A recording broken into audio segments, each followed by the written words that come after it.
All right, so we're a few minutes late. It's a little after 9. I'm going to open proceedings of the House Judiciary Committee, and would you please all rise and join me for a Pledge of Allegiance? I pledge allegiance to the flag of the United States of America and to the republic for which it stands, one nation, under God, indivisible, with liberty and justice for all. Thank you. I'm now going to open the hearing on CACR 12, and I'm going to call on the prime sponsor, Representative Dan McGuire. Thank you very much, Mr. Chairman, members of the committee. For the record, my name is Dan McGuire, and I represent the town of Epsom. The constitutional amendment in front of you, CACR 12, is meant to address and essentially overturn the 30-year-old Claremont ruling, Supreme Court ruling. Before I get into the details, I want to just tell you what I handed out to you. So Attorney Greg Sorg, who's a former member of your committee, asked me to hand out a letter from him, so I did that. He's somebody who did considerable scholarship on this issue, and he created a compendium of a book-length compendium of articles and other writings about Claremont, which I probably still have on my computer somewhere. If somebody wanted a copy, I could give it to you. That's that. I also handed out a copy of the original Claremont ruling, which you can, it's very nicely written, even though it's wrong, in my opinion, but it's well written. I mean, you don't get to be a Supreme Court justice without having skills in arguing. So if you want to read it, there it is. So let me start by making some points about the Constitution, and then we'll get into the details of this. So the bill itself, the amendment itself, is trivial. It replaces the word cherish with the word cherish, and the point of that is that the ruling in front of you turns, in some sense, it discusses and puts emphasis on the word cherish and the meaning that it had in 1784, and it sort of ascribes different meaning to that word than it has today. In fact, there is no different meaning of the word then and now, but in any case, so the idea is that moving the meaning from 1784 to today would sort of undermine the basis of this ruling. And I think if a subsequent case came before the Supreme Court, they would then have to reconsider that case fresh, and I think they would have second thoughts. So let's talk about the Constitution a little bit first. So the Constitution is not something that is subtle, is written so that only experts, only the court, etc., can interpret it. The Constitution is the people's document, all right? Until the 1960s, it was only the people who created it and so on. No legislators or judges or anything as such, other than their role as ordinary citizens, were involved in writing it or creating it and so on, right? The way the Constitution was created was in the early 1780s, there was a committee, and the committee was charged with drafting a constitution. They took the Massachusetts Constitution written by John Adams as a basis, and then they made changes. And they sent those changes out to the towns where the Constitution was discussed and voted on by all the people in their town meetings. And what happened was they turned it down, okay? They read it, they didn't like it, they turned it down, and they sent back a bunch of proposed amendments to this committee. So the committee met again, they looked through all these amendments, they made changes to the Constitution proposal, they sent it back to the next town meeting. Well, the next set of town meetings, they read it, they discussed it, and so on, and it failed. They voted on it, it failed. And so they sent back even more amendments to this committee, right? So the committee, yet another cycle, they changed the Constitution and so on, and the third time was the charm, right? So on the third vote, going back to the town meetings. So my point is, it's not something hard to read or cute or something. You know, maybe my amendment, my bill here is too cute, but the Constitution itself is something that people, ordinary people, read it, understood it, discussed it, and voted on it, right? And even today, if we make this amendment, ordinary people will be voting on it, you know? So, so that's my point, is we don't have to sort of, you know, 200 years later, try to look at subtleties in this word and that word and that sort of thing, right? There's plain language in the Constitution. All right. So, because of that, let's suppose, so what the Claremont rulings said was that the state has an obligation to fund a, quote, adequate education for all public school children in New Hampshire. And I would think that so what we are currently spending on this, on the adequate education, is roughly $1 billion a year. Now, some of it is sort of fake. Representative Smith has a bill to deal with the fake part, but you know, you could say it's 700 million real and 300 million fake or something like that. But the point is, it's a huge expense, right? This is I think the second biggest expense of the state, right? We now have Medicaid, but at the time in 1784, this would have been, had they intended to make this an expense of the state, this would have been by far the largest sort of expense that they would have had, right? And so they wouldn't have put it in Article 83 of Part 2.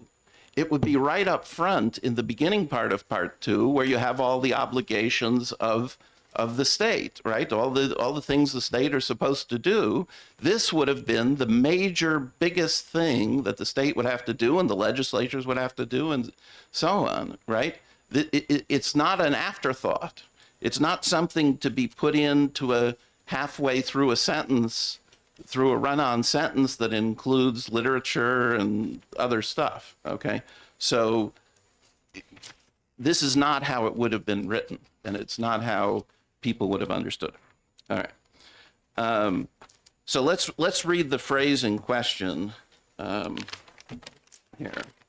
And I'll just, so the way the ruling, the Supreme Court ruling is, it focuses on two words. The first being duty. So if you look at the bill, line 6, it shall be the duty of legislators and magistrates in all future periods of this government to cherish the interest of literature, the sciences, all seminaries and public schools, to encourage public and private institutions, rewards, immunities for the promotion of agriculture, arts, sciences, commerce, trades, manufactures, natural history, et cetera, et cetera. So the two words they focus on is duty and cherish, right?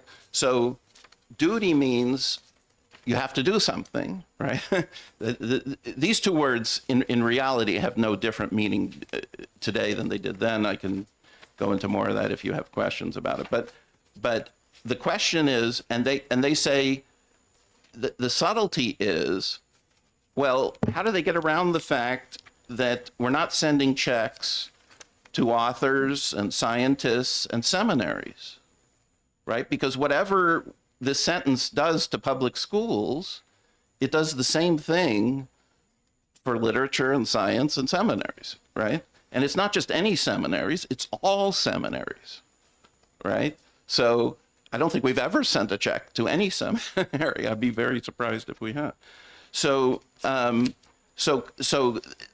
ruling kind of tries to finesse this, that somehow when we're talking public schools, cherish means send a check, but when we're talking these other things, it means something else, right? It means furthering their purpose or, you know, something vague.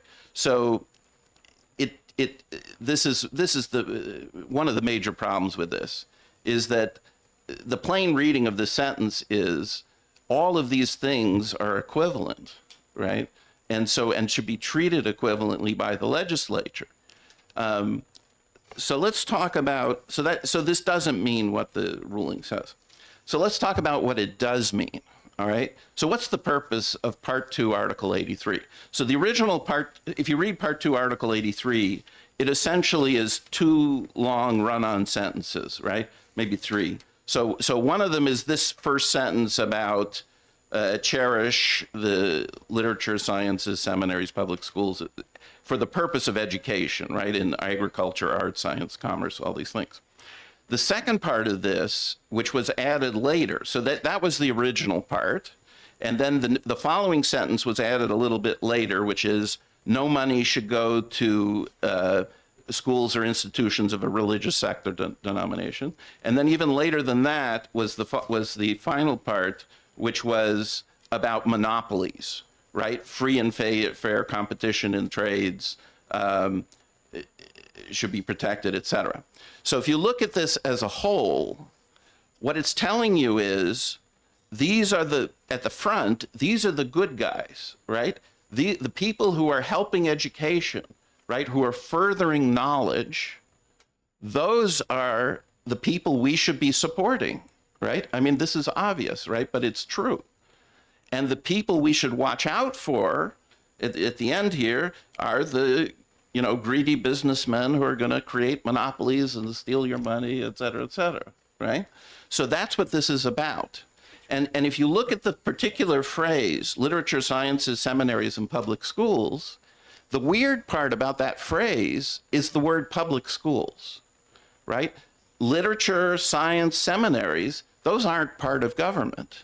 Those are external to government, right? And all the rest of this, agriculture, manufacturing, trades, those are all external to government, right? But we think of public schools as internal to government. So if you look at the last page of my handout, I want to suggest that the real word that they should have looked up in 1784 is the word public school, all right?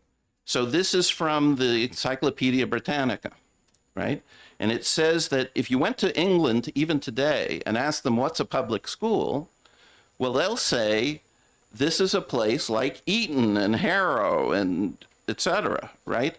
This is like Phillips Exeter. It's a private school, okay, that members of the public pay to attend.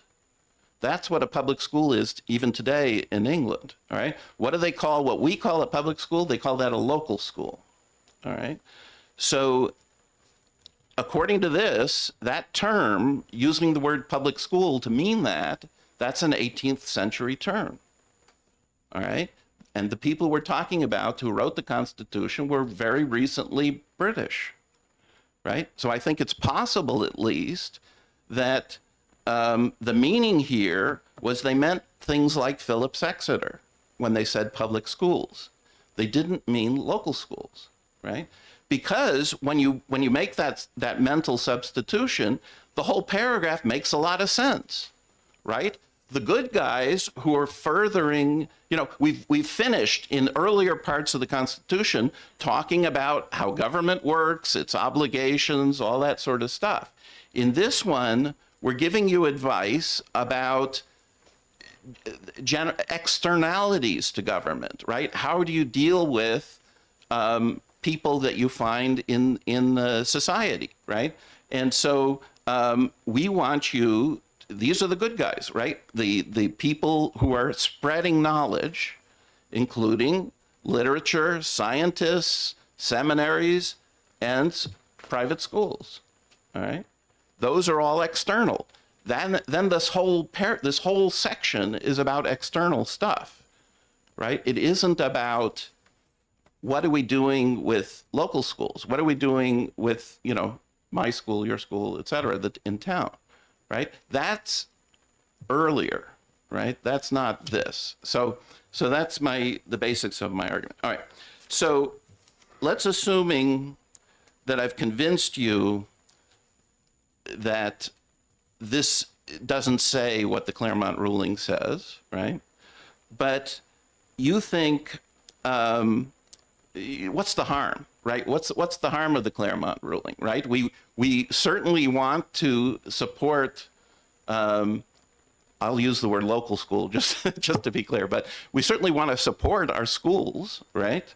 And we've done it for I don't know how many years, certainly well longer than I've been in the legislature, and we've done it in a smart way. We've done it with targeted aid, right? The way we support schools is we have a formula that has characteristics of the students in those schools, and it has characteristics of the area those students come from, so that we send a lot more money to areas that are poorer, like Berlin, for example, and a lot less money, essentially zero, to areas that are wealthy, like Newcastle, all right? And we send also, if you have a lot of, say, immigrant children, a lot of English as a second language, like Manchester, we send them extra money because those are a little harder to teach, right? So we do targeted aid, and it's reasonable. I mean, it makes sense, right? That's the way to do it. All right. But what the court has told us in the most recent, so the Claremont ruling was only the first of multiple court rulings. The most recent one is a ruling called Conval that came out last year. And if you read the Conval ruling, it's the logical conclusion. I don't blame the judge for poor ruling or something like that. I blame these Supreme Court judges for, wanting a certain outcome and creating it. But what the Conval ruling does is if you read it, it's like budgeting, right? There's line after line. Well, a teacher costs this much, and a nurse costs that much, and a building costs this much, and a superintendent is this and that, and there's all kinds of calculations, and it comes to a final conclusion dividing by the number of students, and it says that the minimum that the state should be sending, because the state has to pay, according to Claremont, for all for basic public education. It says the minimum that must be sent is, I'm not sure I remember the number, but it's like $7,500 and 7556.01, all right? So in 1 cent, some number. That's the minimum that the Constitution requires. Well, the Constitution doesn't say, have any calculations, or it doesn't say anything like that. And so everybody who thinks that this is innocuous, right, likes the state sending aid to public schools, they're thinking, well, now we're sending $4,100. This ruling says we have to send $7,500, right? Schools are going to get an extra $3,400.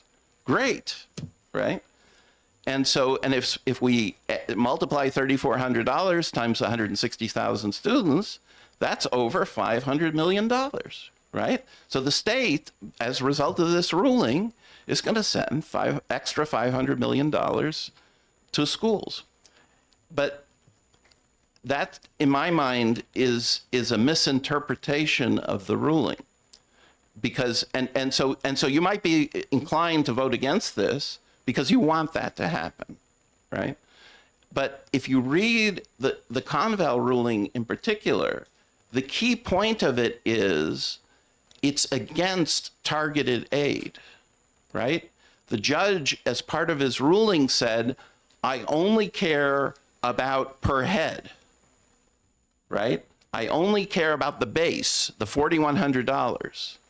All the rest of the money, you're sending more to Berlin and less to Newcastle, that's irrelevant, all right?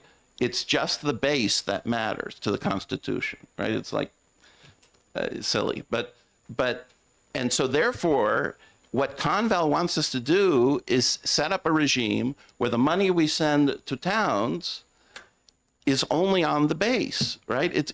We could do that, right? We could send $7,500 without spending an extra $500 million, which we don't have, right? We could send, it might be a little bit more than we spend now, but the point is, we could send $7,500 per head to every town. But guess what? That's a stupid thing to do, right? What we're going to start doing is sending money to Waterville Valley and Newcastle and Moultonborough and all these places that don't need it, right? And we're gonna cut the funds that currently go to Claremont and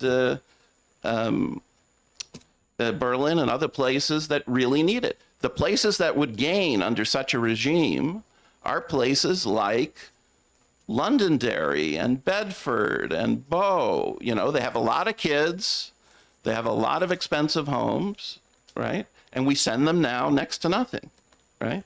But we could, you know, so that's the motivation for voting for this bill, right? Let the legislature decide what's the appropriate amount to send to local schools, right? We're not, we're never going to forget local schools. They're a subdivision of the state, right? I mean, it's not like if without this, we would never send any money to local schools. It's ridiculous, right? This is just the courts wanting a particular outcome and, you know, trying to enforce it on us when it doesn't make sense. What we're doing now makes sense, but what the logical conclusion of the Conval ruling does not. And so so that's I'm happy to answer questions. All right. Questions for this witness? Wow.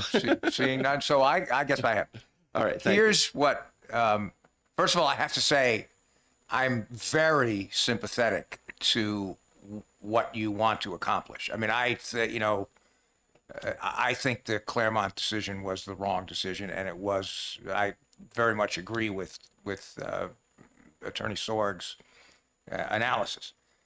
But having said that, why, it seems to me, and I say this very respectfully, but it seems to me that what you're doing is kind of a cutesy Yes. way of doing. Why not, if you want to say the state should have no, if you want to say, I assume you want to say one of two things. One, perhaps you want to say the state should have no responsibility to fund. It should be a local decision to decide on funding of education, or maybe more specifically, that the legislature decides how much money should be spent on education, and the courts can't review that. If that's what you want to say, why not just say that? Okay. So why don't I have one that crosses out the word public and just writes the word private, right? And leaves everything else the same, right? That would work. Or why don't I do a more detailed thing? Part of it is, the way I look at it is that the problem here is not our Constitution. There's nothing wrong with our Constitution. It's well written, it's historical, it's nice, right? The problem here is the Supreme Court misinterpreting it, all right?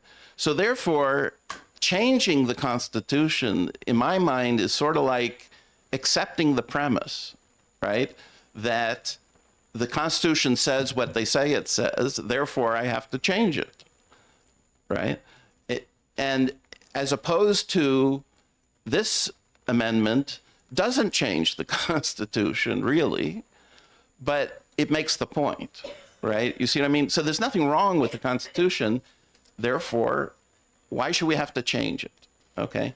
So I agree with you. I mean, if you felt like amending it and you thought it could pass with an amendment, the problem is we've tried that before. You know, years ago when I was in the legislature for the first time, we did that, but we got hung up over the details of the language, right? Somebody had their right, the way they wrote it, the way this one wrote it, the way that one wrote it, and we could never get it done, right?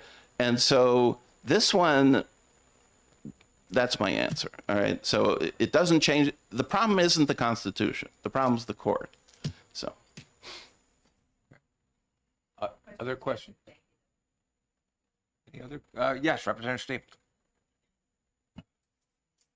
I wish I had some questions, but there's a lot of stuff here, and but I'm just going to reflect a little bit before I ask a question. I remember when the first Claremont lawsuit was talked about initiating, and I was in the auditorium in Claremont, New Hampshire, and I was one of the few that stood up and opposed to it. And I think I said something, what are we, citizens suing citizens over what? The other thought that came to mind is Governor Lynch, did not he ask for a revision so that we could avoid what ensued over the last 30 years, and get away from and recognize that the Cherish was aspirational and not a financial mandate? Can you talk about that a little bit? I can't say specifically about Governor Lynch. I don't remember that detail. But yes, I mean, this is not the first such constitutional amendment that's come before your committee and the legislature. So there have been attempts. And I remember one very well. My first term was when Bill O'Brien was Speaker, right? We had a super Republican majority, right? Almost 3-1. And yet we couldn't pass anything, right? So, and the problem was it got hung up on, should I say this or that, or, you know, whatever. So that's the problem you're going to run into if you try to amend things. Yes, yes, please. So, looking at the handouts, and I got to reread them, but it appears as though the direction is take the Constitution in the context of language and culture as it was then written, as opposed to looking back and revising meaning by any changes of Constitution. Any changes in culture, excuse me. Yeah. And I think from my feeling, that was what we did at the very beginning. We weren't putting it in context. Do I have this right, that you're stressing the context of language and culture at the time? Absolutely. Yeah. So that part, that's one thing the ruling itself talks about.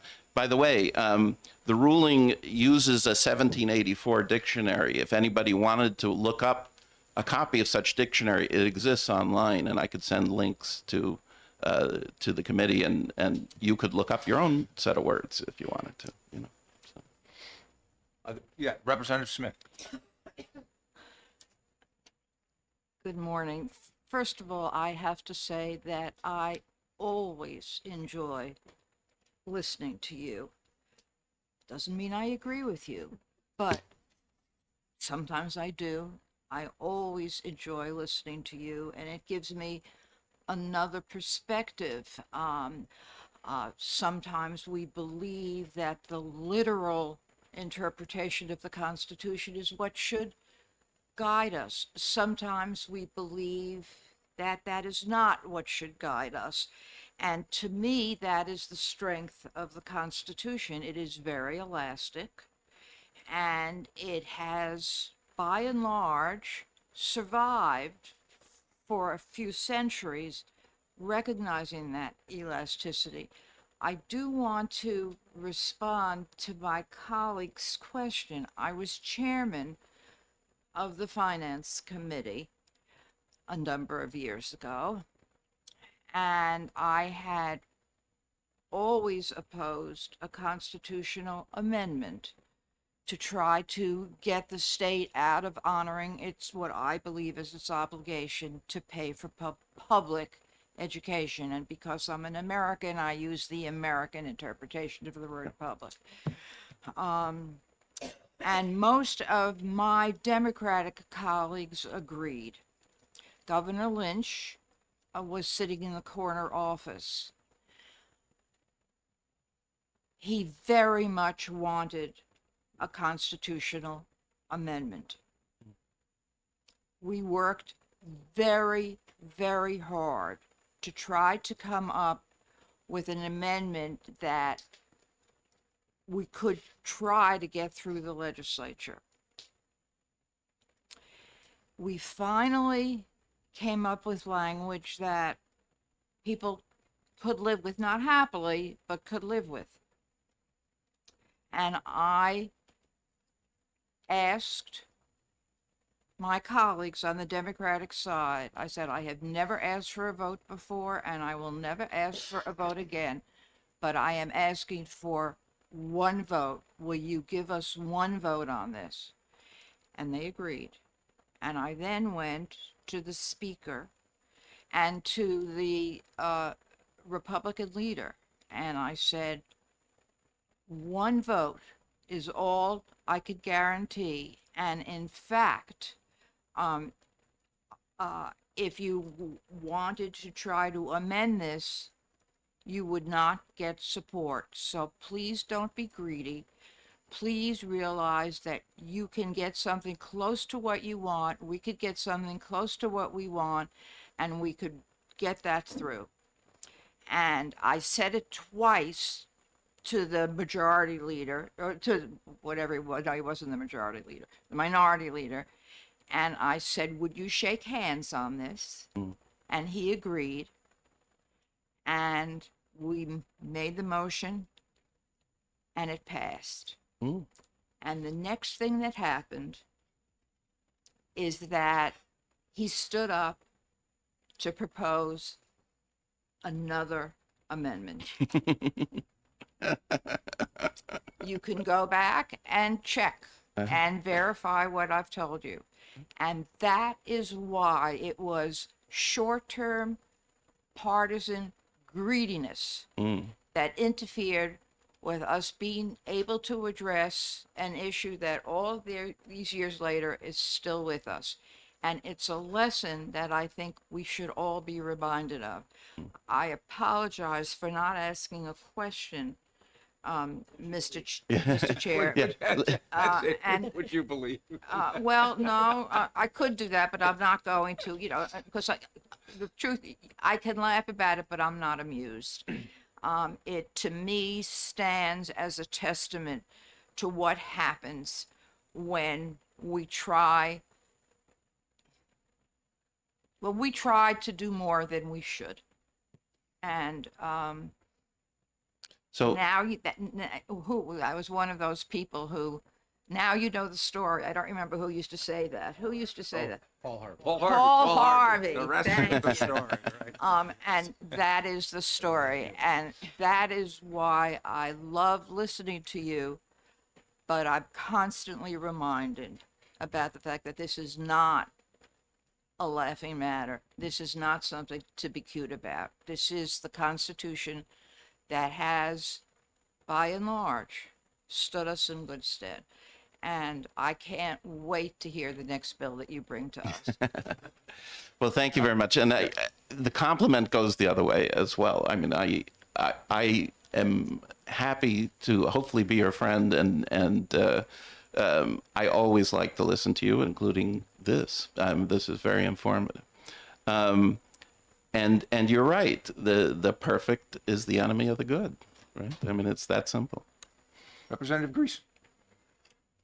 Thank you, Mr. Chair, and thank you, Representative. At first, I thought this was cockamamie, but I appreciate your explanation of this, and it goes way back in time, long before I moved to New Hampshire. But my question is, because the state mandates that children attend school, we have compulsory attendance, does that then not obligate the state to provide financing for such an endeavor? If you're going to mandate it, you got to pay for it. Yeah, thank you for the question. I would say, in general, all parts of government are essentially parts of the state. We call schools political subdivisions of the state, right? Towns are political subdivisions of the state. So the state has set up a structure where certain taxes are collected locally and spent locally, and other taxes are collected globally and spent however they're spent. And so, in some sense, the state is fulfilling that obligation. It's just in a way that, obviously this is all a giant political question, and we change the formula every 2 years, and we, change taxes every 2 years, and all that sort of stuff. So I would say the state is funding education, but they're doing it in a certain way that this particular Supreme Court disagreed with, right? Other questions? Yes, Representative Wallace. Thank you, and thanks for taking my question. Would it be a fair analysis to say that this is really not a cutesy move, but in fact, giving the New Hampshire voters a position to reinforce their position and enforce the Constitution by replacing the word cherish and reminding everybody involved that the power that we derive from our citizens are who's paying the bill here, and that's what really needs to be considered in this. Would you agree with that? Yeah, I'm going to recruit you for the campaign to get this passed if it ever gets on the ballot. That's a very nice way of putting. I don't know if you have other pink cards, but I know we're running out of time, so maybe I should. Any other questions? All right. Seeing none, thank you very much. Thank you. Next, going to call on Representative Keith Ammon, please.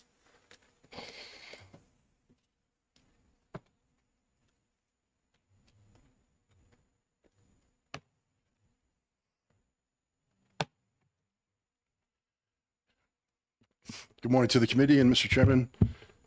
For the record, my name is Representative Keith Ammon, and I represent Hillsborough District 42, towns New Boston, Mount Vernon, and Lineborough. I'm going to keep my comments extremely brief. There's another constitutional amendment down the hall that I'm also a co-sponsor on. I'd like to get to that one. I'd just like to make a singular point, and that has to do with the potential for the logical conclusion of the Claremont decisions 1 and 2 and the Convale decisions. As the state takes a larger and larger role in paying for local education, it has the potential to undermine local control. If we plot out the dots on the graph, it seems that the trend is for the state to pick up a larger and larger portion of funding of our local education. And that's the point I'd like to make here, that for 200 years, that Article 83 was interpreted a certain way. And within the last few decades, that has changed. And now there's a movement, and there's a fairly large political movement because of the burden of our property taxes for the state. The promise is if the state pays more, our local property taxes will go down. That may be a dubious promise, but if the trend continues and the state picks up a larger portion, it's how the world works. Who writes the check makes the rules, right? That's sort of an axiom that is true most of the time. And so unless we consider carefully the legislature's role in responding to court decisions, we may just be accumulating more power for ourselves at the state legislature level and taking power away from local school boards and their decisions. So that's the one point that I'd like to make. Representative McGuire is a hard act to follow, so I'm not even going to try. One ancillary consideration is that our education freedom account system will have more money if the state pays a larger portion. So indirectly, we could be funding our education freedom accounts to a higher level, and maybe that's something that hasn't been considered. So I would like to get down the hall, so I'll briefly take questions. Representative Smith. Thank you so much for being willing to be here and understand you pulled in a lot of directions. Are you suggesting that we are a local control state? Isn't it true that the local jurisdictions in this state only have the power that is given to them by the state? Thank you for the question. So we are a Dillon's rule state, as I'm sure you're aware. But the cultural traditions of our state, we defer to local control whenever possible. So so technically, yes, the local towns have to do whatever we tell them to do. But traditionally, for a very long time, we defer to local control because we understand decision making closer to where the decisions are made has a better outcome. So I would say technically correct, but traditionally it's a little different. Thank you. Other questions for this witness? Seeing none, thank you very much, Representative Thank you. Hammond. All right, I don't have any other pink cards. I've only had 2 pink cards signed up on this. Is there anyone else who wishes to be heard on CACR 12? Seeing none, I'm going to close the hearing on CACR 12. And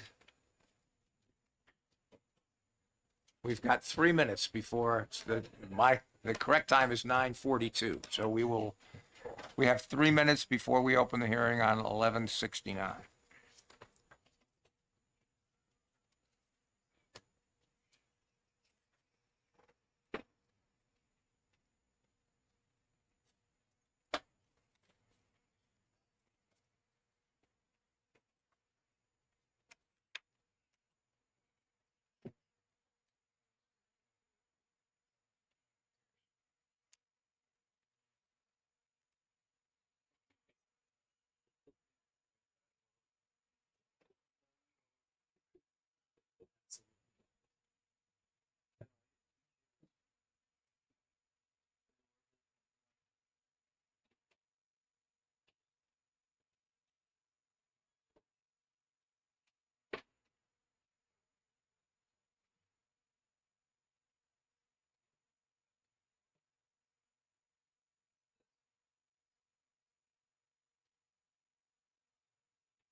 I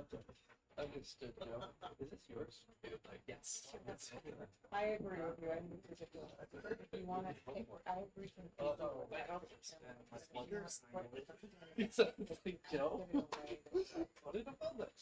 Clear and like.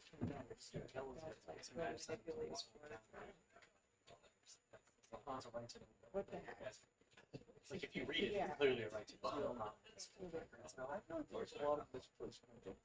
Yes, so It's okay. that's why Yeah, we have to look at the first one, saying, when we get to the They're getting told it again. No gravity letter that came from the ceiling, so we won't have to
Now beyond 9:45, I'm going to open the hearing on House Bill 1169.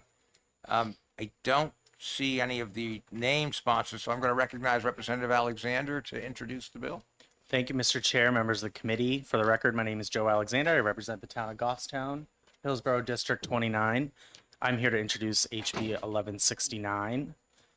I'm not a sponsor of, but with that, I won't take questions. Thank you. All right, thank you. Do we have anyone here who wishes to be? I have a pink card, Ms. Malachi? No? Do you? Sure, please come up. Yeah.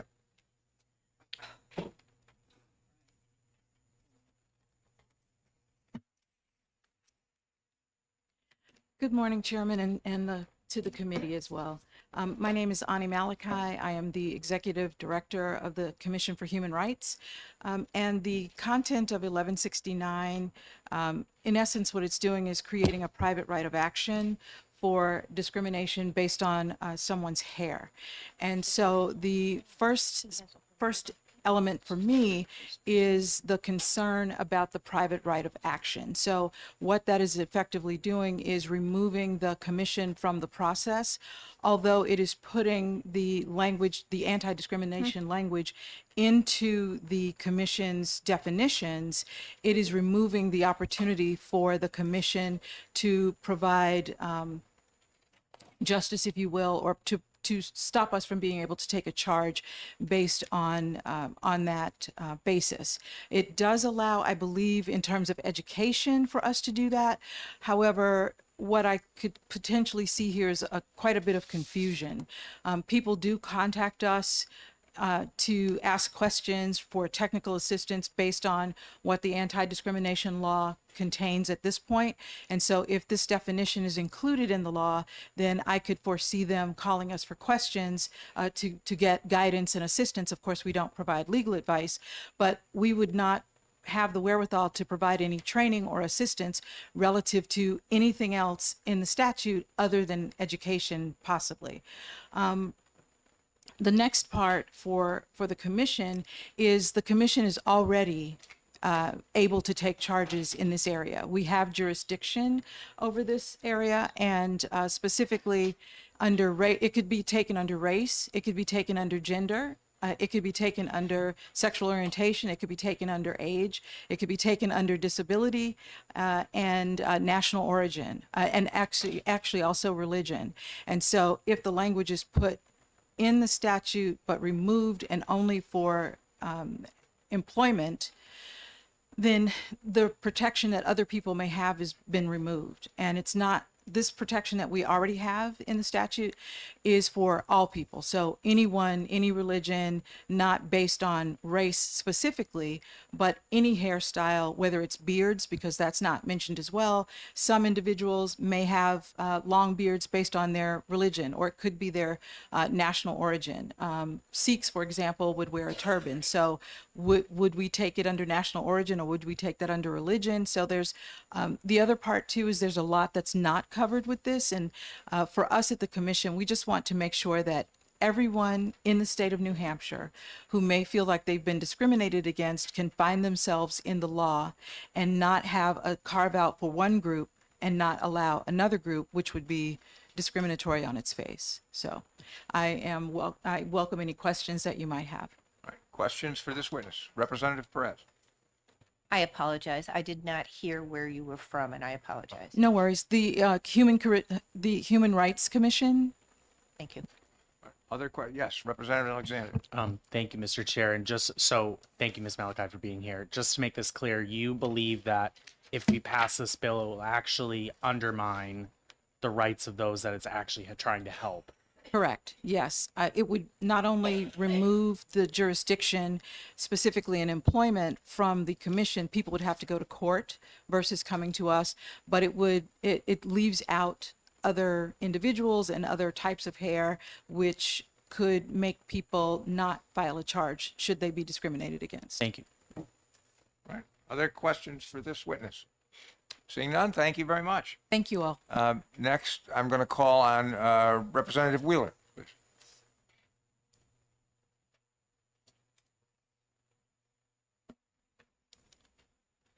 Thank you, Representative Lynn, Chairman Lynn, members of the committee, Ranking Member Smith. I had to grab two witnesses in Manchester who are coming. Right now, they're parking my car for me, so I appreciate Representative Alexander, you introducing the bill for me, and I apologize for my tardiness. I was not reached out by that commission and did not hear where she was from, but would be happy to work with her on an amendment to make this bill work. I think that the Crown Act is an important piece of legislation. It has been passed in over 22 states because people recognize that this is an issue that people are facing in our communities, people who have different types of hair than we normally like to see. And I know this because I faced it myself. I worked at a restaurant in Peterborough for a long time, about 2-ish years, and my mother worked there as well. And in my final 2 weeks of working there, my mother had been talked to a number of times by the manager. Nice guy, decent guy, not a great manager. He talked to her a couple of times about my hair, whether or not I would be able to do it. And just to be clear, my hair was a little different than it was right now, less long. My hair is well kept. I like to think my hair is well kept now. It was then. I always kept it up, kept it straight, wasn't touching it. And I had friends that worked there, friends of mine that worked there, that had that flop that some of our boys, some of your sons might have it. I see sort of Representative Kenny right there. He kind of, I'm sure he understands what I'm talking about, although yours is gelled up. But they were, touching their hair the whole time. And that wasn't a problem for the manager or the staff, but for some reason my hair, which was put up, was, and my mom was asked 3 or 4 times whether or not I'd be able to do something with my hair, meaning cut it. And she told them off, and as a result, she, on I think it was like a Thursday that week, was told to go home early. And then I was brought into the back office at the end of my shift and told that I didn't have enough spunk anymore. And anyone who has worked a service job knows that after 2 years of working that job, you might not be as enthusiastic, but you're still I considered myself a good worker, and I think the other people there did as well. I don't think that was the reason for it. And my manager who fired me told me something that I will never forget. It was one of the most condescending things that's ever been told to me. He said, "Jonah, you're great. You're made for the White House, not the Waterhouse."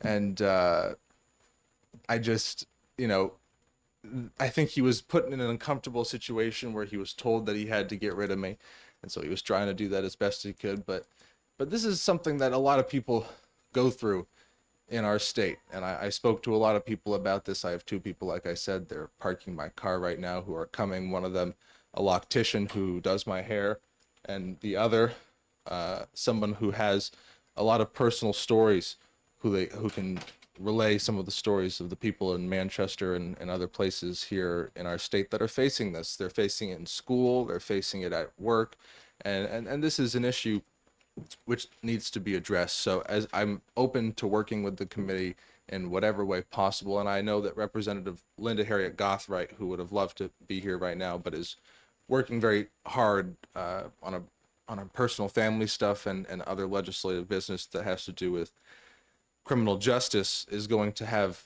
a number of people from Nashua, people who do hair salon work, and other folks who have personal stories to send their letters to the committee throughout the process of this week. So I would just hope that there would be some way, if there is some language concern here, although I didn't necessarily see that in my read of the bill, although freshman, so, give me space to make mistakes on that end. I would be happy to work to address those concerns in whatever way the committee sees fit, and I'm happy to answer any questions. Questions? Representative Katak. Thank you, Mr. Chairman, and thank you, Representative Wheeler, for coming in and introducing this bill, and I am so sorry that these things happened to you.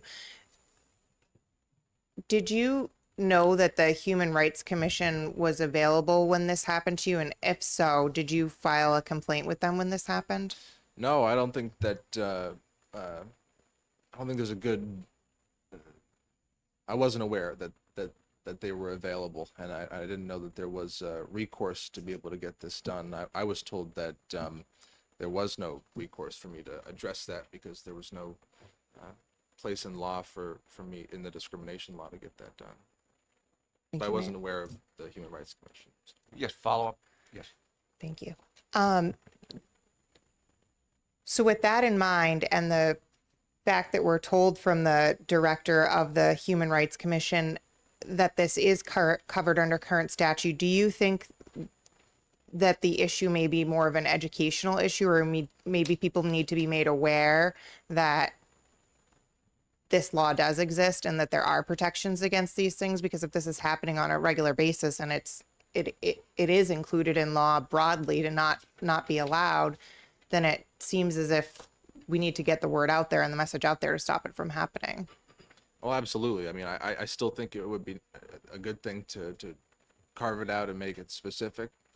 Not be my position on that, but I think, you know, whatever happens, it would be a good thing to get education out there about the law as it currently stands and what recourse people can take on this. Thank you. Other questions for this witness? Yes, Representative Stapleton, please. Just to be clear, are you opposed to this bill as written and saying it needs an amendment for you to support it? No, I mean, I would have to go back and see the testimony of the Human Rights Commission. But I worked decently hard on this language, and I'm confident in it. But I would have to look at the testimony of the Human Rights Commission and see what they said and see what amendments could be made from what their perspective was on the bill. Thank you. Other questions for this witness? No, I'm sorry. Yes, Representative Lambert, please. Thank you for taking my question. Would this also include coloring, any coloring of the hair? Would this, this bill include anything about that? Well, I believe the exact list, protective hairstyles, meaning hairstyles, hair type, braids, locks, tight coils, curls, cornrows, bantu knots, afros, twists, and head wraps. I'm not sure if hair color would be under hair type, but I feel like that could be broadly defined. Yes, Representative Perez. Thank you. Thanks for taking my question. Is this bill making it very race specific? And let me explain why I asked that. I'm a product of the 60s. Everybody was judged by their hair. If you had hair, you were a hippie. People were judged by their hair, no matter what their ethnicity. Is this meant specifically for people of color? And if it is, I think we're leaving out another whole group that has discrimination perhaps against them because of their hair, whether it be, I don't know, I keep thinking back to the 60s, but is it meant specifically for people of color?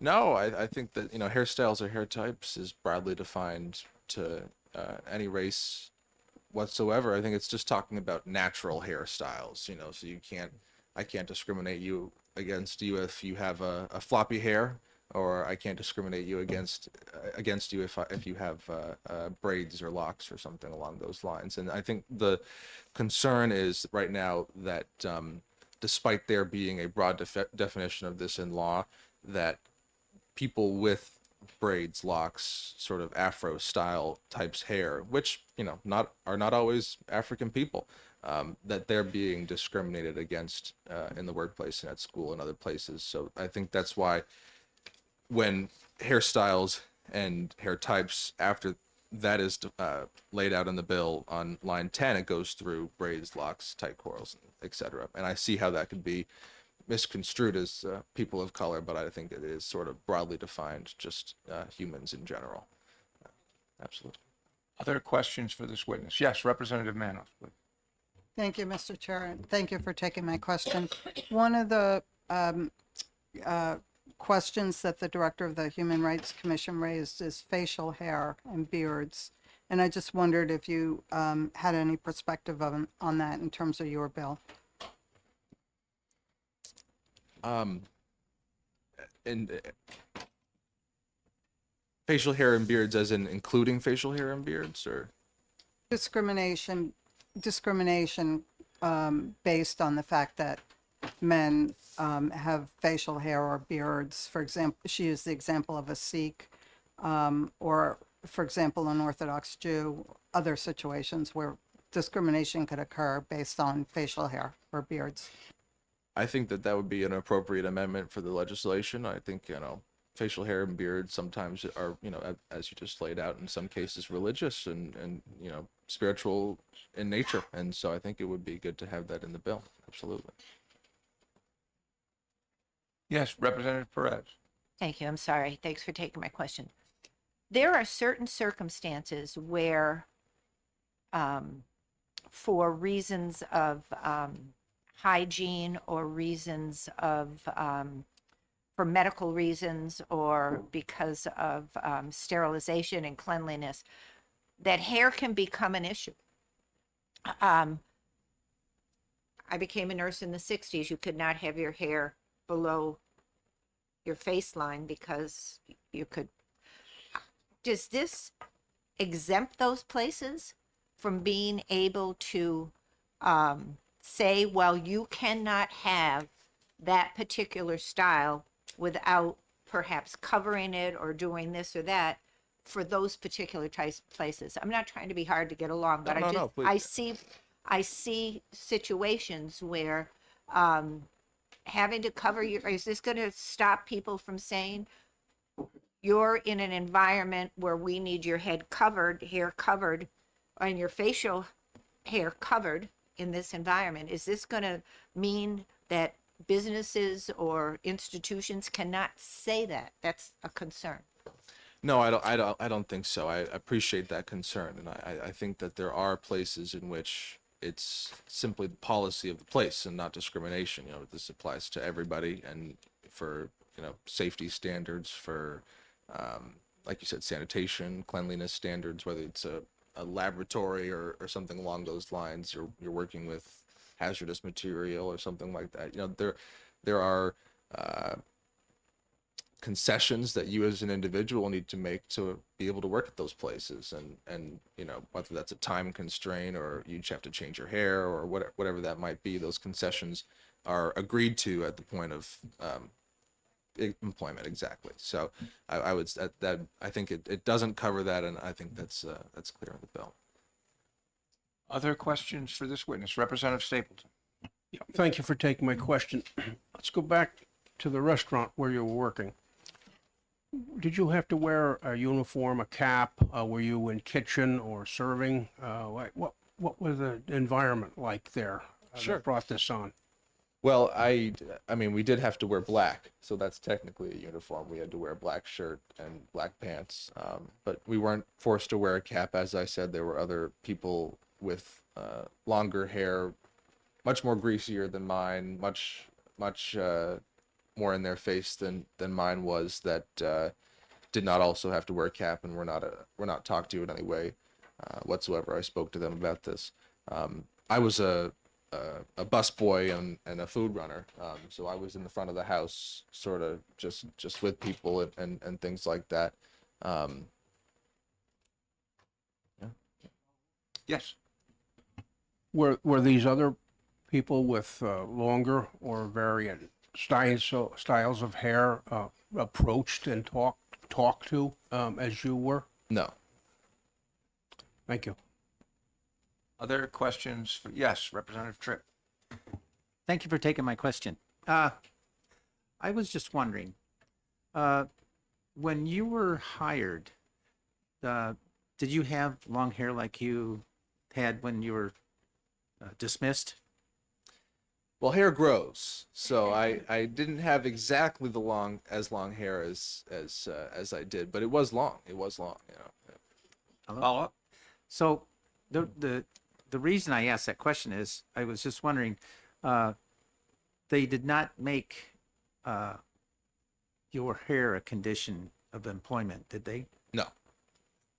Okay. And it was clear that I had hair that would have grown, and it was an off afro, a dreaded afro. I don't know what it necessarily would have been, but it was clear that it would have been, if it was an issue at the time, it would have been an issue that could have been a condition of employment.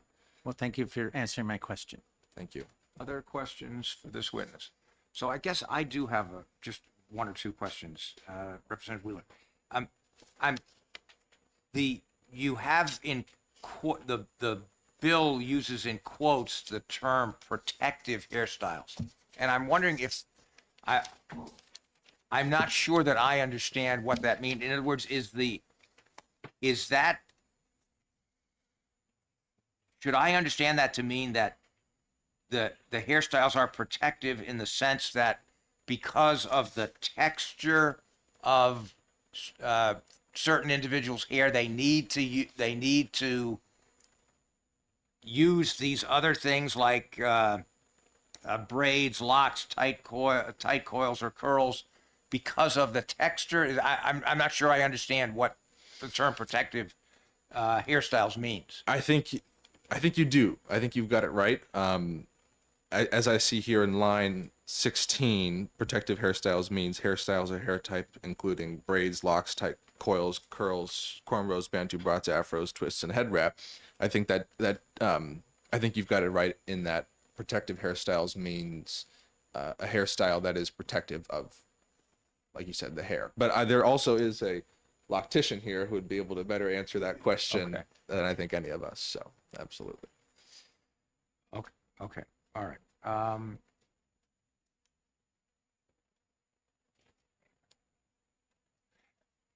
Okay. Other questions?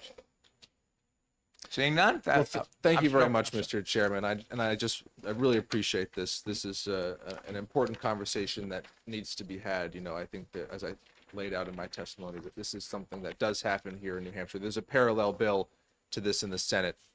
We see some of our bills get copied by the Senate a number of times, sure. But I'm hoping through the process of working here in the committee, I'd be happy to run down to OLS at any time before the executive session and get an amendment that works for this bill, because the Crown Act, I think, is an important piece of legislation to pass here in New Hampshire. So thank you for your time, Great. Mr. Chairman. Thank you. Thank you. Next, I'm going to call on Grace Kendrecki. Pardon? Kendecki. I'm sorry. Yeah, please.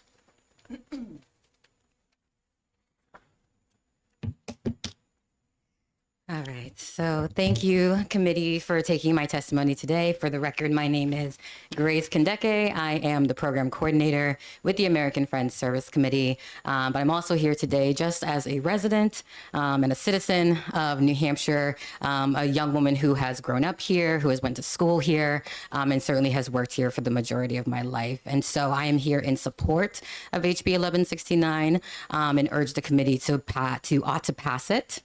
So I wanted to share a quick story with you all. I had the pleasure of going to high school right here in Concord, right up the road at Bishop Brady High School. And I was one of the only students of color in my 400 plus school. And one of the things that I dealt with almost on the daily, if not weekly, was getting reprimanded for the state of my hair. And I've had all sorts of hairstyles. As you can see, my hair is currently locked. But I've had braids, I've had cornrows, I've worn my hair in wraps, all sorts of things.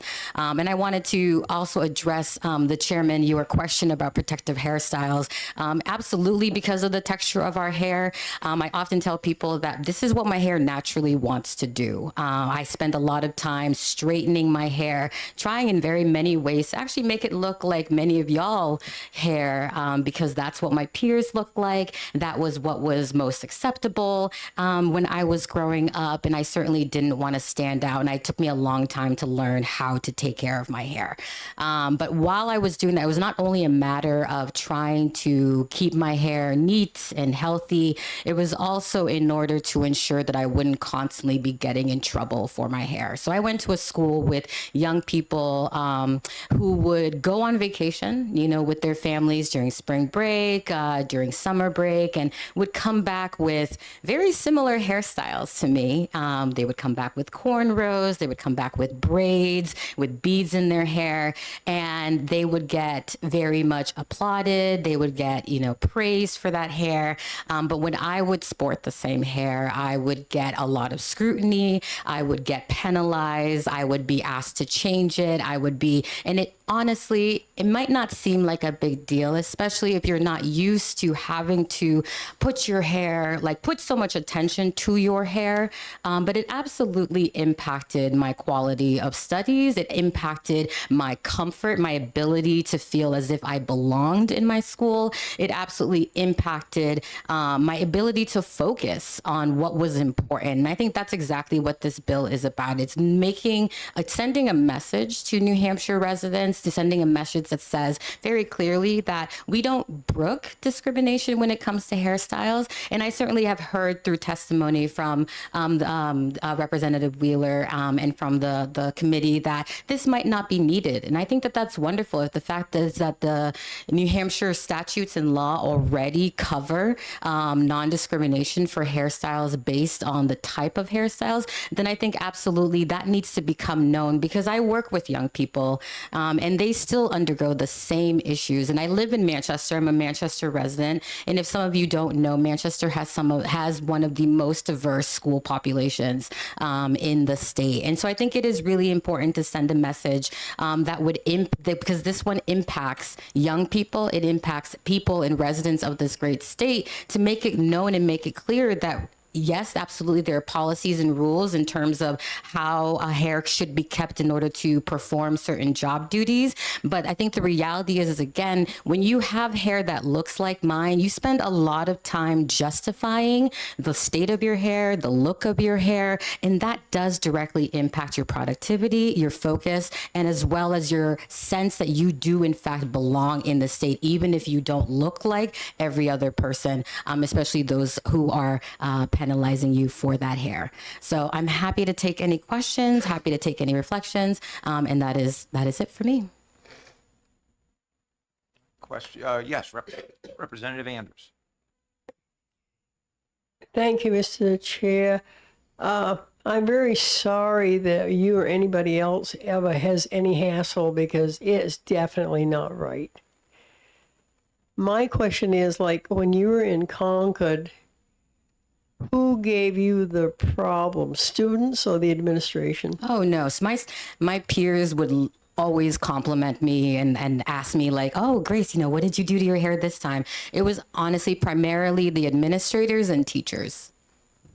Okay, thank you. I will say it should never have happened. Thank you, I appreciate that. Other questions for this witness? Seeing none, thank you very much. Thank you, Mr. Chairman. Next. All right. Oh, I'm sorry. Yeah. All right. So, Representative Wheeler, I understand. Are the two individuals sitting next to you people who wish to testify? If you wish to be heard, I don't have any other cards. They use the blue sheet. They're new to the system. Oh, okay. So I'll fill out their. that's great. Yeah. No problem. You know what? Yeah, as long as that's fine. You sure? If you want to, why don't you come on up, sir, please? Or either one. That's fine.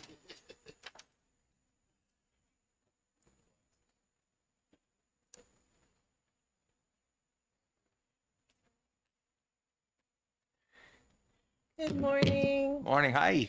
Hi, good morning. My name is Shaquanda Allen. I am owner and hairstylist of Roots Natural Hair Shop located in Manchester. I did write something, so let me just open this book because I get off track a little bit. Today I'm in support of the Crown Act. I opened my shop to support people of color or people that wear their natural hair, and to help them, guide them in a healthy hair journey, as well as give them protective styles for their jobs and lifestyles. As a hairstylist, a natural hairstylist, my job is to teach everyone how to maintain and honor their natural curls. And that's from all textures of curls, not just ethnic people, because I have a lot of white clients that wear their hair straight but don't use any chemicals, or get their hair cut and they like braids and wash and goes and pullbacks and trims. I opened my shop specifically just to help people of natural hair curls to basically be happy in their workplace or around on the street, owning their natural curls. So, for example, I have a lot of clients that work in the nursing field that have to pull their hair up, and that's my job, to help them with a protective style to pull their hair up so that their bosses, administrators don't complain about, oh, your hair is too long or it's in the way and things like that. I have a lot of construction construction workers that wear their hair and protective styles so that they can put the helmets on their head or get into a small space like electricians and things like that. I also work with Army vets and people of color that's in the Army that have to pull their hair back, but they don't have time in the morning to make a ponytail as tight as they can. So they use a protective style to leave time for that sense. And having me there to help them with that allows to make sure that they follow the rules of uniform. So when they put their helmets on or their Army hats on, it fits properly. It's not going to fall off. It is not causing any problems, so that they won't have to get called out of their hair issues.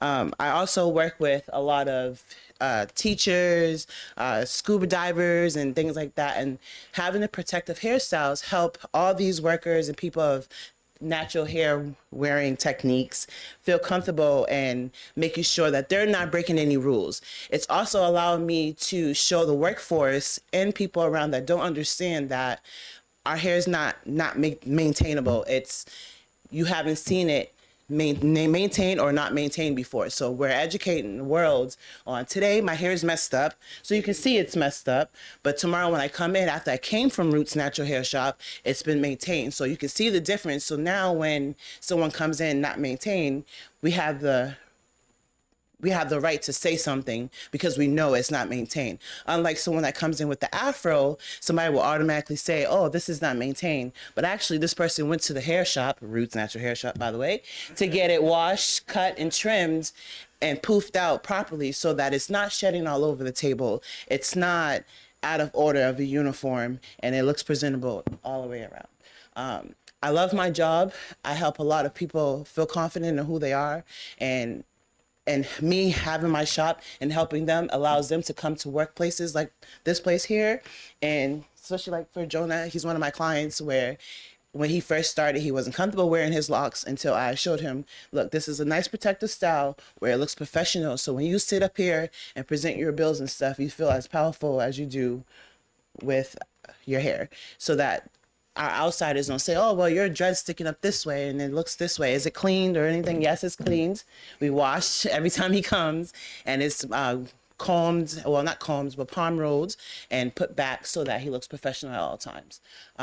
Also, my king, who also is working his way up here, I helped show designs and stuff like that, so it's pulled back and looks professional and not hanging all over the face and things like that. As a hairstylist, I love my job. I love that people smile when they're done, and allowing myself to do that for people allows them to come to work and feel happy and do their job properly and effectively and not feel like they're getting discriminated against. I'm happy to answer any questions. And yes. All right. Questions for this way, Representative Greason. Thank you, Mr. Chair, and thank you for your testimony. What is the name of your shop and where is it located? It's Roots Natural Hair Shop, Roots with a Z, and it's located in Manchester. Other questions for this witness? Representative Stapleton. Yeah, thank you for taking my question, and thank you for giving us the detail of what your shop does. Myself being familiar with railroad factory and military environments, safety is a big issue and concern. You've addressed that. Yes. Because if you go into a machine shop and your hair is like you were for this morning, that would be a safety Right. issue and violation for yourself Yep. in harm's way, as well as problematic for the business or the organization. But it sounds like you really are tuned into that safety and compliance with those particular environments. Yes, I'm actually, as the day goes, I'm learning more ways to fit the workforce requirements, because just like a electrician, someone that has to get into a small compact space, they can't have their hair down or loose because of it can get caught on something or things like that, and it's a health hazard for them to get dust and insulation in their hair. So a lot of my clients, we pull it back, which is a protective style like cornrows or a barrel twist, to keep it pulled back so that these things don't get in the way, and they're not getting unhealthy either. So Thank you. you're welcome. Other, Representative Tur. Yeah, thanks. At the outset, I don't know if you were in the room, but the question came up from our Human Rights Commission about whether this is actually covered. And I guess I asked this question because it sounds like from the other testimony we had, you may come across lots of people who have experienced this type of workplace or school pushback. Curious if the idea of a Human Rights Commission or these sort of behaviors being subject to the Human Rights Commission's purview had ever come up, and if that is an opportunity, if not to spread that message. I was wondering. Well, I have had some of the clients come to me and say, well, mostly from the high schoolers, that, they can't play the sport because their hair is pulled down a certain way. And I know that's coming from the higher ups and not just the kids itself. I never really had adults come to me and say the Human Rights Services or somebody in Human Services complain. It's been a while too, because every day is changing. So, I think that just comes from us now having certain bills passed and allowing things to, like, such as myself, a natural hairstylist, I helped pass House Bill 82 into law so that I could perform hair service to these people so that, these questions won't come up in the Human Rights Department. I don't know if I answered that correctly, but thank you. Representative Manos. Thank you, Mr. Chair. Thank you for taking Good my morning. question. Good morning. I wanted to ask you, you were using the term protective hairstyle. Yes. And I'm not familiar with that and what it means, so I was just wondering if you could explain that. Okay, a protective hairstyle is a style that is performed on someone that wear their hair in a natural state, that where you don't have to touch it and it's put away. So such as, for example, as my king's hair here, that's a protective style from him not keeping it down. We don't have to retwist it every day. He doesn't have to wash it. Braids is another protective style where it's pulled back and pushed away for a while. So you're not putting any heat.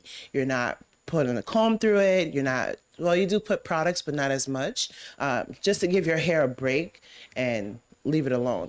So for someone like yourself that have your hair out today, your protective style, I would choose as a pulled back ponytail, where we pull it back, put in a bun, and you'll leave your hair like that for like a week or so, just so that you're not combing, putting stress on your scalp or your hair shaft, so that it's not shedding all over the place and becoming a problem. You're welcome. Other questions for this witness? Seeing none, thank you. Thank you, guys. I appreciate everything. Have a good day. You too, thank you. Can I turn this on? No. No, sorry. Anthony Harris? Mr. Harris, please come on up.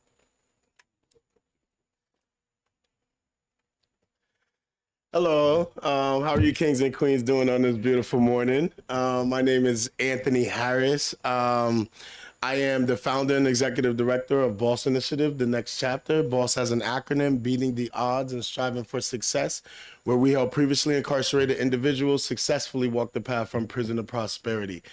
I'm here today in support of the Crown Act. Throughout my life, I've grew up between New York and Florida.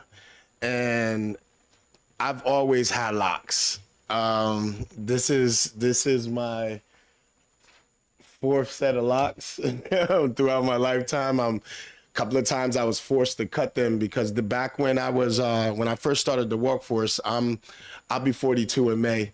I know I don't look it. I know I don't look it. And so I came up when my first job was a Denny's in Florida, and I was 16, and I had locks. And the guy, he said, I love my personality. He thinks I fit the position very well. I just have to cut my hair in order to get the job. Eventually, I was forced to.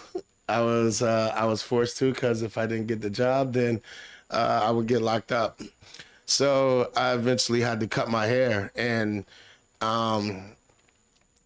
it devastated me. I was pretty mad about it. I ended up quitting the job 2 weeks later, which made me even more upset. But growing up, these are the things that me and people like me had to face. You know, I mean, I remember reading applications where it says if you have cornrows, these are hairstyles that are prohibited.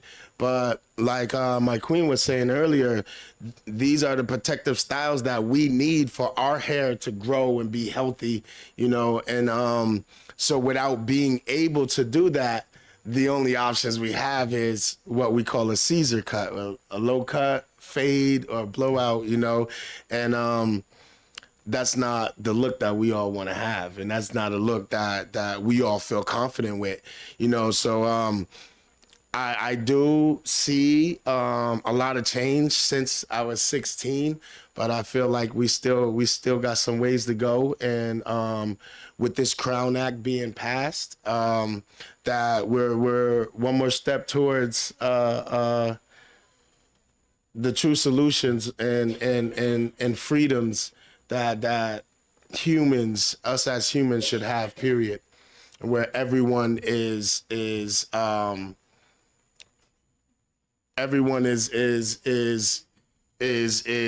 considered and being thought of in the process of our hair.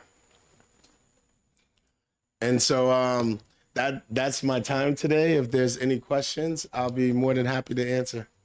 Representative Perez. Thank you. Thank you for taking my question. I think it's absolutely fabulous that there is an opportunity to be able to do what you need to do for your comfort, for your hair, for your health of your hair. I'm sure that, or I guess that it's probably not affordable for the majority of young people. And I just wonder, do you feel,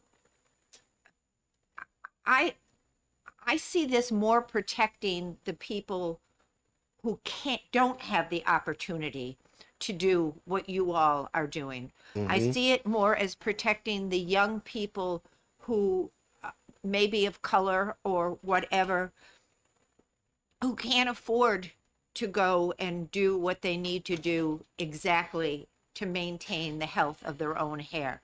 What are your thoughts on that? Yeah, there's quite a few people who, you know, parents either are absent or just can't afford to pay for the protective styles. We see it more and more every day. Me and my queen, like, she's phenomenal. She does a lot of we'll put this on the record, but you know, when we see certain ones that we know they need it and they can't afford it, we figure something out. You know, we make it happen because it's not the child's fault. You know, and sometimes it's not even the parents' fault. They only can afford what they can afford. You know, so or sometimes we still do my queen loves bartering. And so, you know, we do a service for a service, you know. So we do whatever we can to help those who can't afford it to afford it, you know. And sometimes we just do it free, and just to look out for the kids. And some adults actually call and ask us also, like, I would love this style, but I just don't have the money for it right now. But my hair is like this, and so my queen will talk to them, and they'll figure something out. I do wish we were able and had some type of program available that to where we'll be able to help more, especially of our youth. We're out of Manchester, so I wish there was something where we were able to have some type of program where we could bring the kids in, and they'll be able to get their hair, washed, cleaned, and done up in some sort of protective style, without the cost. It's just right. I mean, right now with the demand, we wouldn't be able to not say we wouldn't be able to pay our bills, but we wouldn't have the time because it's only my queen. I don't do hair. And so it's only my queen as the stylist. So, and these protective styles, some of these styles are anywhere from 2 to 10 hours of sit time. So we wouldn't be able to do so many because we're limited in staffing and resources. But I would definitely love if there was something there. Representative Tripp. Chair, thank you for taking my question. You, like a couple of the other people that have testified, have used the phrase Crown Act. Does that mean something? Yeah, so we've been fighting for this around the United States as the BIPOC community for some years now. And so the original bill, that's what we called it, the Crown Act, the crown to your head. And so instead of, I think this is HB 1169 is the bill. We just always put it together with the Crown Act. It's another form of the Crown Act in the state of New Hampshire. Follow up? So I imagine that the Crown Act is an act that was enacted in another state. Yes. So there's we still got a couple of states we're fighting. Yeah, 2 other states. 22 other states. I'm sorry. So we still have we still have some ground to cover, and hopefully after today, New Hampshire will be on that list with the 22 other states that already passed this bill. Thank you. Thank you. Representative Stapleton. Thank you, and thank you for taking my question. We appreciate your testimony today because it informs us of things that we didn't know, and it's quite helpful, and I appreciate your doing that. One question I had, you mentioned your experience in Florida at age 16. What was that job? I missed that. Oh, Denny's. It was a Denny's restaurant. Okay, thank you. And there was another, there's another young man, I can't remember his name, but it was big on the news.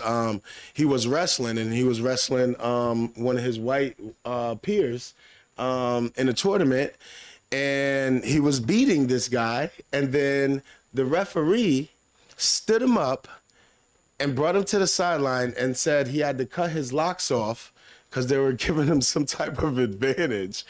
And he had to cut his locks off or he forfeits the match. And this was a championship. This was a high school championship match. And eventually you can watch this video. He's crying the whole time, but he cuts his locks because, I mean, he's worked his behind off to get to this level and to this stage at a state championship wrestling match. And he had to cut his locks off on the sideline while everybody's watching him on the stadium. And he went on to win the match, but in my opinion, he lost because in the end he had to cut his strength off, his hair, and we just don't feel like if that was anybody outside of the BIPOC community that would have happened. And so this bill is like so important. This is real important to us because I love my hair like with a passion, and my queen takes care of my hair. So and I can't see myself without locks. You know, I'm actually running to be a state rep this year, and I couldn't imagine them telling me in order to be a state rep, I would have to cut my locks off. So in order for me to help my constituents and my and my people and my state, I would have to cut my locks off. That just is I feel it's inhumane to discriminate against someone for the style and texture of their hair. And we're born like this. It's not like we have a choice, you know. It's not like we have a choice. This is how our hair. This is how our hair is from the time we're born. So I would greatly appreciate if all the representatives here. I thank you for your time, and I appreciate if you push this bill through. Other questions for this witness? Seeing none, thank you very much, sir. All right. Have a beautiful day. God bless you. Thanks.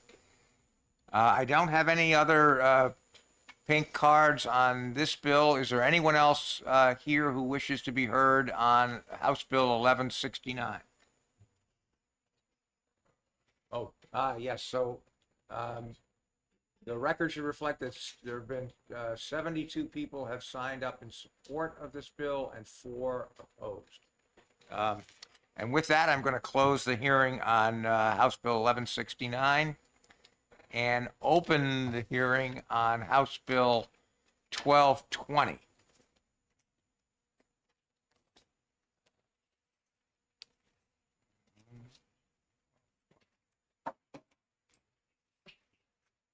And I'm going to recognize Representative Ben Ming as the prime sponsor.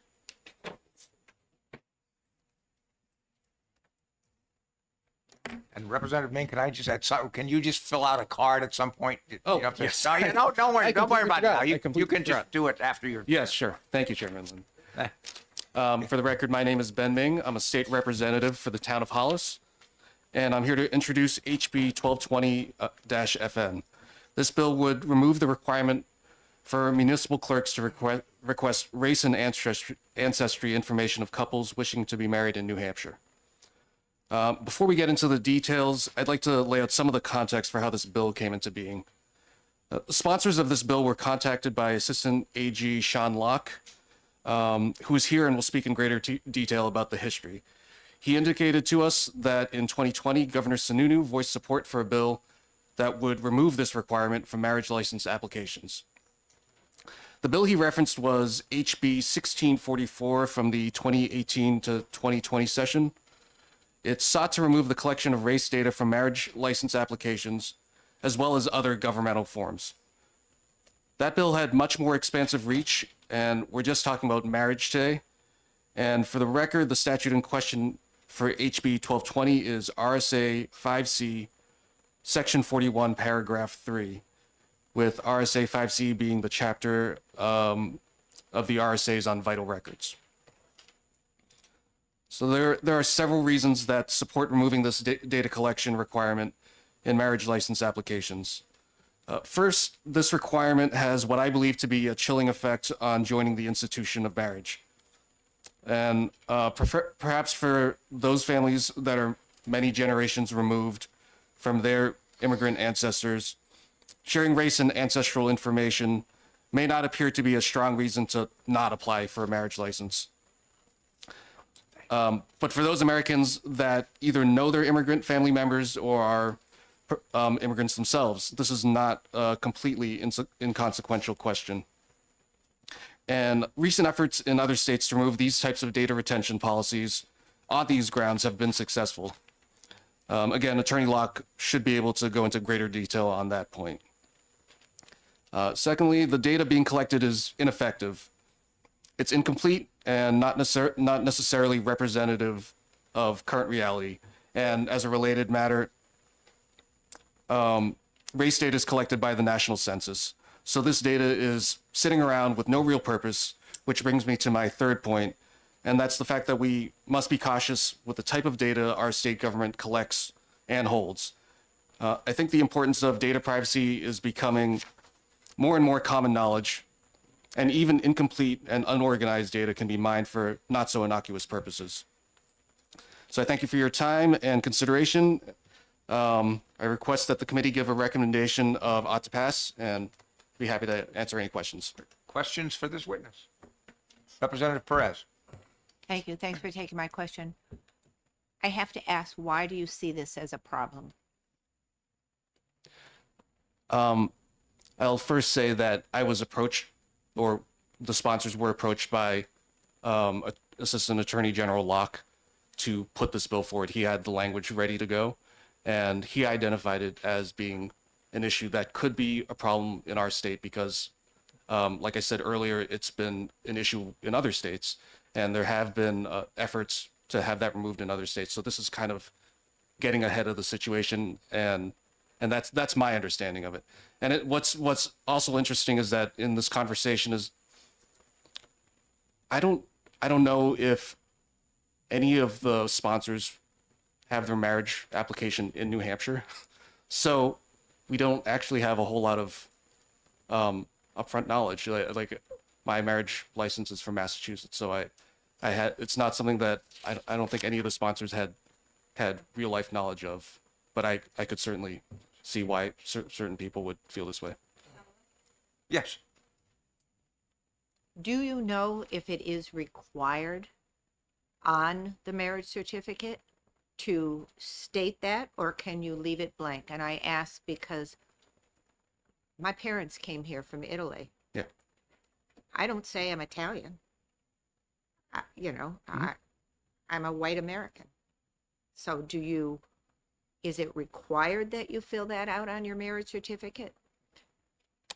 As far as I know right now, yes. Yes, Representative Tripp. Thank you for taking my question. I suspect that maybe this will be answered later, but do you know what this race and ancestry information is used for? Or is it just collected and sits in the drawer? I think it's your second point. It's and that's kind of why it needs to be taken care of. I personally, my final point on data retention, if it's not being used somewhere, it really shouldn't be collected. Thank you. Yeah. Other questions for this witness? Representative Stapleton. Thank you, Mr. Chair, and thank you for taking my question. Do you or the Assistant Attorney General or any of the research show that there were problems of license denial due to race and ancestry? Thank you for that question. I don't know if there's any data, but I think the success of the push to get rid of this requirement in other states kind of indicates that there is a problem. And I think AG Locke or Assistant AG Locke will be able to go into that in greater detail. Thank you. Other questions for this witness? Seeing none, thank you very much, Representative Meek. Next, I'm going to call on Representative Keith Ammon, please.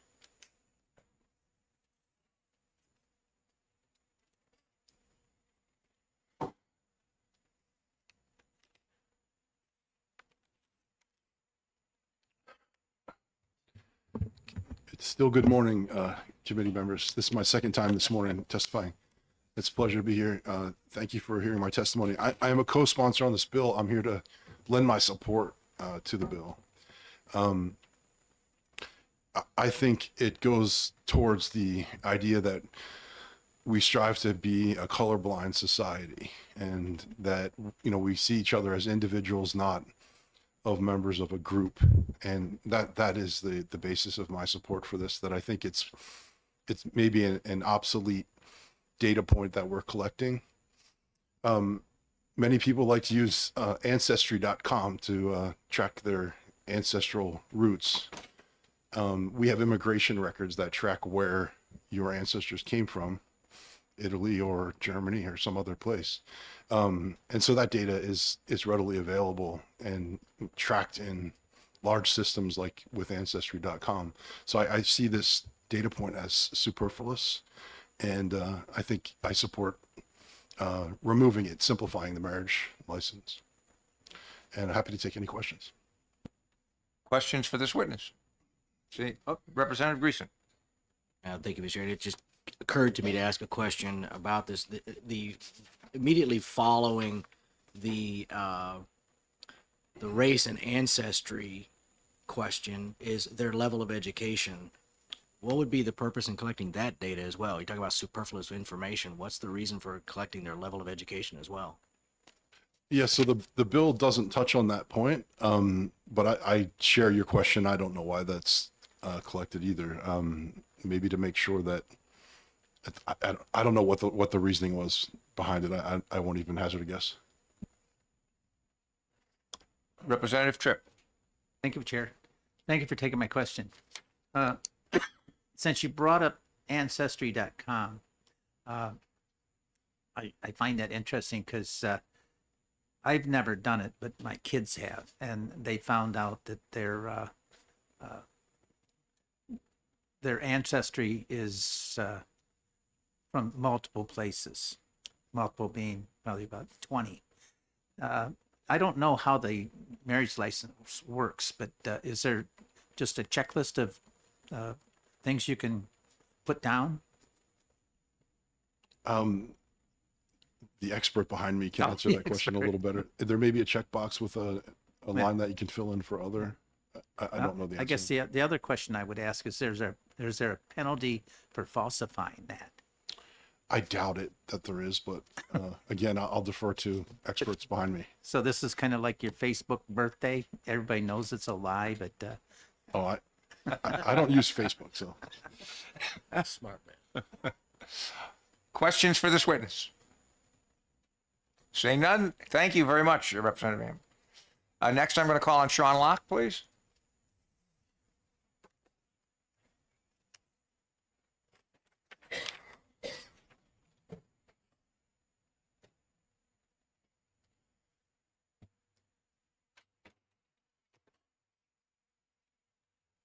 Good morning, everyone. Chairman Lynn, and members of the House Judiciary Committee. My name is Sean Locke. I'm a Senior Assistant Attorney General, and I direct the Civil Rights Unit at the New Hampshire Attorney General's Office. I am here on behalf of the Attorney General to testify in support of House Bill 1220, which is a bill that we requested. I'm going to kind of have three things I want to cover in this testimony. First, the background of how this request came to pass, history of this particular provision, RSA 5C41, and then the legal issues that have arisen. I know there have been questions asked, and I will do my best to answer those questions as well. So starting with the history. In February of 2020, Governor Sununu and Attorney General McDonald had received notice from advocates that RSA 5C41 requires people seeking a marriage license to provide information about their race and ancestry, and that such requirements across the country are a vestige of laws that were designed to prohibit interracial marriages or to limit interracial marriages, that some courts had deemed constitutionally suspect that those requirements remain in the law. I worked with then Governor's legal counsel, John Formella, reviewed this, and we consulted and agreed that the best course of action would be to remove the requirements, which led to Governor Sununu requesting of then Speaker Shurtleff and President Susi to use House Bill 1644 as a vehicle to enact those changes.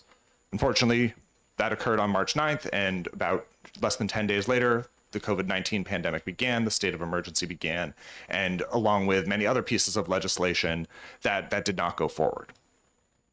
In April of 2023, we were contacted again by these advocates about these changes, and realizing that they had been lost in the chaos of COVID, we offered to pursue a fix for this issue.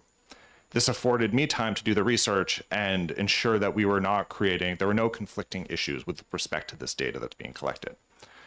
So the history of this language is, it first appears in 1858. It was first codified in 1858, shortly after the requirement for receiving a marriage certificate or marriage license shifted from a requirement that individuals have to publish in local papers their request, that the idea that they are seeking to be married and provide opportunity for members of the public to object to the marriage. In 1854, it was changed where you go to the town clerk's office and get something similar to the process as it exists today. 4 years later, the requirement that people provide their color or ancestry data was codified into the statute. And the legislative record at that time, I certainly couldn't find access to it to see what was said other than the House of Senate journals, which did not provide a lot of information. But the political current at the time in New England was dominated by what was called the Know Nothing Party, which was an anti-Catholic, anti-immigrant party. And so certainly it certainly creates a cloud as to why this requirement suddenly came into law when it hadn't been, when we shifted from a published notification to the town clerk's office. Over the years and decades, this law had been shifted around and recodified and eventually became RSA 5C41. In preparing this legislation and making this request, I did consult with the Division of Vital Records as well as the Department of Health and Human Services to learn if it had there was any modern reason or any modern use for this particular data. And was informed by the Division of Vital Records that although they collect this data, the federal government decades ago used to collect this data. It has not since the 1990s. So essentially what this data does, it's statistical data that's kept, it's accessible to the public, but that's its only use. It's not used for any sort of other purpose. Which brings me to kind of the legal questions here. So where these requirements have been challenged in courts, it's implicated both the Equal Protection Clause as well as the fundamental right to marriage, which has been recognized by multiple courts, or the U.S. Supreme Court multiple times, going back to the decision in Loving v. Virginia. It warrants strict scrutiny, which means that there needs to be a compelling state interest for requiring the provision of this data in order to receive a marriage license. Unlike states where this has been challenged, where there is a much stronger link between the concepts of racial integrity or prohibiting interracial marriage and these requirements. That is not necessarily present in New Hampshire. New Hampshire never had a law that prohibited interracial marriage, and so that link isn't as clearly cut, but it still distills down to, even absent that link, the state interest may be limited because all this data is collected for it to simply be available for the public to look up on the Division of Vital Records website. It's not information that's used for health information, health kind of the distributing resources or for any other state purpose that I am aware of. And so that is why, and I contacted the sponsors for this bill, asking them to introduce it because last year they had been the sponsors on a bill that codified the Loving standard that recognizes in state law the right to interracial marriage. So I thought they would be a good vehicle to start this conversation, having done that work in the previous year. But the Attorney General, kind of with that background, asked that this committee abandon this remnant of kind of a previous time and vote ought to pass on House Bill 1220. And I'm happy to take any questions. And I was just, to the most recent question, pulling up the worksheet for how this data gets reported as part of the licensing requirement here. So I can hopefully answer some questions about that as well. All right, questions for this witness? Yes, Representative Katab. Thank you, Chairman, and thank you for taking my question. Just for the record purposes, when you had initially talked about the bill and the pandemic, you had referenced February 2021. Did you mean February of 2020? Yes, that's what I meant. Okay, Sorry. thank you. So can I ask, I don't see any other questions. Can I ask a question? What would you say? I mean, it seemed that Representative Ammon had a good point. Just as race and ancestry would seem to me to have nothing to do with, the state would seem to have no interest for marriage purposes in knowing that. What about level of education? Why would they have any interest in that for marriage purposes? I would share the concern. I didn't necessarily, the inquiry that how it came to us was about the race and ancestry data, so I didn't ask about the education requirement, but I would share that same concern. And when Representative Ammon brought it up, I also shared the concern, but wanted to at least keep the bill for now clean and neat to the specific issues that were presented to us. But I don't, I don't know that there is a reason. If we were to do an amendment to we wouldn't move oppose that that. also, there would be no problem as far as you could see. Okay. Right. All right. Representative Perez. Thank you. Thanks for taking my question. Lots of questions. I'm sorry. Having been a health professional for 42 years, I think my ancestry is extremely important. I think years down the road, I mean, I happen to know where my parents came from in Italy, but years down, if that is not public record, through a marriage certificate or know where, people may not know. There are certain, no matter what I eat, I have a fabulous HDL. I'm called an olive oil Italian. I only know that from my ancestry. That's very important. And I'm in a study now because of that. I just don't see, if we don't have a problem here in New Hampshire where it has never been a problem, why to pick and choose to eliminate this when that information may be necessary for a, something, a catastrophic illness that has come about down the road. So I guess I'm not, it's the, if it ain't broke, don't fix it. You say we do not discriminate. We never have discriminated in the state of New Hampshire. What do you say to generations down the road who want to know the ancestry of their great-great-grandparents? Well, tough. We didn't ask for it anymore. Well, so I think there's several answers to that question. The first is, even though there was no codification of a prohibition on interracial marriage, it doesn't mean that this requirement doesn't have that same taint or pall kind of over it. And, you still have to go to the town clerk and present this data, and it could lead to, again, I'm not that much of a historian to know what happened in the 1850s and 60s, but it doesn't mean that people historically weren't refused licenses because they came, or it didn't create problems going forward. That I don't imagine it's a problem in the present day in the same way it may have been historically. But to the point about using this as a tool to track your own race and ancestry data, you still have to provide information about your family history. So you have to provide information about who your parents were, and both individuals getting married. And so that information is still something that can be used to trace the information back if you're trying to identify where your ancestors may have come to, how they originally came to the United States, where they came from. You could use that information, that knowledge, just like anyone would. I know my parents' names. I can go look for their birth records, figure out who their parents were. And that's usually how the genealogy process works. It's not necessarily, I could put, in the worksheet itself, it just asks for, it's a fill-in. It's a person can fill in, it's not a checkbox. It's how you would self-describe your race or ancestry.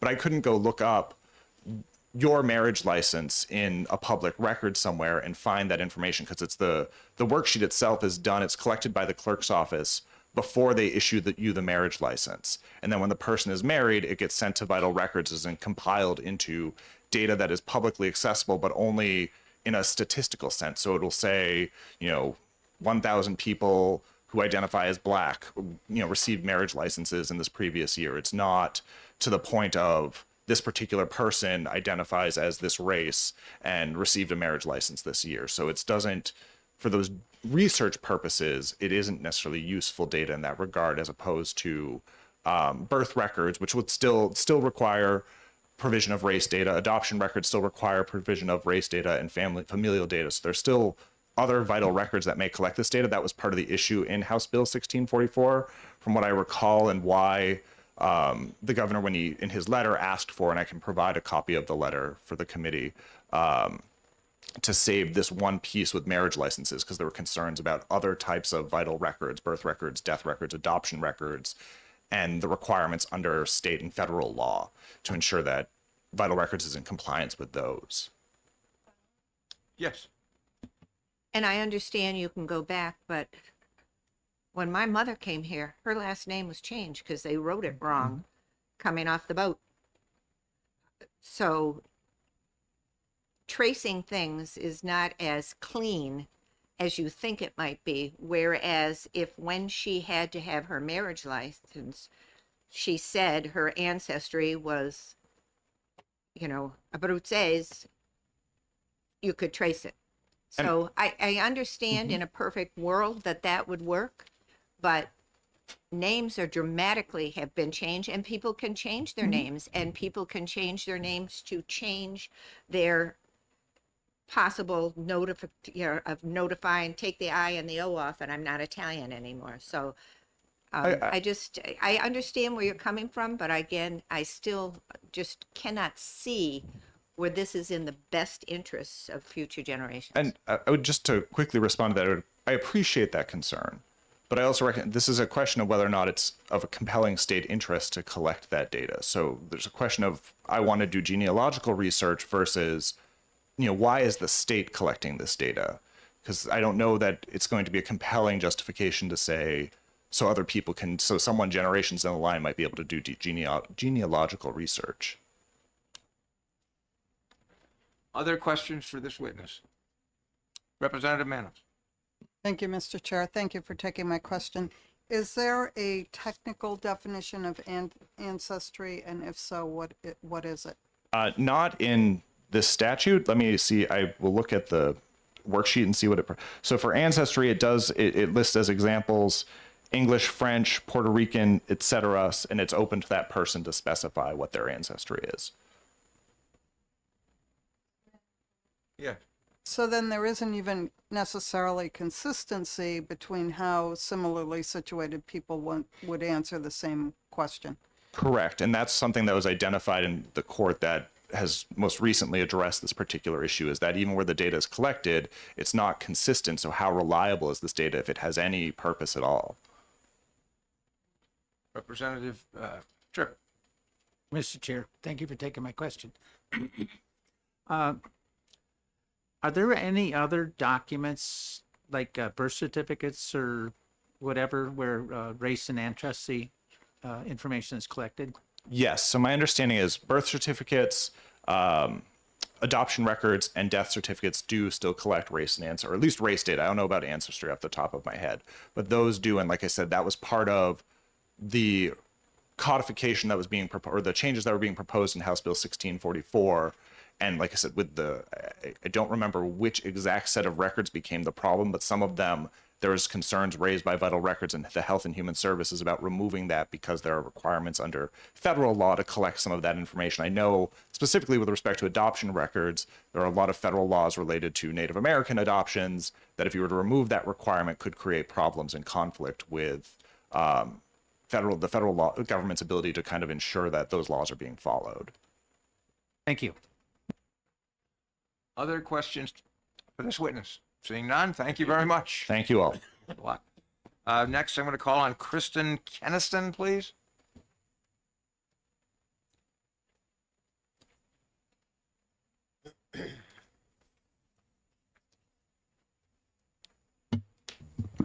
Good morning. My name is Kristen Keniston. I'm the State Registrar and Director of Vital Records. So I'm hoping I'll be able to answer some of the questions for you that I've heard earlier. What I have coming around right now is a handout, and it has the marriage intention worksheets for you all to look at. It also shows you a test sample of what a marriage license would look like that's created after the couple has filled out a marriage intention worksheet. And then there is a certified copy for you to look at of what a marriage license looks like after. So we'll start with the marriage worksheets. It's a 2-page document. On the back is where the statistical information is being collected. So as it's been pointed out already, that the statistical component as far as race and ancestry goes, there's no check boxes. It's all entirely self-reliant. So it depends on what you want to put down. And then there's the educational piece, which is to standard education of, I can't even talk right now, I'm so sorry, the United States education system so that it goes through college.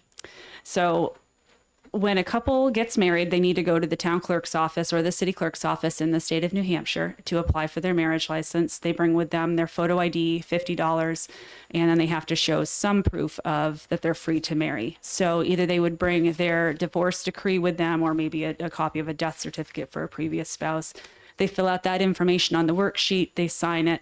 The clerk then goes to the computer and enters that marriage license into our Neverin system. So the Neverin system is our electronic database that we use for all of our vital records. The system will then generate off the marriage license, which you'll see on page 2 of your handout. And you can see if you look down at the very bottom of that, that the statistical information does not appear anywhere on there. So it never shows up anywhere on the marriage license at all. And then when you get to the point after the ceremony has been completed by the officiant and it's signed off on and returned to the clerk, they'll put that into our Never-End system to finish it off. It becomes a filed record, and then the couple can buy a certified copy of the record. So the last page is just a sample of what shows up on a certified copy. And again, you'll see that the statistical information does not show anywhere on there. So currently, the reason that we are collecting the statistical information, just to back up some of the testimony you've already heard from today, is because it's a national standard. So somewhere in the 1950s, the marriage licenses started to be looked at, and a national standard was set for that. So it's twofold for that purposes. One is from the record side of things, where when you get married in one state, you're collecting the same information so that if you took that marriage license to another state, you can still conduct your business there. They'll still accept it because it's a standard form. It's still collecting all the same information that other states are collecting. From a statistical standpoint, the information, it needs to be obviously consistent whenever you're looking at public health. You always want to look at the same data set, and it just helps with the data quality. So that's a reason why it had to be consistent in all of the other states. So a lot of the other states are also collecting this data at this time as well. I would say that the statistical data that's being collected, though, is not being used. We do not report any of this information to the federal government anymore. They had a program that used to actually use the statistical information that ended in the 1990s. So I believe in 1995 was like the last time we actually gave this information to the federal government for their use. And also our New Hampshire Department of Health and Human Services no longer uses this information. I did confirm that with them. They don't touch any of the statistical piece.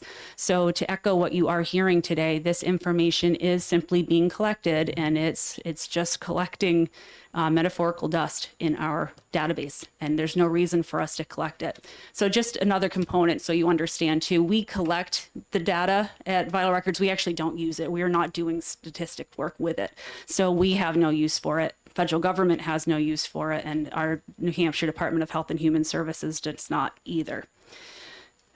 So just going back to the standardized forms. So even though our RSA 5C5 says that we follow national standards on all of our records, the national standards for our vital records for marriage licenses hasn't been updated since 1989. So we are still following these old guidelines that we don't really need to anymore. RSA 5C4 says that we shouldn't be collecting any data that we really don't need. So I am not opposed to this coming out if you see fit in removing it.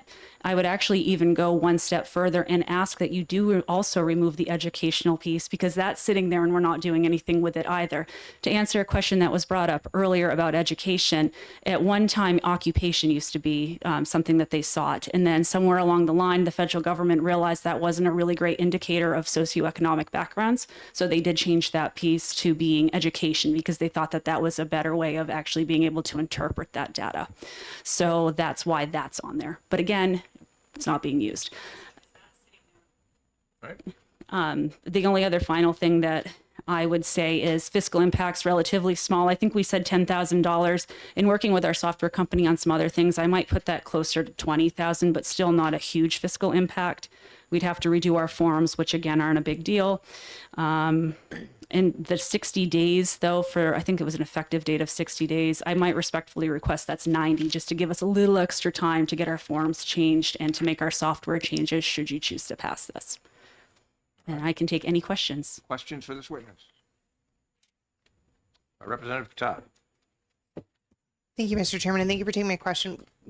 Would you mind repeating which statute you stated states that you shouldn't be collecting information if you aren't going to be using it? RSA 5C4, and that was my loose interpretation of that. I have it here if you want me to pass it over to you to look at. Okay. That's okay. Thank you. Other questions for this witness? Seeing none, thank you very much.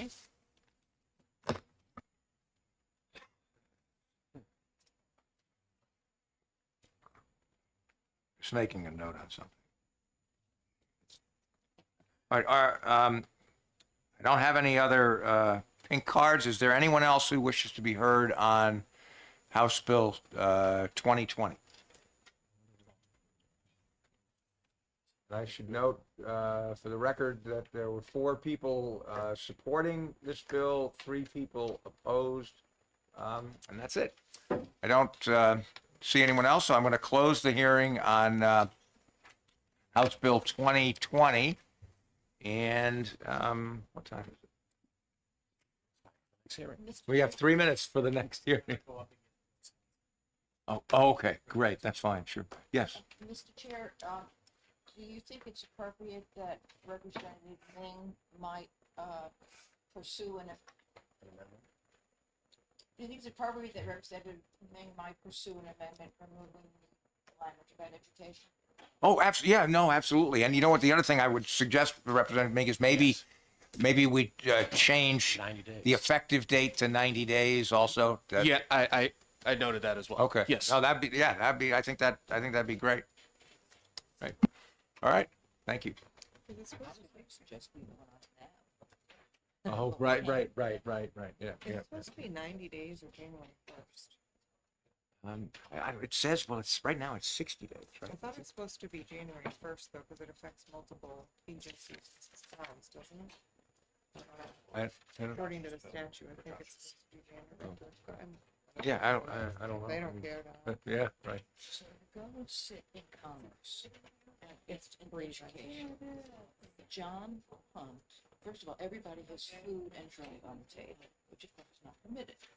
But John. I didn't know. Is that right? Oh, Water's the only thing. right. Water. Yeah. Right. Huh? Food and Yeah. drink.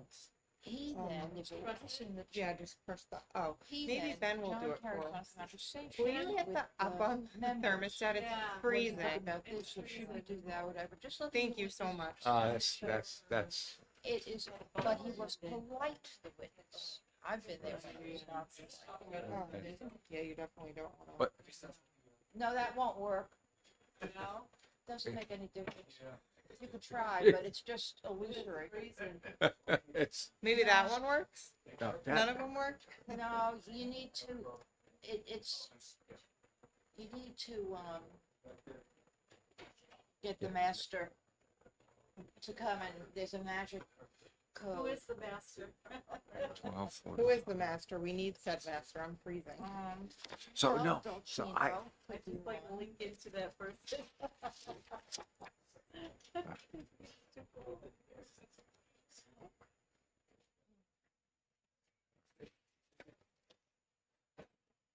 What did they do? Turn the heat today now? I know. It's like. Hey, it's freezing. Yeah. At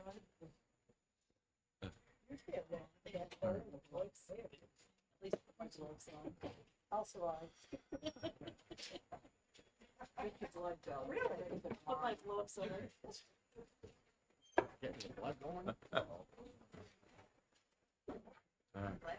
There's some interesting bills. Yeah. Right. Oh, yeah. I did make the point to let Representative Wheeler know about other bills to send to the Human Rights Commission. Oh, right. I said, this, don't, it's a good bill. I think reading the temp to remember everybody likes to know, but you might not want to hook it to that. To the human rights. Don't hook it to that tow truck, because that tow truck's about to get Right. repossessed. Right. Exactly. No, I think that's true. I think that's And I right. think, just talk to people, if you want to slow walk your claims, go Right. through the Human Rights Commission. Yeah, They right, haven't right. heard for 6 or 8 years. Hi. How you doing? Good morning. All right. All right. You, Representative Schmidt, nice to see you again. Nope. All right. All right. All right.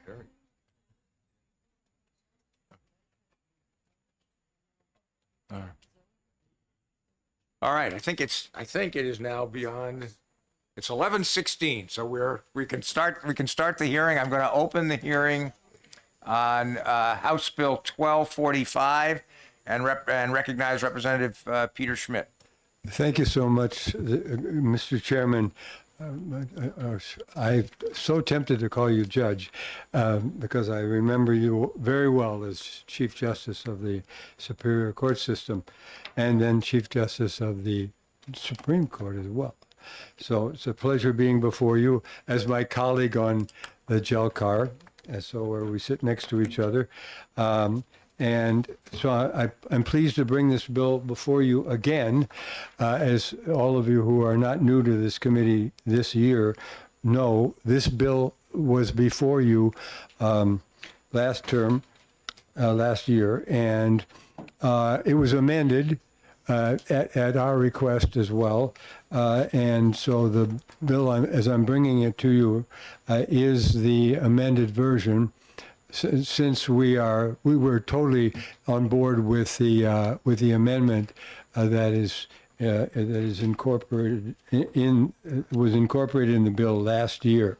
So can I just ask, I don't mean to interrupt your representative, Please. but is the 1245 that we have before us now, it is the same bill as amended that this committee passed and then the full House passed last year?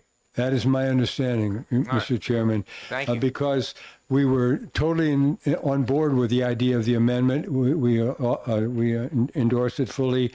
And I said, there's no sense going back to the original bill and having you have to amend it all over again. That made no sense. But I have several people here who are extremely knowledgeable about this issue, and they will be testifying momentarily. But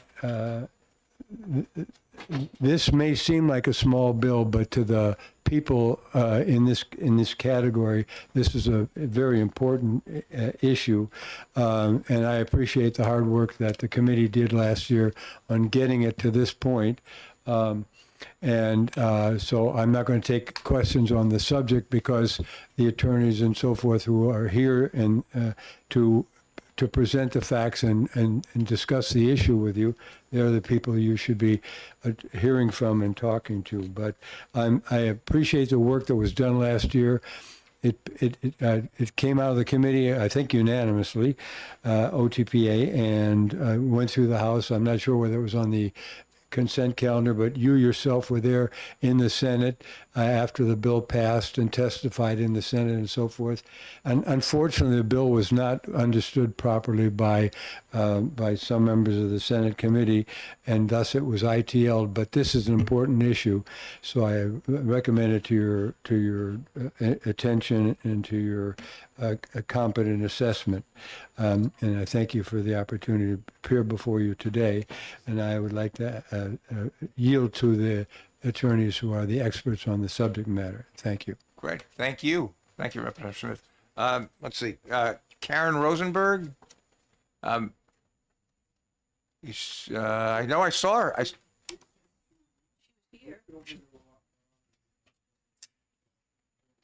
Oh, all right. Sure. No, that's fine. Then I'll skip over her for a moment and call on Carrie Tasker, please. Great. Thank you.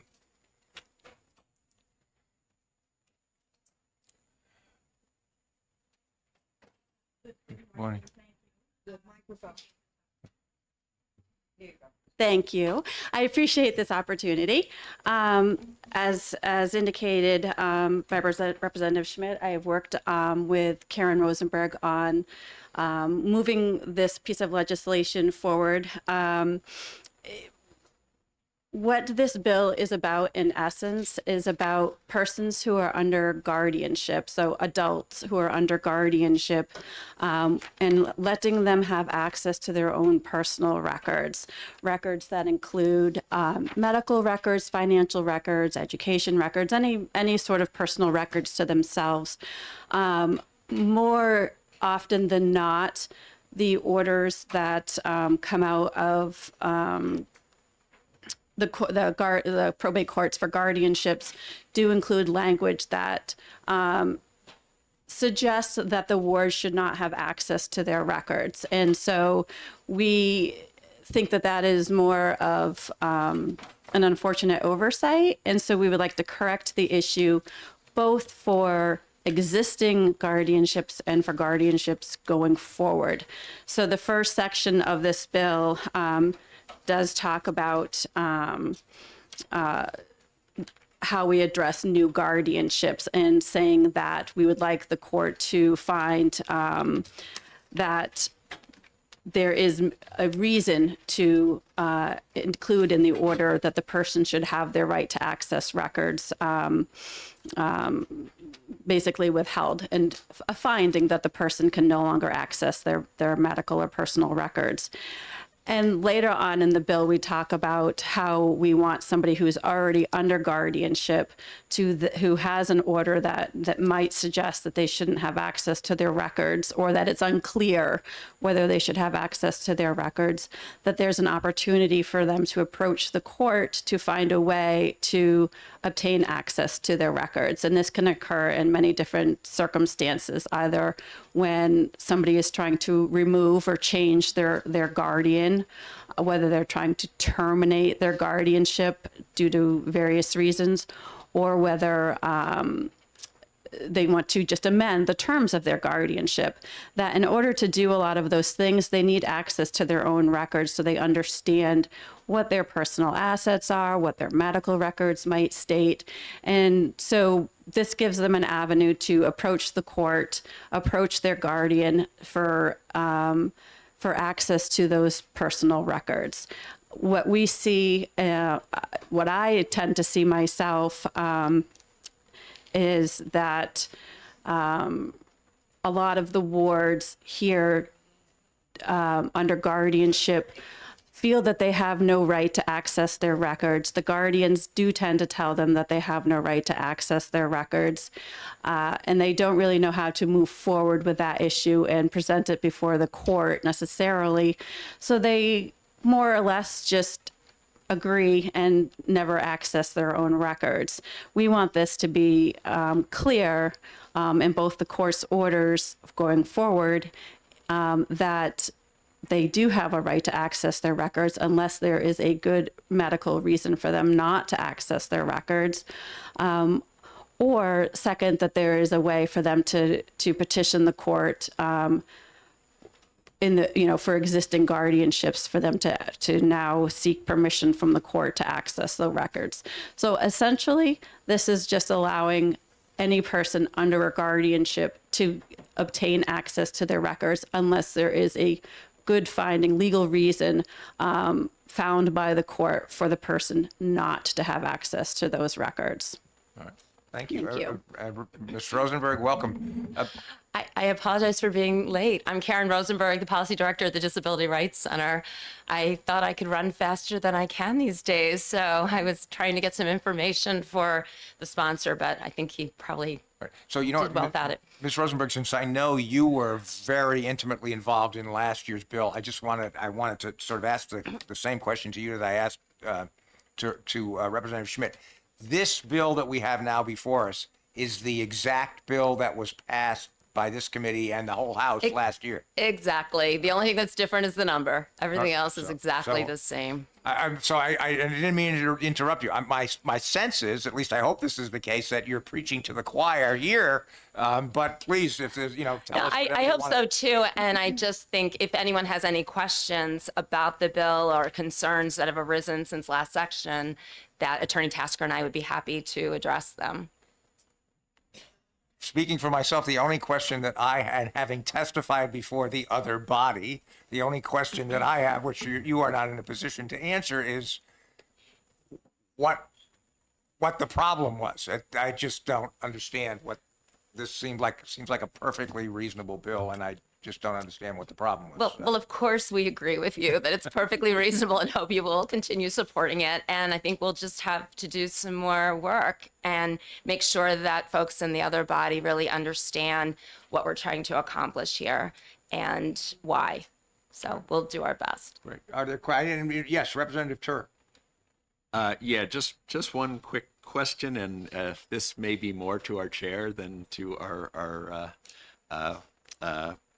person giving testimony. This has the language in it: the court shall issue an order. I just wanted to make sure, as we're going forward with that language, that it's acceptable for legislation to say the court shall issue an order. Yes, I think that I don't see any problem with that. Great. All right. Any other questions for either of these witnesses? Great. Thank you very much. Thank you, and my apologies for being No, late. no problem. No problem. Let me see. On 12:45, Lisbeth Solsky? Yes.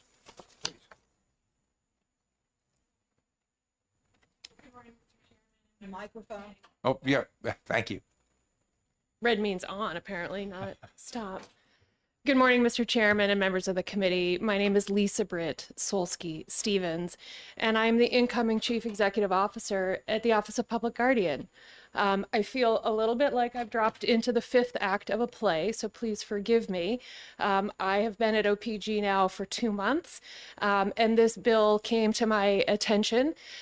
We do have concerns. I don't think they are insurmountable. I did reach out to Representative Schmidt, who I have known for many years, to understand the origin and the intention. And unfortunately, I think January being what January is at the LOB, he was not able to get back to me.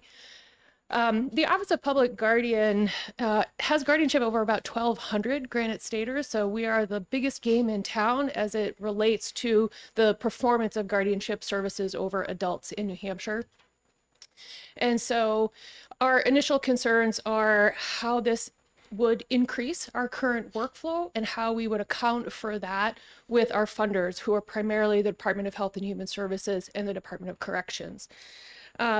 We also want to raise a concern that there is a big difference between allowing one of our clients, or wards as they are referred to in the statute, to access their records as distinguished from being able to authorize the release of their records. And very different consideration should be applied in whether we are allowing access to that record, or in fact saying that the ward has the authority to release those records. Frequently, the content of those records can be very disturbing for the ward. And we want to make sure that we have enough protective measure in distinguishing between access and authority to release.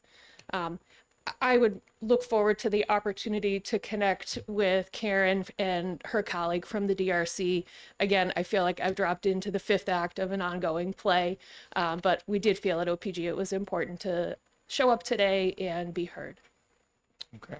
Questions for this witness, Representative Alexander? Thank you, Mr. Chair. Thank you for taking my question. I guess I don't understand. I'm trying to understand in what situation, like, you don't have to give me a specific, but in what situation would it not be in the best interest of the ward to have control over their own records? An adult ward.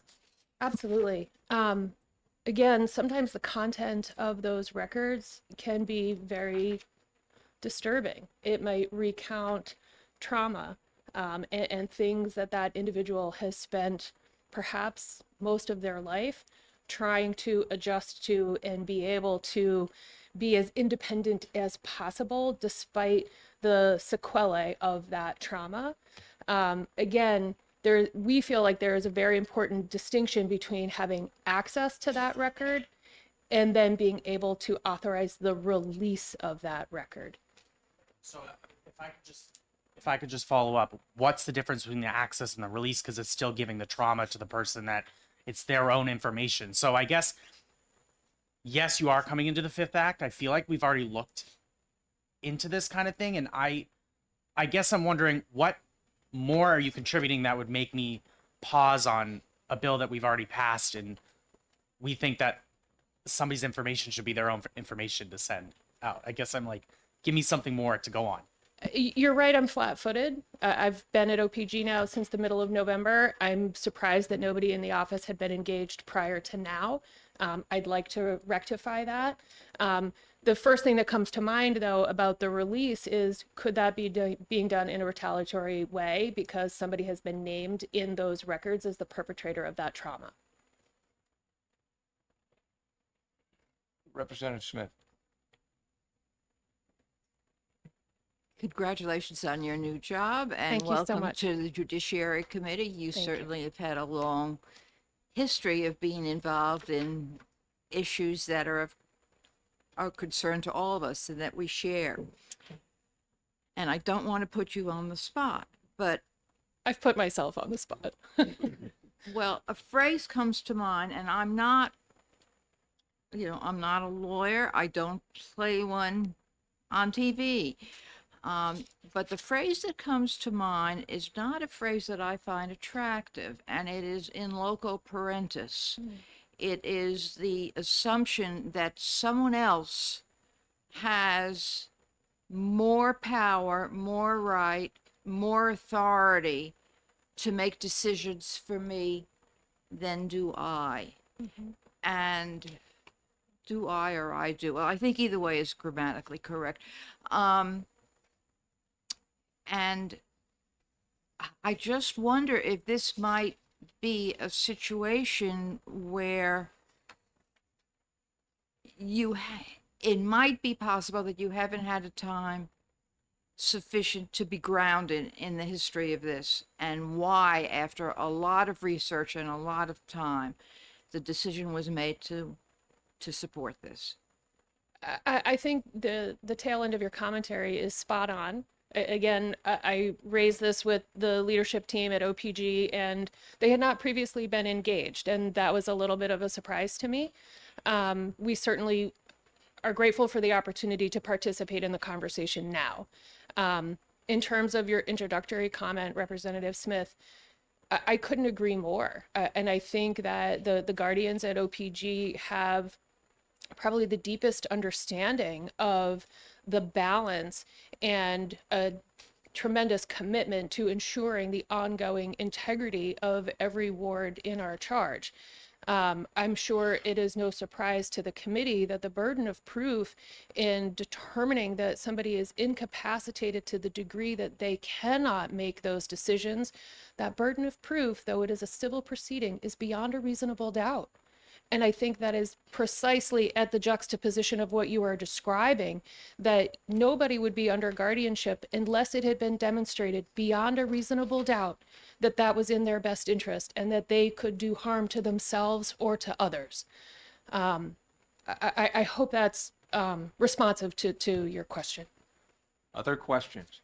So, the thing, I guess, as I'm looking at this, and the language that this bill changes, it talks about to have access to or to grant release in section 4, and then if you go over to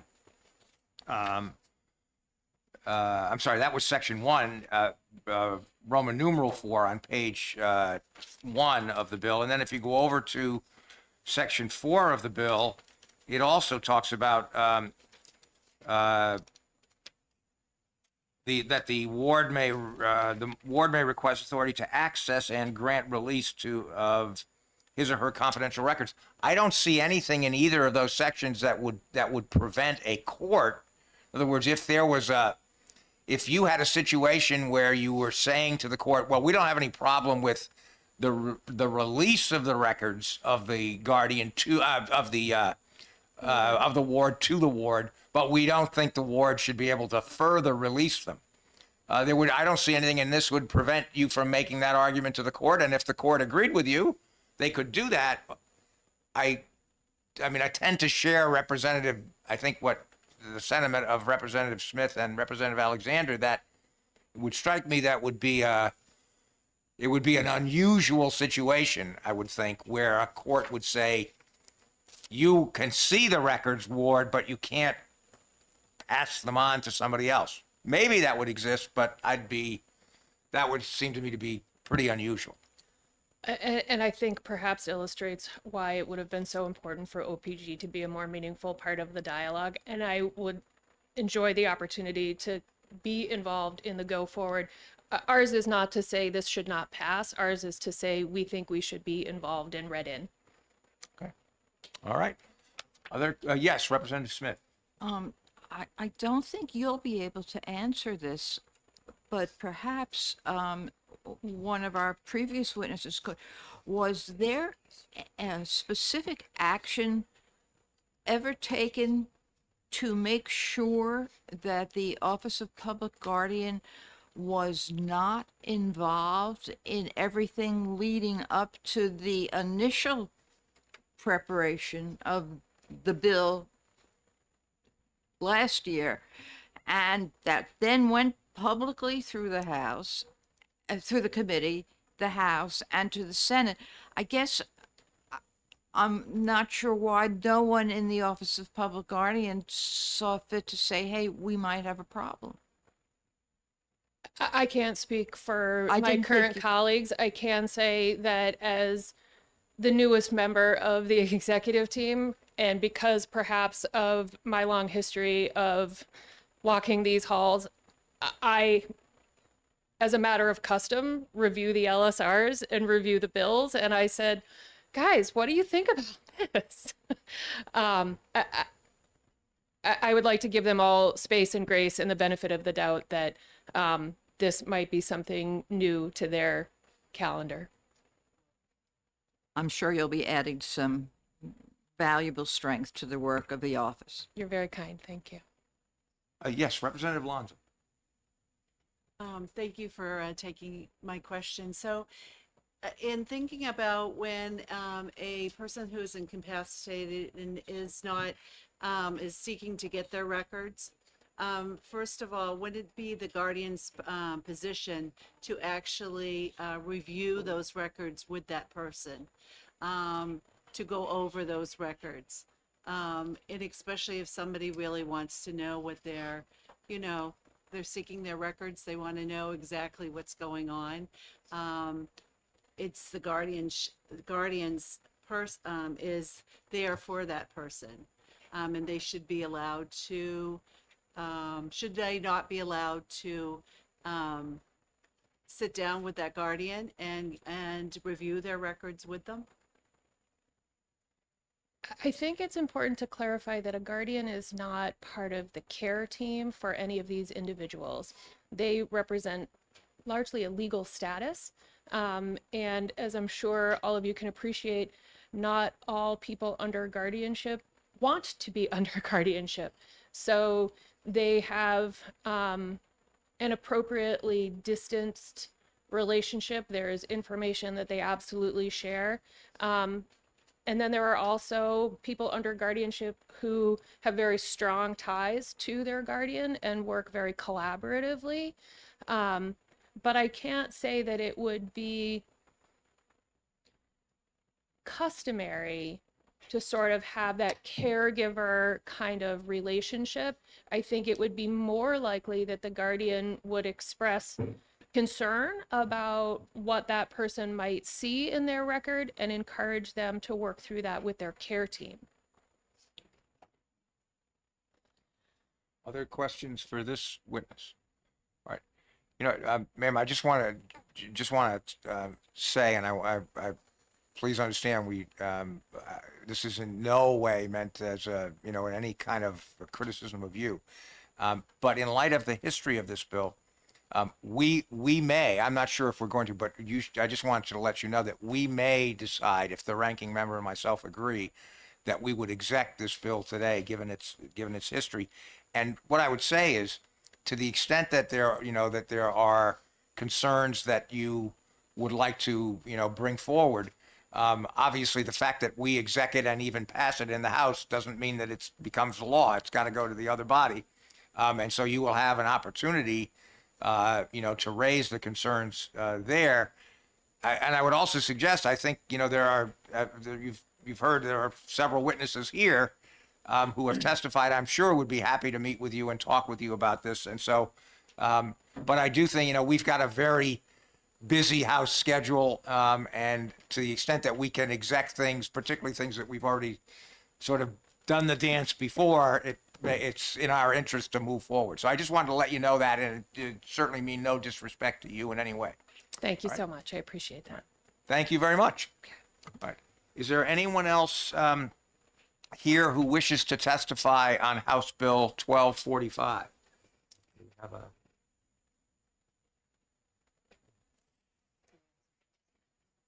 Yes, so we have, among the people who just signed in, we had 3 supporting and 0 opposed.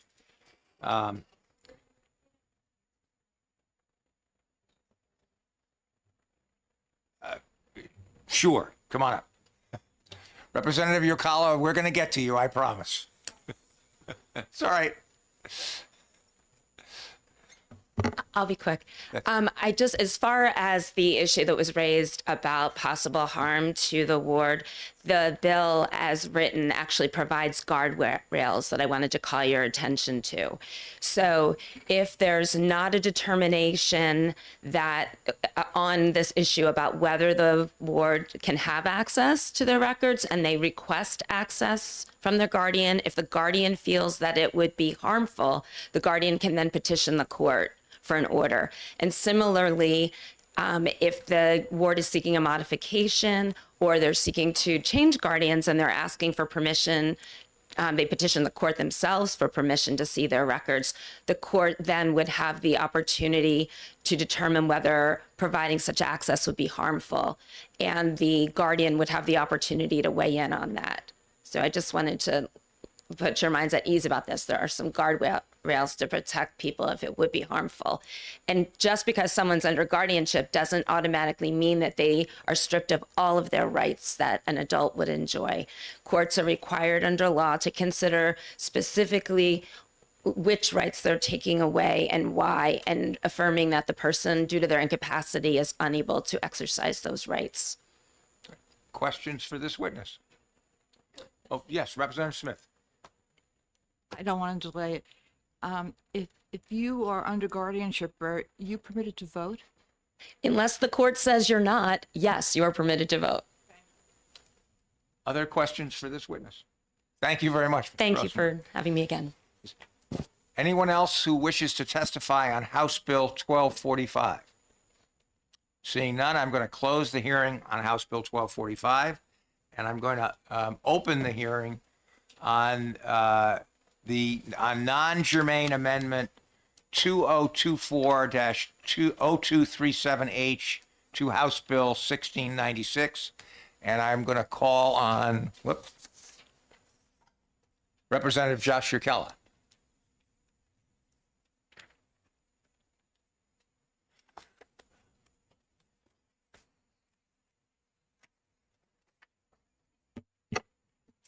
Thank you, Chair and members of House Judiciary.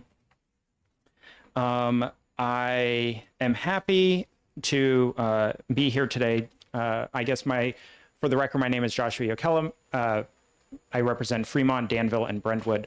I'm here to introduce amendment to HB 1696 0237H and I would like to thank the chair and the committee for the opportunity to speak to you about this today, and especially because this bill is really a right to know bill, and you guys have a lot of expertise in that area that will be able to be brought to bear on this issue. The genesis of this bill goes back a number of years, and I have been working with my municipality and the municipal and county government or municipal association, sorry, regarding right to know and why there's not more access to the right to know documents.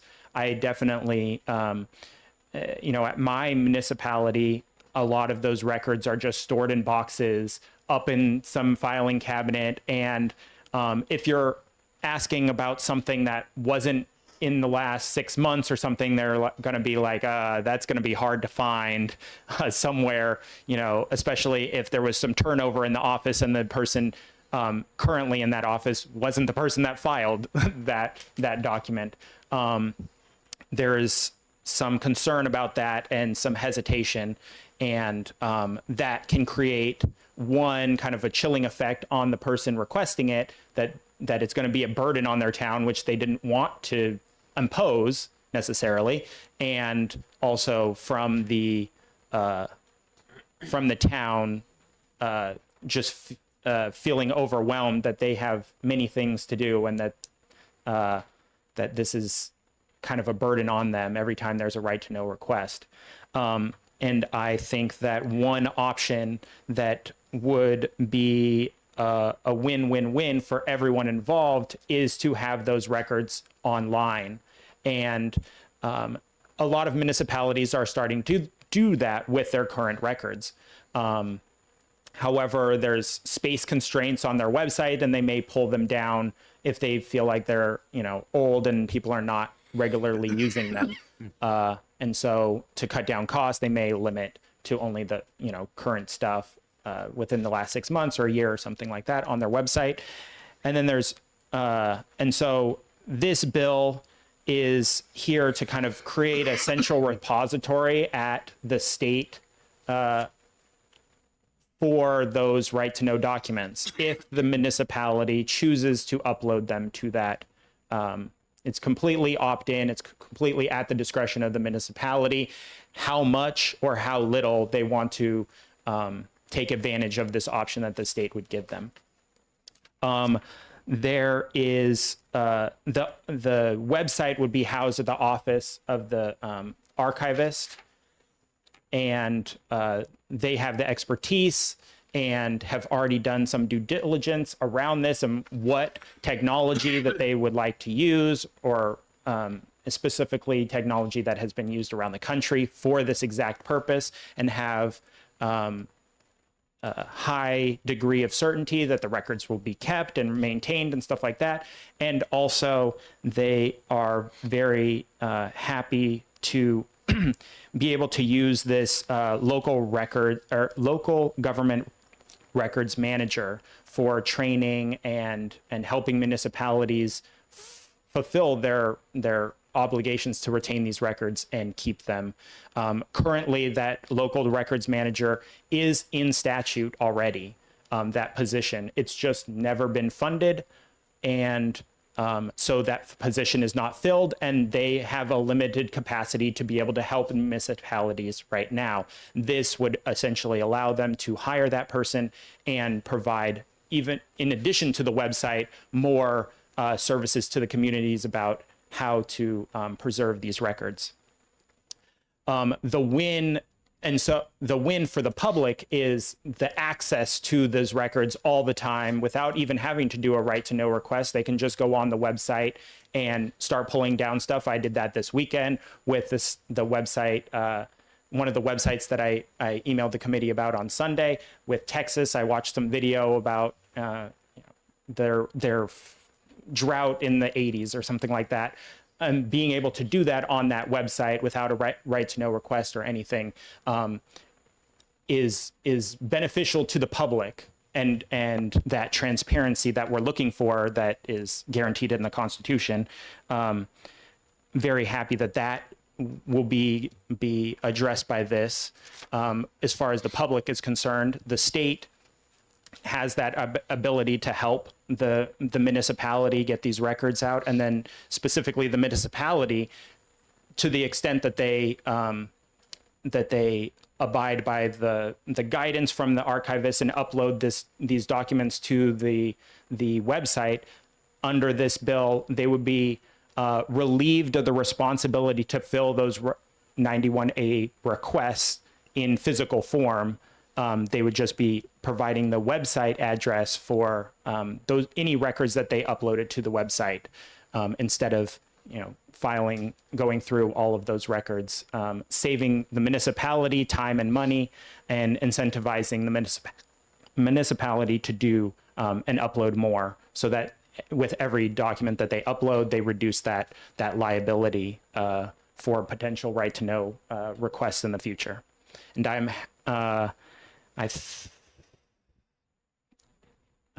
so I did want to, I did want to bring the committee's attention to RSA 33A already allows for municipalities to store records digitally, entirely digitally.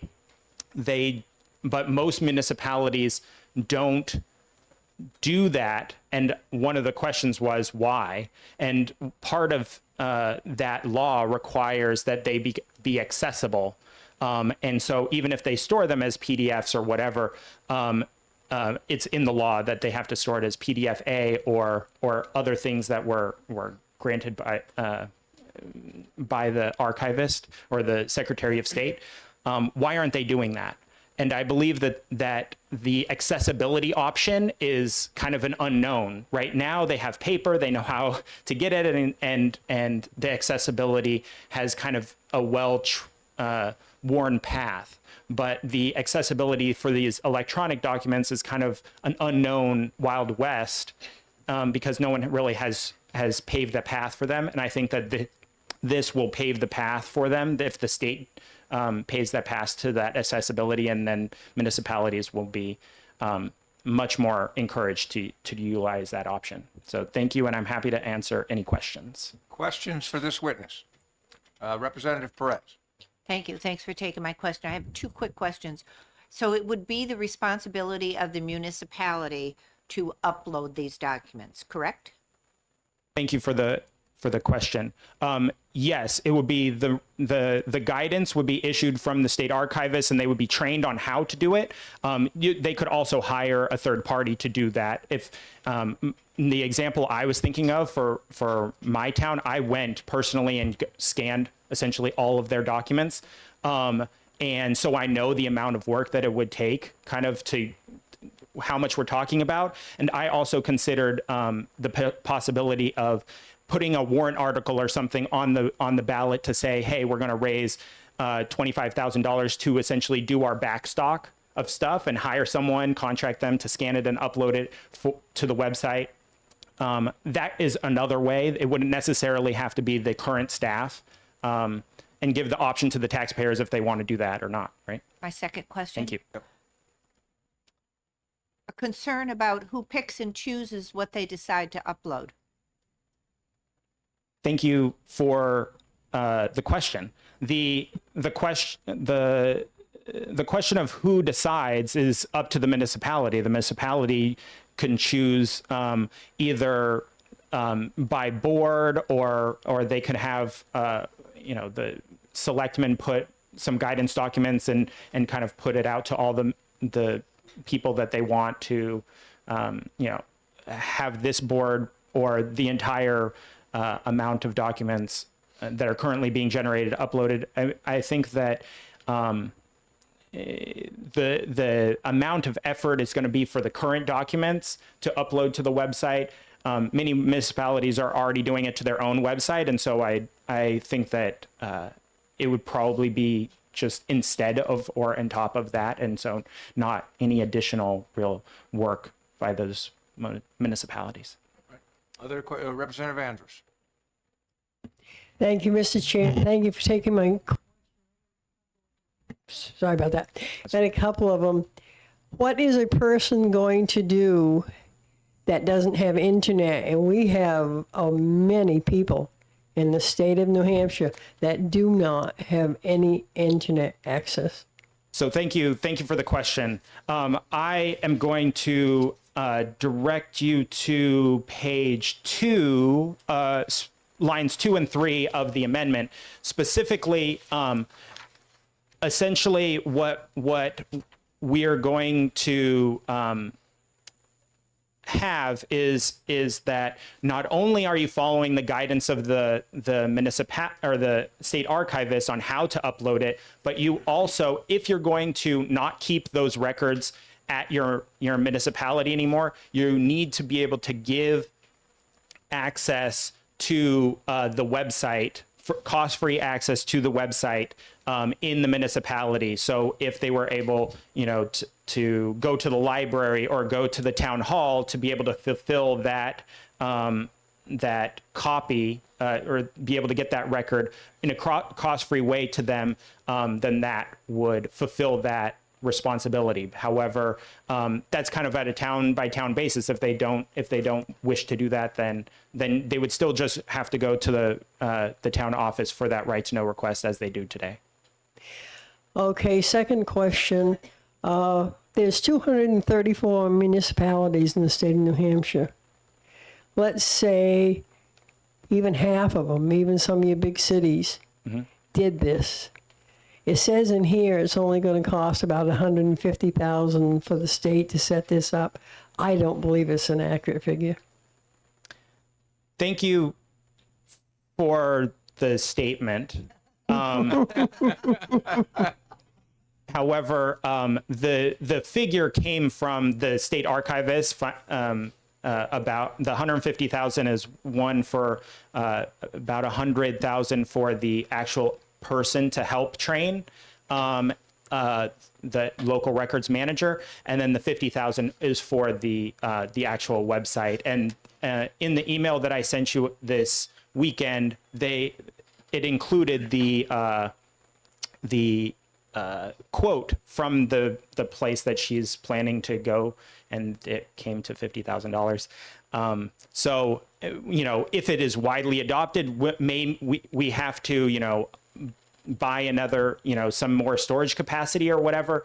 Yes, but the storage capacity is not that expensive. Okay, thank you. Thank you. Other questions for this Representative Tur? Yeah, thanks, and thanks for taking the question. I'm going to preface it, I guess, with the idea that, and excuse me, this is my first time working with a non-germane amendment.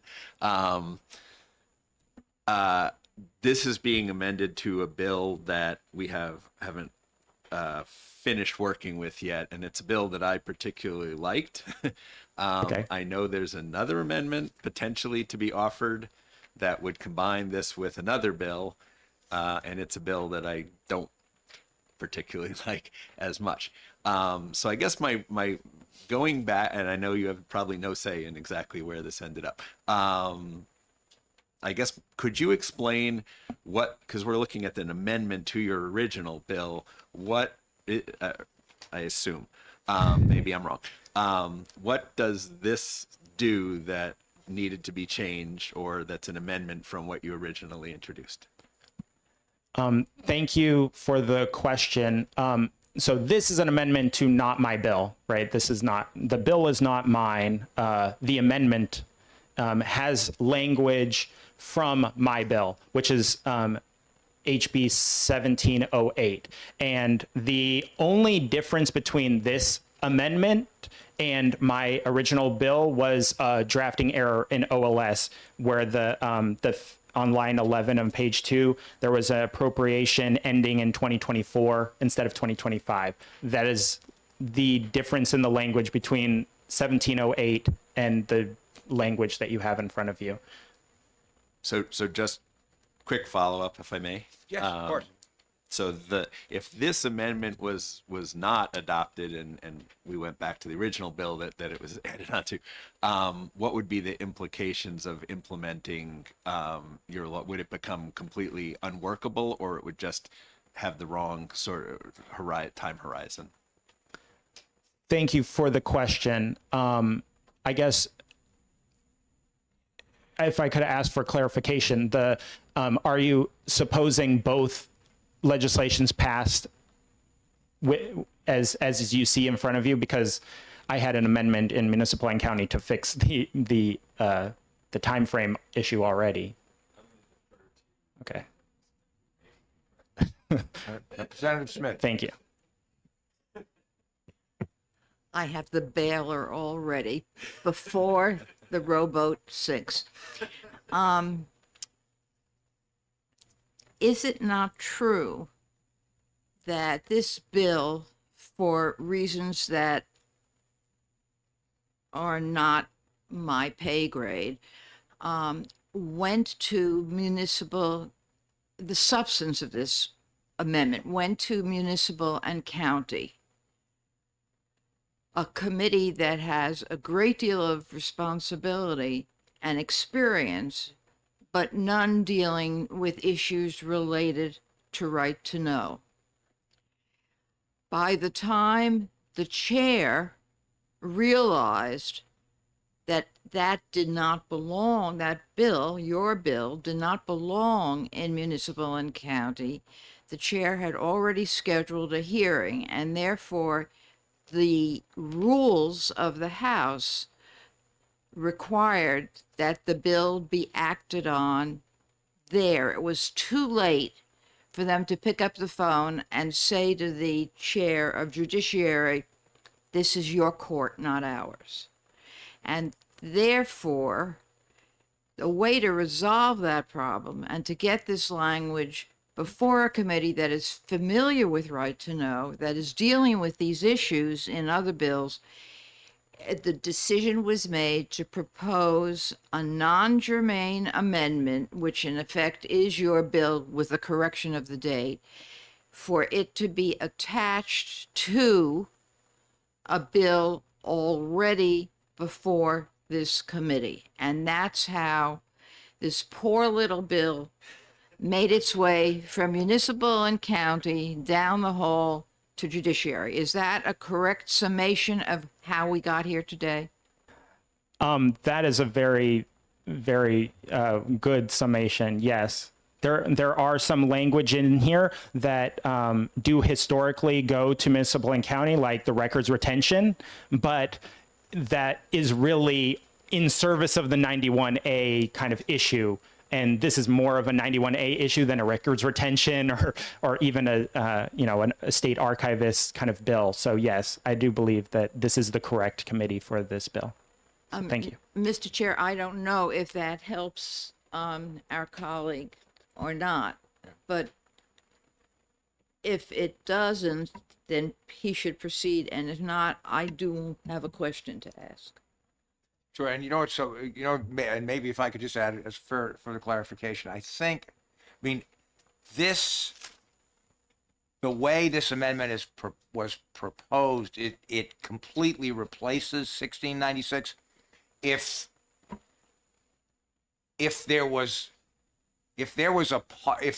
you preferred 1696 other than as I had proposed in another amendment to combine it with 1069, there would be nothing that would prevent us from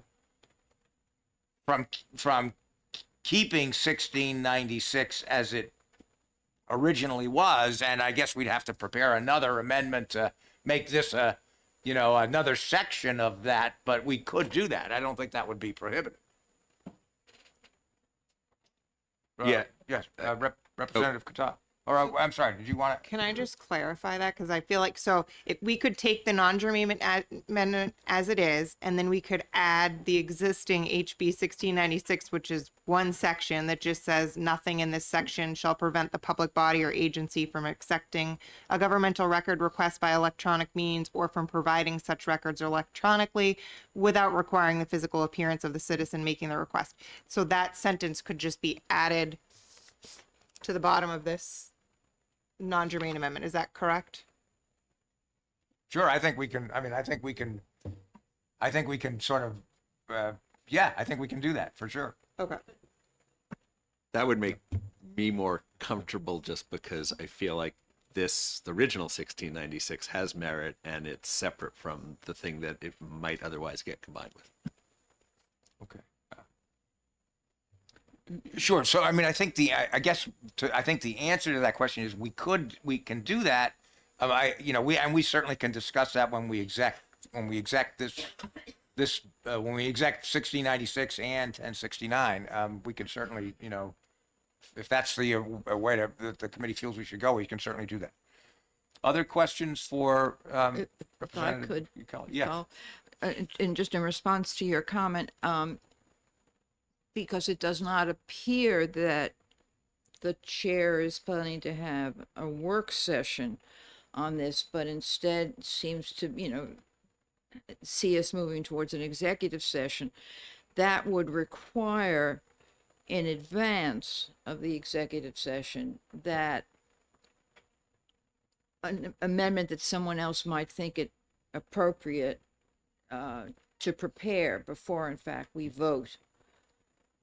Sure. No, that's a very good point. So that would have to happen.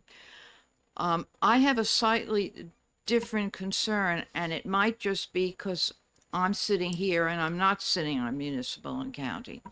And that is, what happens in what I hope is going to be less and less of a possibility if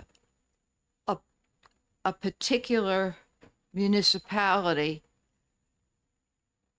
does not welcome the opportunity to share its work with the public. Is there anything in this bill or an amendment that could be done to require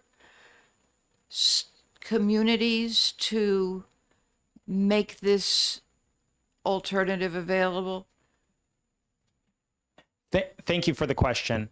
In working with NHMA, I'm sure that they would be hesitant to require any municipality to be part of to be a part of this.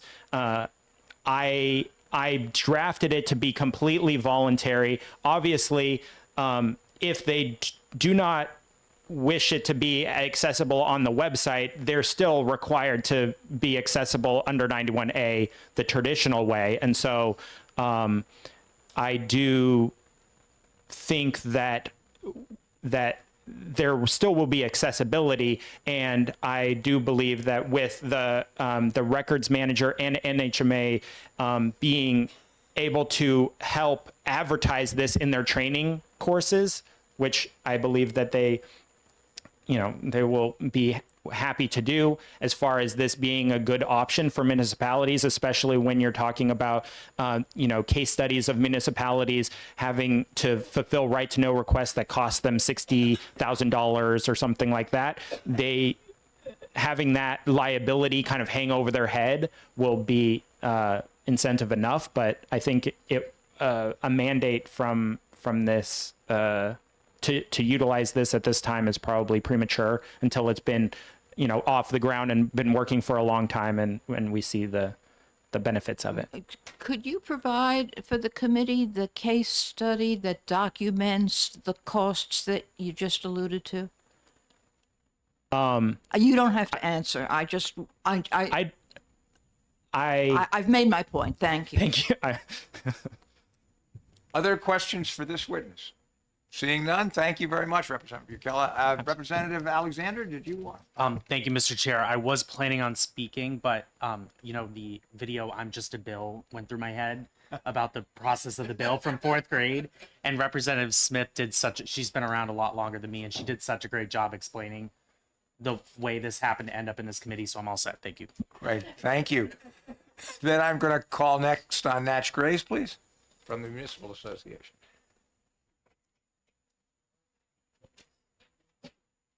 Thank you, Mr. Chair.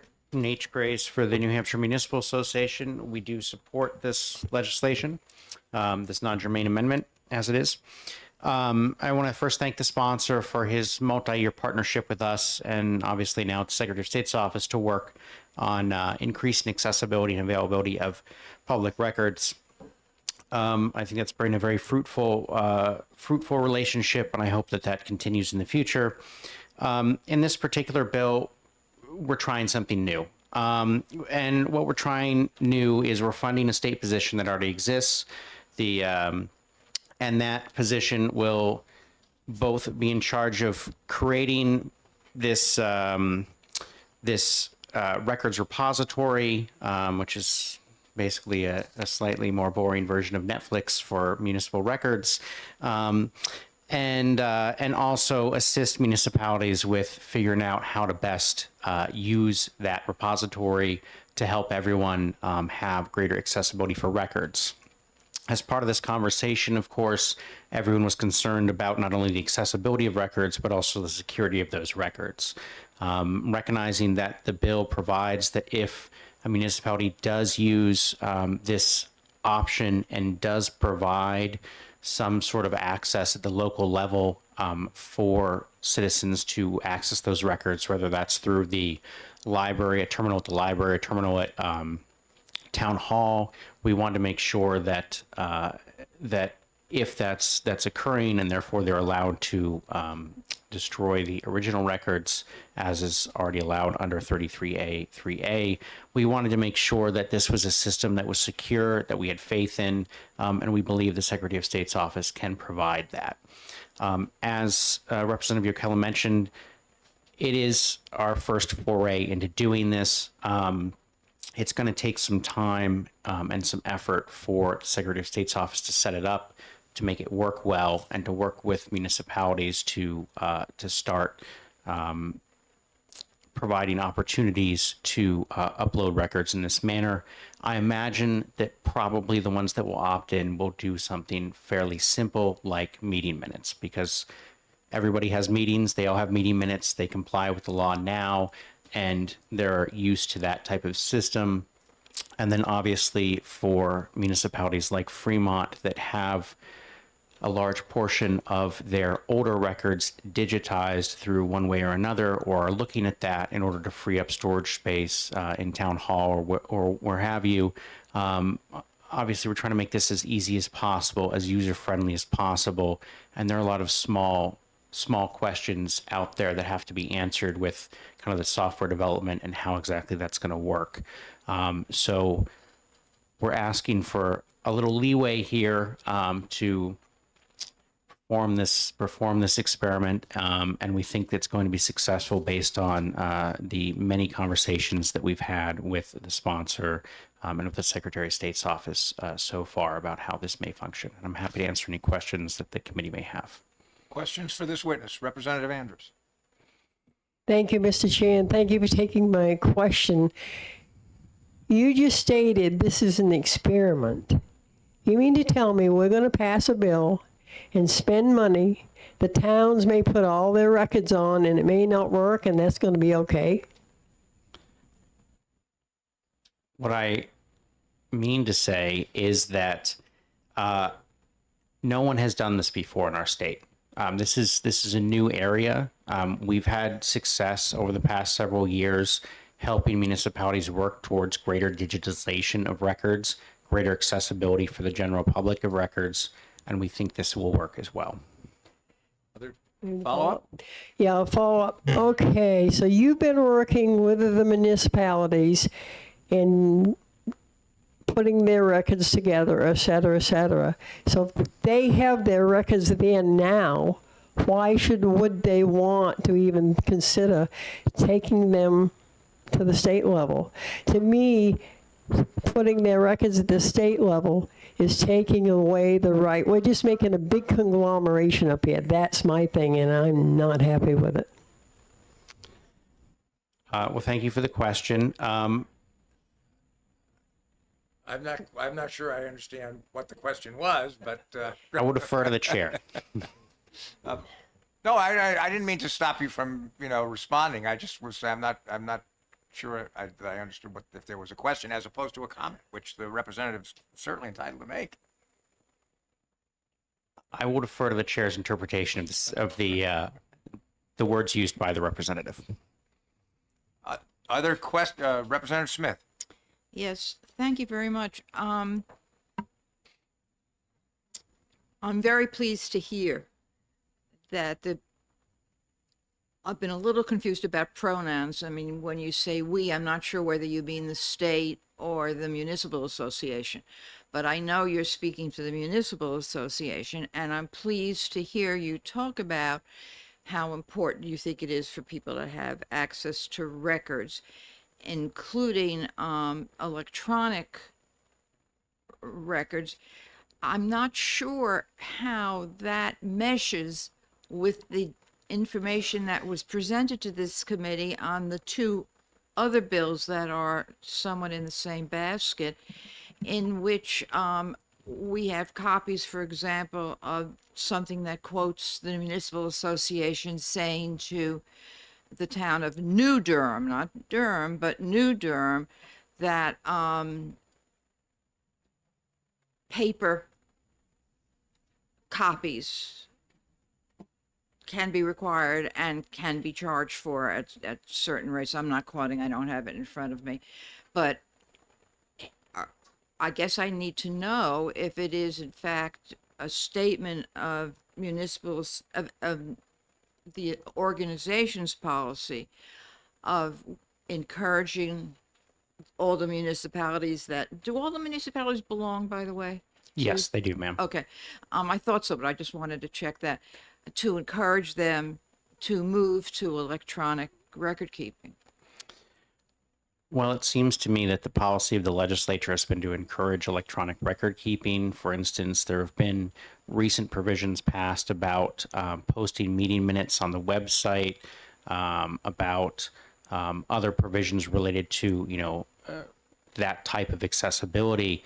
There was certainly an unfortunate miscommunication at one of our trainings that I prefer not to speak about, that has since been corrected.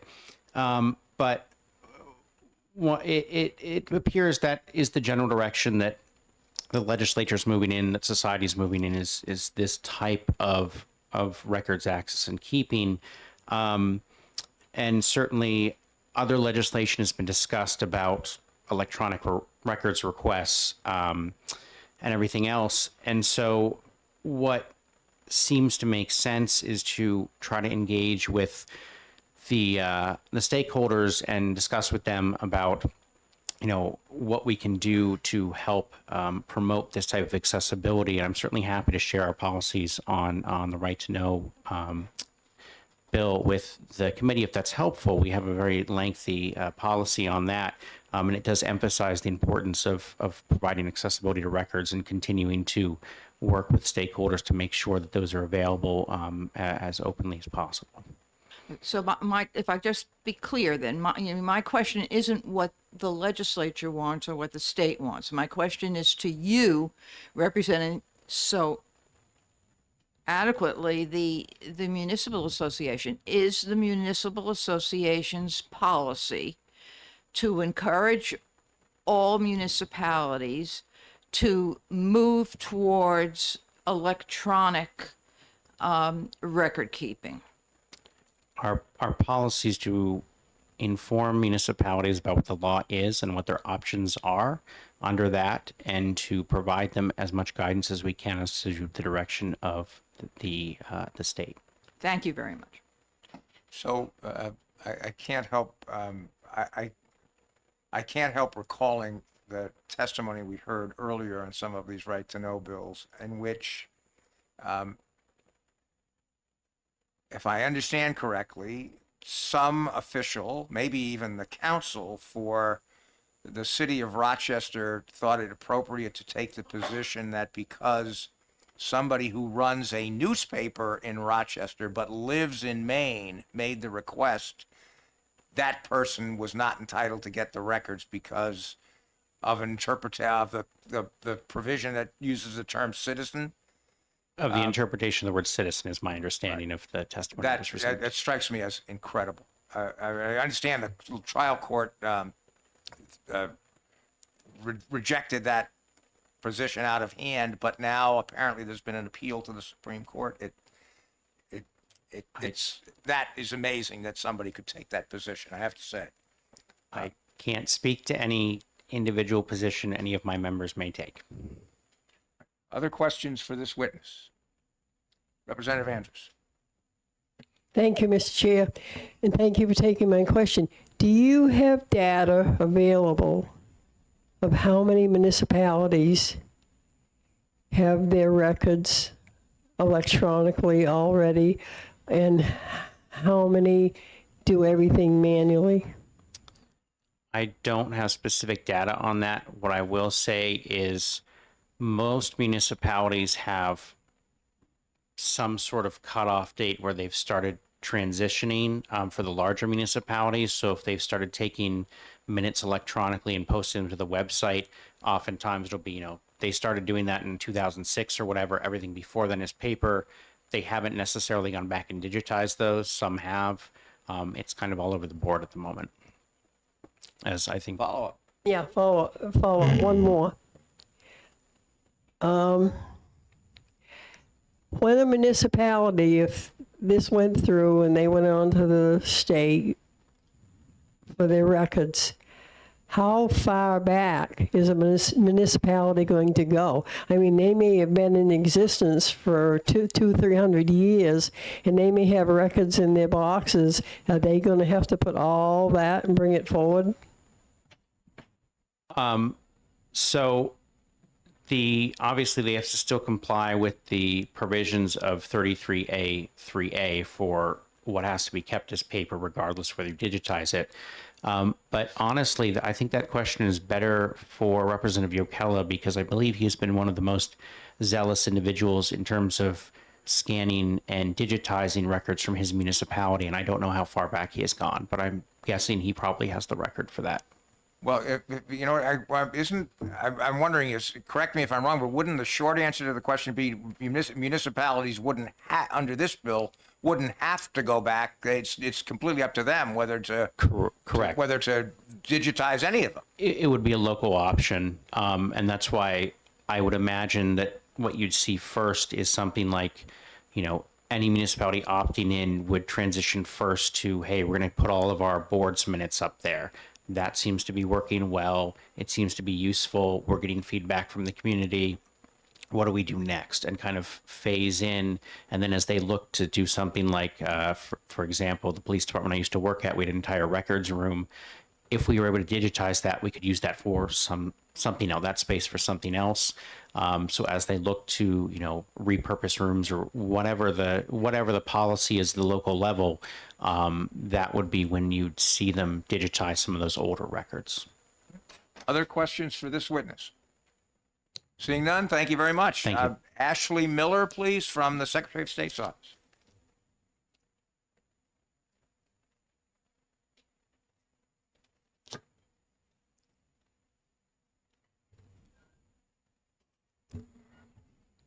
Good afternoon, Mr. Chairman and members of the committee. My name is Ashley Miller. I'm the New Hampshire State Archivist under the Secretary of State's office. I support this legislation. As the Director of Archives and Records Management for the state, our division is often sought out by municipalities for answers to their records-related questions. As you know, New Hampshire is home to over 200 municipalities, each with their own unique records challenges. A local government records manager plays a crucial role in ensuring efficient record keeping. This role will allow us to reach every municipality to promote and implement systematic organization, preserve the historic records they do have, and train them on digitization and metadata standards. This not only streamlines our record keeping processes statewide, but it allows us for quick retrieval of information. This bill does not create any new positions within the Secretary of State's office, but it does fund a position that's currently unfunded. With the funding of this position, we can better serve all of our municipalities by providing outreach, training, best practices, and a convenient digital repository where their records can be both preserved and accessible to the public. Archives are arsenals of accountability. We strive to preserve the historical record to promote government transparency. Increased access to records for the public allows citizens to monitor government activities and exercise their rights as informed participants in the democracy. Archives play a pivotal role in cultivating an informed citizenry, which is essential for the functioning of a healthy democracy. This bill is a step toward access. Thank you to the committee for allowing me the opportunity to speak, and I'm happy to take any questions. Questions for this witness? Representative Andrews. Thank you, Mr. Chair, and thank you for taking my question. Do you know how many of our municipalities comply with the law and have presently government records managers? Thank you for your question. I do not.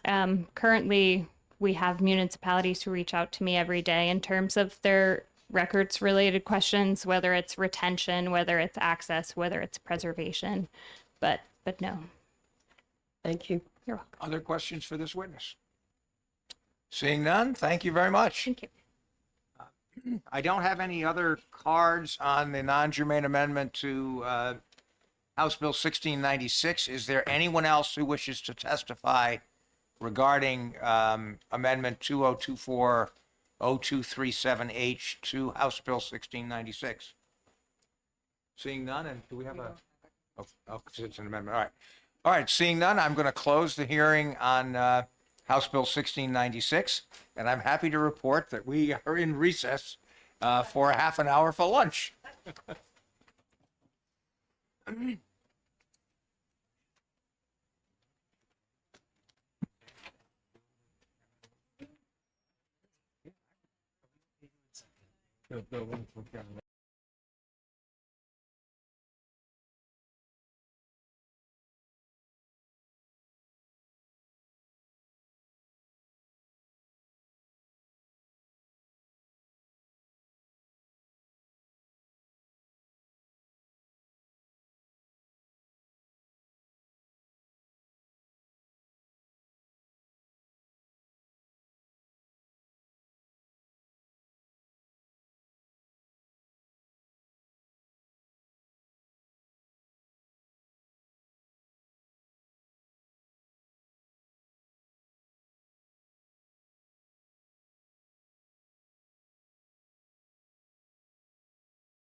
All right. Days already. Jeff, are you good? Okay. All right. All right. It's now 1:02, and I'm going to call the Judiciary Committee back into session, and I'm going to open the hearing on House Bill 1432 and recognize the prime sponsor, Representative Greason.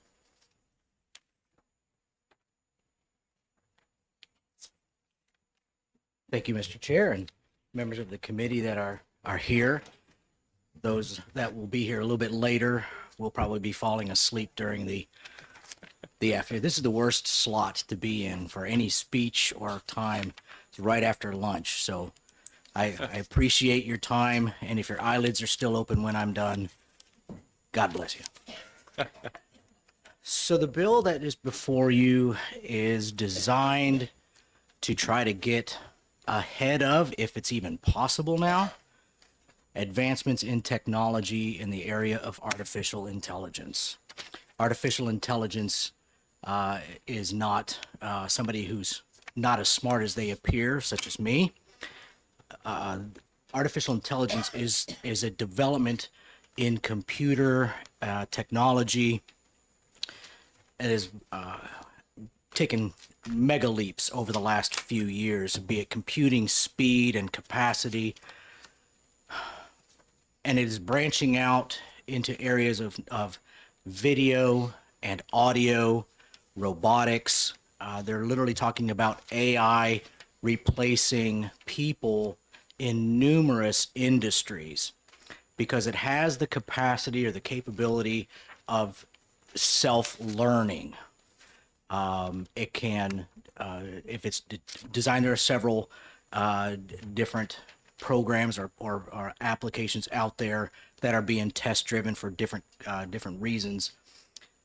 But one area where AI has been in use for quite some time and is becoming very dangerous is in video and audio, and they're called deep fakes. I can take your likeness, and this has been around for several years now, much more than audio, but I can take your likeness and produce a video showing you doing something, whatever it may be. It could just be something silly and innocent to something quite devious or illegal. It's not you actually doing it, but it is an image of you that I've created using a computer program or this artificial intelligence. But I can also take your voice, and all I need is 3 seconds of your actual voice, and now I can replicate that to make you say anything I want you to say, though you didn't say it. And it becomes dangerous when, for example, I take an image of, say, my high school classmate, make her naked doing something that would be embarrassing, and then I put that on the web or share that on social media or something like that. And those kinds of incidents have already started to happen. The girls didn't do what these videos showed them doing, but because their likeness was used and using a program, there are programs that can just take a still image of anybody and they call it nudifying. Just take a photo of you, and now the artificial intelligence, the program, can take off all your clothes and show what you would look like naked. That would be embarrassing enough, but what if I could now take your image or your likeness and show you, and your voice, and show you committing a crime? It's not just an embarrassing thing, it is now you conducting a criminal behavior. But that wasn't you. Now you're stuck having to prove your innocence instead of proving your guilt. Everyone's going to see that video. That lie will get out around the world and embarrass you and shock you. Maybe it might cause you to be arrested and thrown in jail or prosecuted in some capacity for something you did not do. But by the time that the truth gets out, you're already hindered from being able to maybe make a living or something like that. And so what this bill is attempting to do is to penalize or to prohibit the use of this AI technology for the purpose of doing some kind of harm to someone else. Whether that harm is reputational harm, because even reputational harm can cause you to lose, if they say you're a physician, and now you lose patients because they see this AI generated video of you or audio of you doing something that now you're going to lose customers, or you're a contractor, or you're an attorney, or maybe you're running for re-election and your opponents decide that they're going to put something together and show you doing something you didn't do. Now you're not going to get elected because of that. Now $200 a year or $100 a year salary isn't much to sneeze about here, but you all have reputations and you'd like to keep your reputation. But if somebody comes along and sullies your reputation through a lie, through a deep fake, well, that person should be punished for doing that. That should not be tolerated. And no, it's not just, well, that's just politics for you. No, that person is seeking to damage you in some capacity.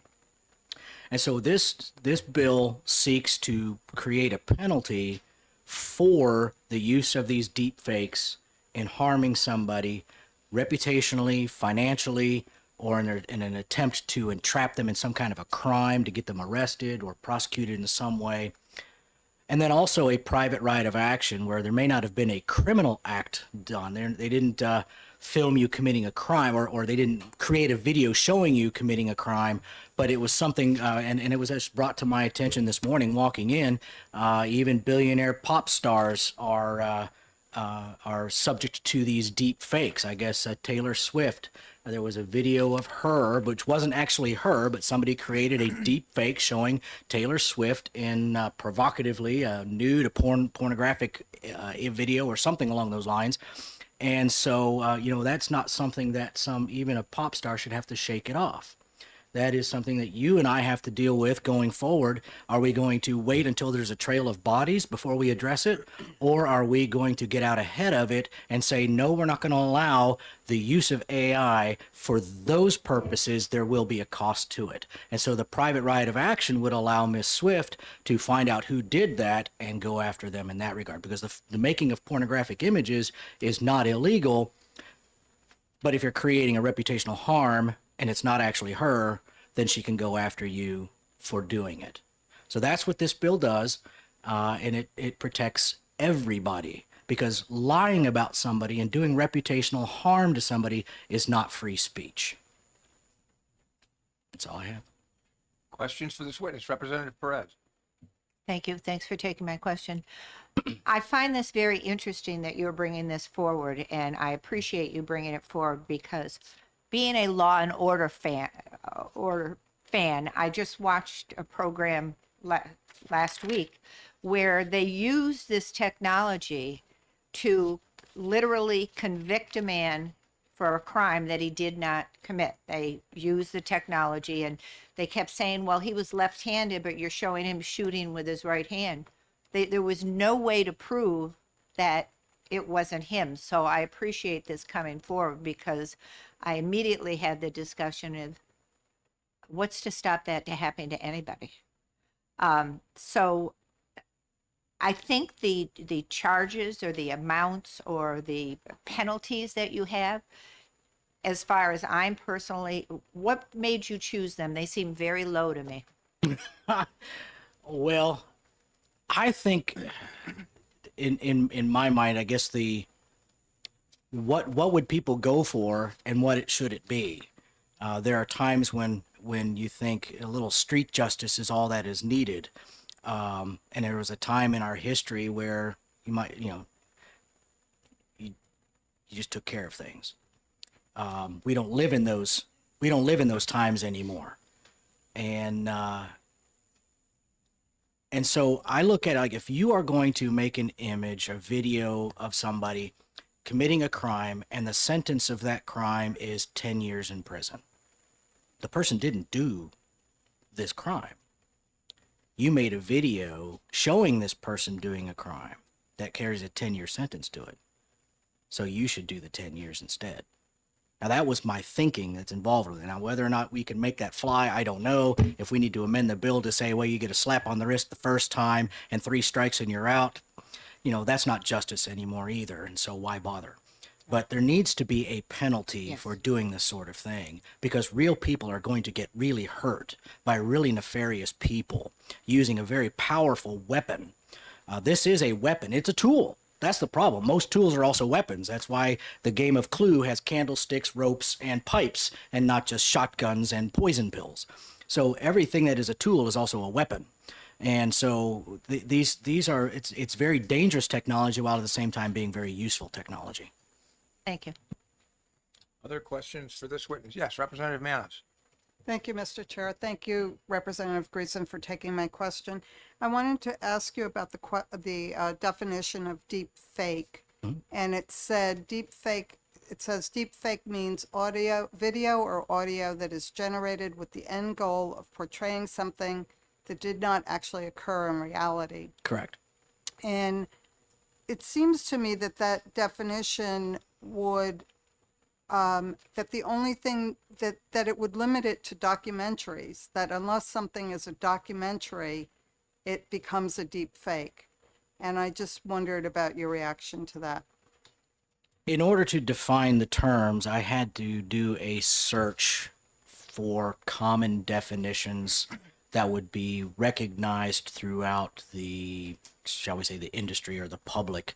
How would a deep fake be defined? And so those are not original words with me. That was how it, just as the same as artificial intelligence. How do you define what artificial intelligence is? Those are terms within the industry. Those people who are actually developing the technology, that's how they describe what artificial intelligence is. And so a deep fake, the term is defined. What I have defined in there is taken from a broadly accepted definition of what a deep fake is. And the whole intent of the deep fake is to portray something that did not happen. It's showing something that's it's a lie. It's fiction. But it can be, though it is fiction, it can be applied as a weapon to try to harm somebody. So we know that Guardians of the Galaxy is a fictional story. But if I could take something, if it were limited to just fantasy, we wouldn't have this discussion. But if I can make it look like you've done something that you didn't do, that is called a deep fake. There are images. I could take your face and put it on Fabio's body and make it look like he did something. Ha ha ha! That's all funny. Look at me. But if I show you robbing a bank, then that's different. That is now showing something that did not actually take place, but portraying it as being something that did take place. And there's the problem. Yeah, yes, certainly.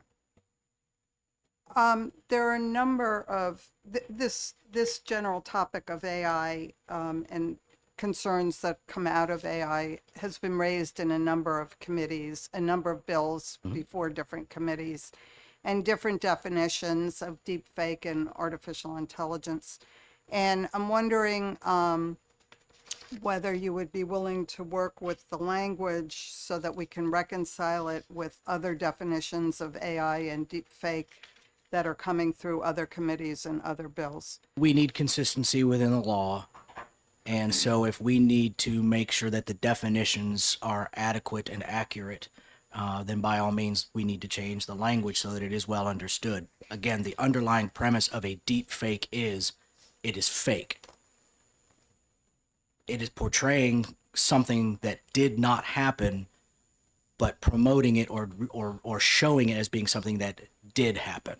And so the emphasis is on the word fake, and that's why it's very dangerous. So yes, we can always craft the language to be a better understanding of what we're talking about, but the understanding must be that it is a fake. And so that's I guess that's the most important part of it. Yeah. Other questions for this witness? Yes, Representative Alexander and then Representative Devine. Thank you, Mr. Chair. Thank you, Representative.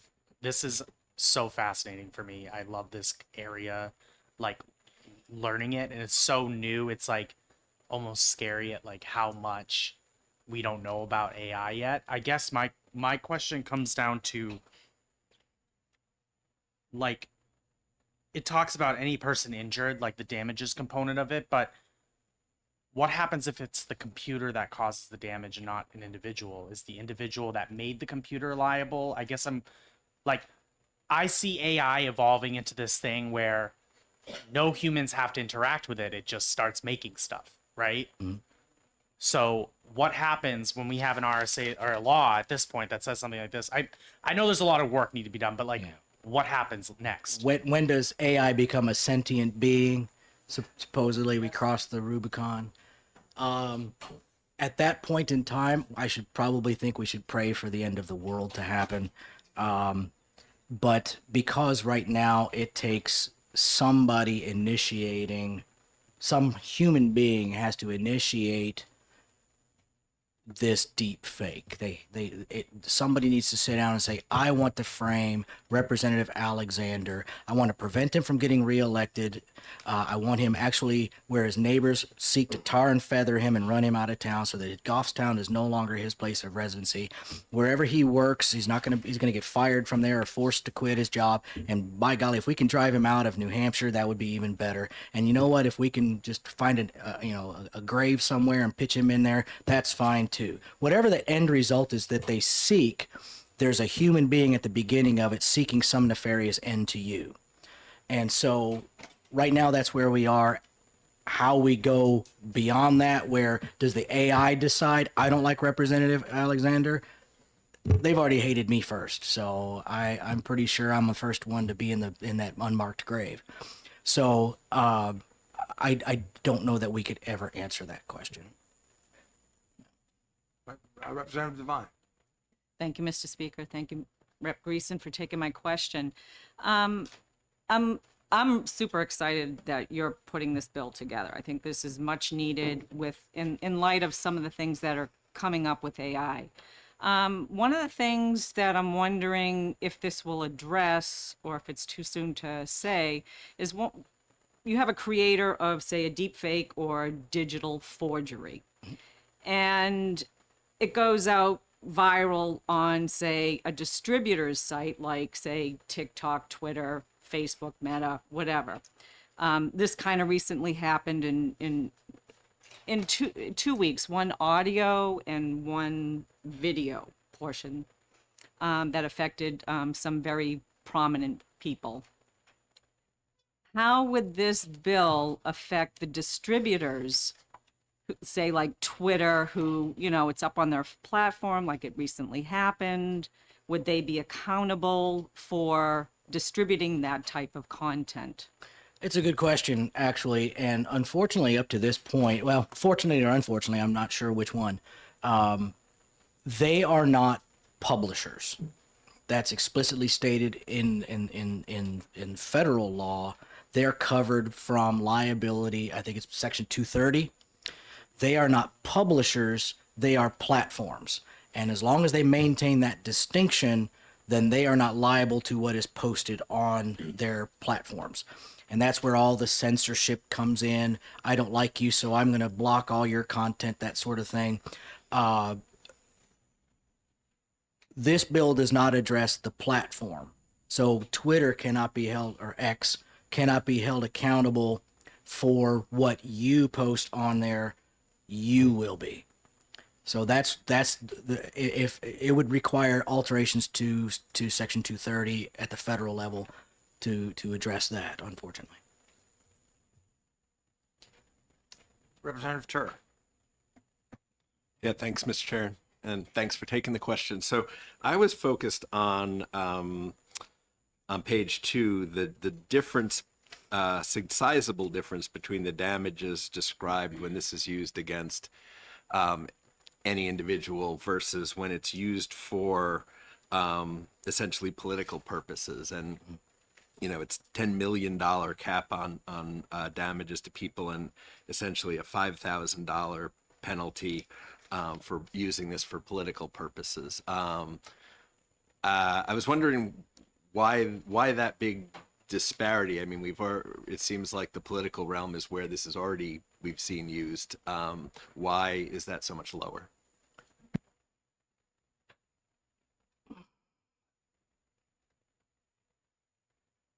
I don't have the bill sitting in front of me to know what the exact wording is. I believe it would actually be, it starts at 5,000. Yeah, the phrase I'm looking at, it's in the section that talks about using it for to defeat a party measure or person in any election. It says a violation of this section shall result in a civil penalty of $5,000 per violation, and then it goes on to have that you can recover actual damages or $1,000, whichever is greater, and those numbers seem very low given the utility of this kind of tool in that realm. Yeah, I mean, we could always increase the penalties. The idea being that one political party could not do one of these deep fakes against an opponent, trying to smear their reputation again through doing some kind of harm, and then just under the guise of, well, that's just politics.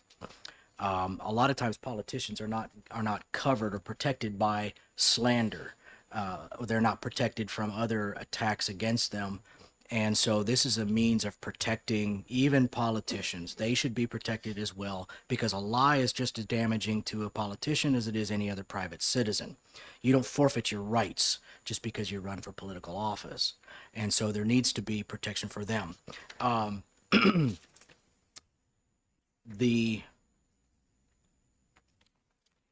So any person injured by another's violation of this section may bring an action for damages and for equitable relief, including an injunction as the court deems necessary and proper. And then it says the actual damages of $1,000, actual damages or $1,000, which is greater. And so the court will determine the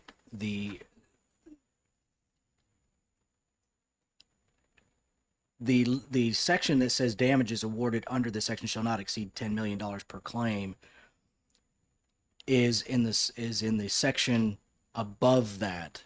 So if a fraudulent use of AI led to the loss of employment, damages totaling twice a person's salary for the duration of the unemployment not to exceed 1 year shall be awarded. If you're fired because of this, then there's awards for that. But the overall amount of damages in your civilian, in your private claim is limited to $10 million. Okay. In the political field, it is the actual damages of $1,000, actual damages or $1,000. So the minimum is $1,000. You know, if they're doing, but you would be protected in both, in both ways. You're running for office, but you're also Mr. Tour. And so you have protection because you have a job that you work. If that affects your job, you have that portion. If it affects your ability in office, it affects this. And so you're protected in both. But your actual damages under just the political section of it are going to be minimal compared to your private life. So I have no problem with increasing penalties if that's what we need to do. But the portion that is I guess I should say the most significant or the most important part of this bill is the private right of action, that if you are harmed personally, you have a right of action to that. Could I just quick follow up on that? Of course. Yes. And I just wanted to make it clear, I do not dispute either of those instances. It's just when I look at the section down below about using this for political purposes, it seems as though the levels that are set could be seen almost as the cost of doing business for the modern political campaign. I mean, $5,000 is unfortunate, but it's a drop in the bucket for what some of these campaigns do. And I'm not sure how you would calculate the damages, if, say, somebody puts out a statement, that makes it sound like you said something you didn't, which we just saw recently happen. Yeah. Again, I have no issues with bumping up the penalties for that. My objective was to make sure that no, this is not just politics. And so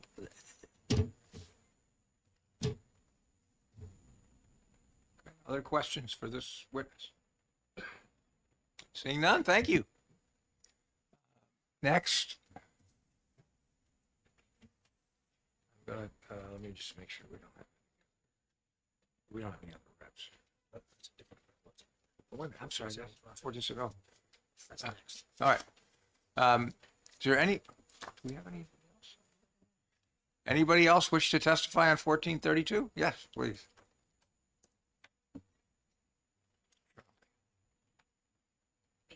Thank you.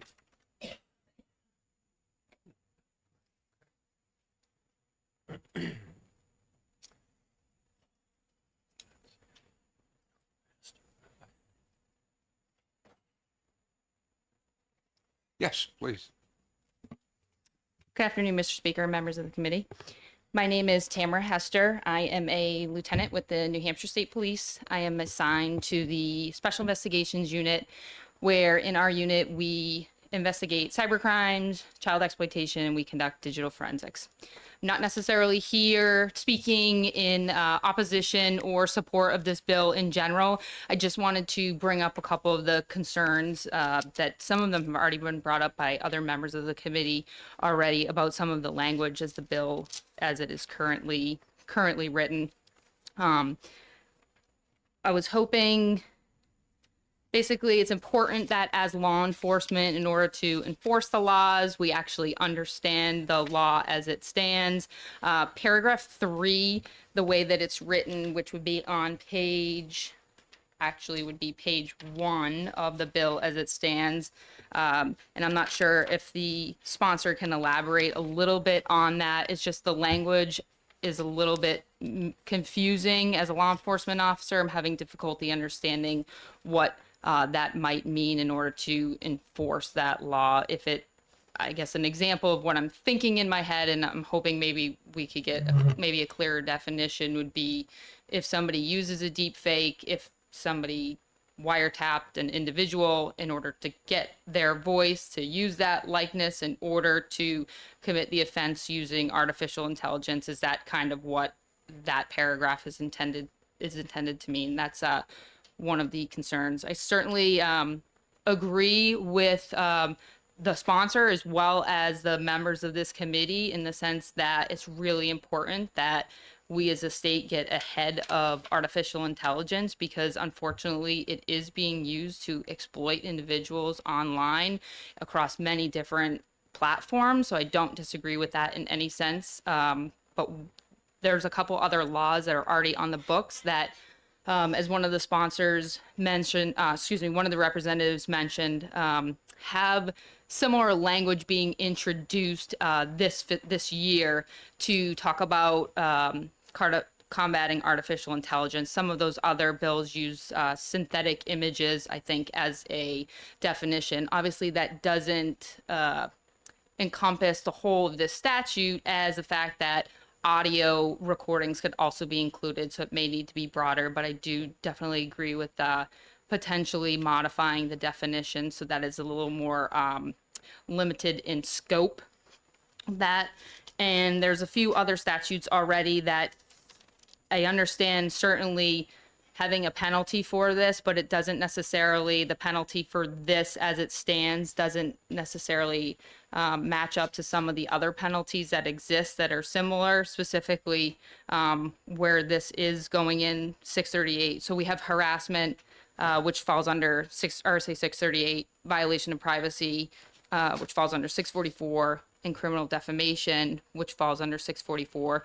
But all of those are misdemeanors, so this would be a felony. So it just, the penalty of this crime doesn't necessarily marry up with some of the other statutes that are similar to it. So those are really just some of the concerns that I wanted to address. And I think one of the other representatives brought up where the origin is it. So is it if anybody who subsequently disseminates this deep fake, are they also going to be guilty of the same crime, or is it intended to be the originator of the deep fake that is the person who's going to be held responsible. All right. Questions for this witness? Seeing none, thank you. Is there anyone else who wishes to appear on HB 1432? And I should note we have a letter received from Timothy Wilkerson of the New England Connectivity and Telecommunications Association. Does everybody, which I've passed out, so then that's in opposition to the bill. I don't have any other pink cards. Anyone else who wishes to be heard on House Bill 1432? And I should note that there are, from the sign-up sheet, there are 6 people in support and 3 people opposed. All right, seeing no one else who has any interest in testifying, I'm going to close the hearing on House Bill 1432. And it looks like we have a few minutes before we begin the hearing on 1475. So we'll take a. Yeah. All right. Oh, that's good. So you know what? Where are we here? 12:45, right? So you know what? Whoops. Wait till he comes back. We're gonna exact 12:45. Okay. As soon as Scott gets back. Joe's coming too. Okay. Oh, okay, great.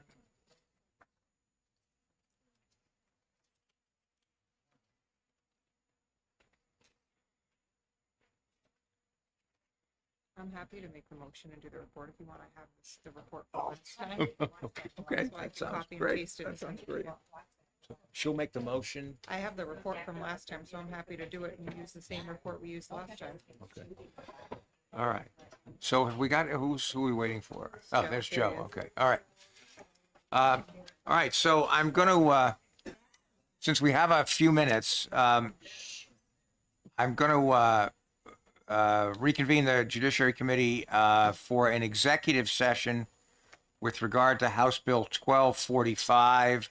I've conferred with the ranking member, and we both agree that this bill can be exec now. As we heard from the testimony, this is exactly word for word a bill that we passed out of this committee last time, and actually it passed the full House the last time. It died in the other body.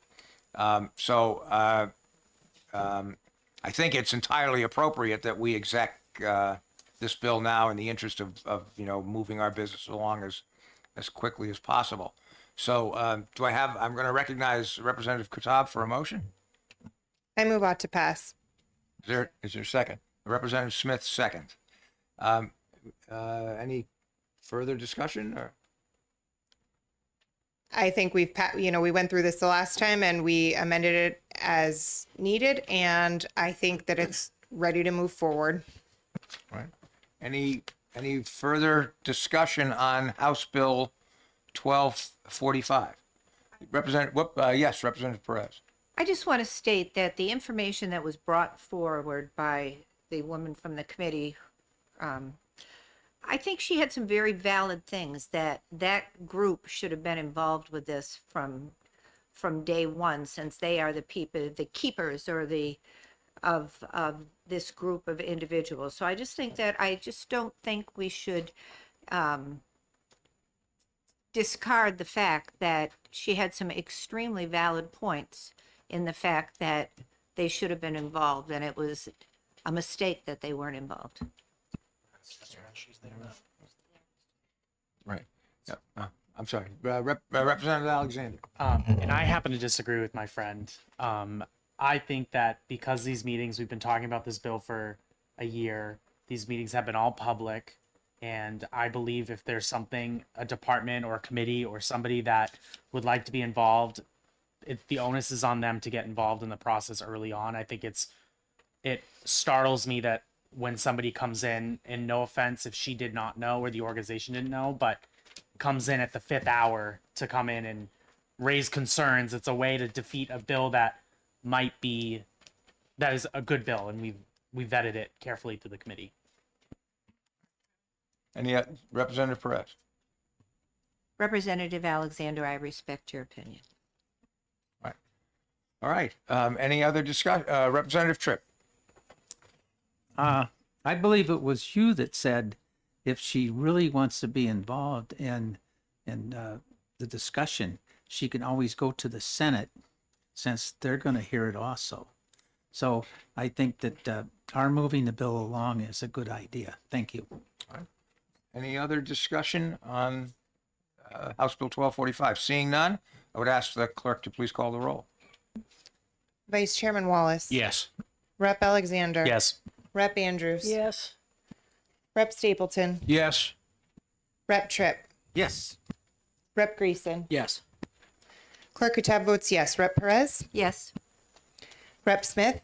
Yes. Rep. Devine. Yes. Rep. Lanza. Yes. Rep. Manos. Yes. Rep. Turer. Yes.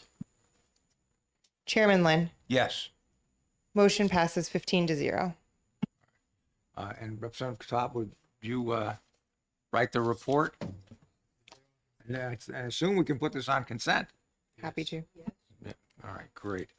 All right. I'm sorry, you said 15-0? Yeah. Was that the-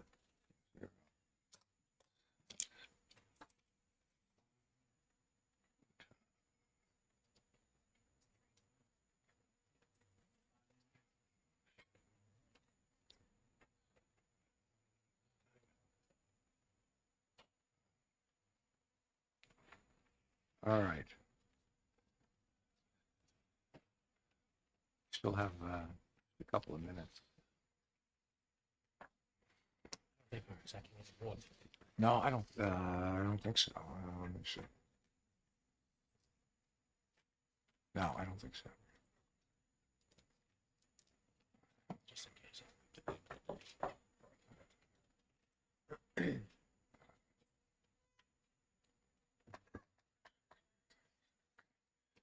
Unless Ming gets the amendment back on 1220. 12. Right, yeah, I mean, I don't know if, where he is on that, but yeah, that's a possibility. We could do that if he gets it back. If-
All right, it's now past 1:45, so I'm going to open the hearing on House Bill 1475. And do we have the prime sponsor here? I hope. Prime sponsor, yes, please, come on up.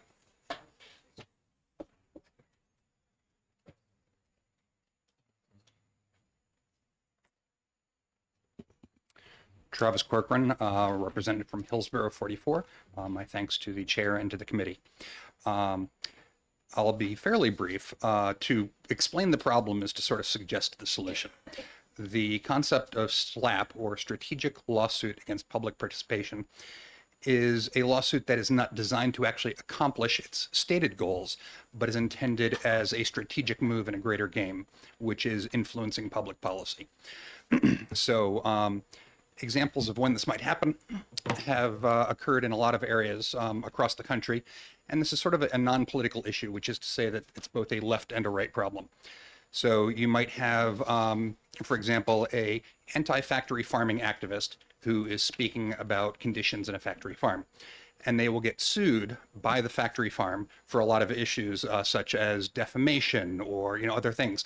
And the goal is not actually to a normal defamation lawsuit of actually seeking to recover things. The actual goal is to chill speech. And this works both in the primary way against the actual person who's being sued, but in a secondary way of setting an example for the others. So, the next activist who comes along thinks, do I really want to take a second mortgage on my house for $100,000 so that I can afford to mount a defense against some multi-billion-dollar firm?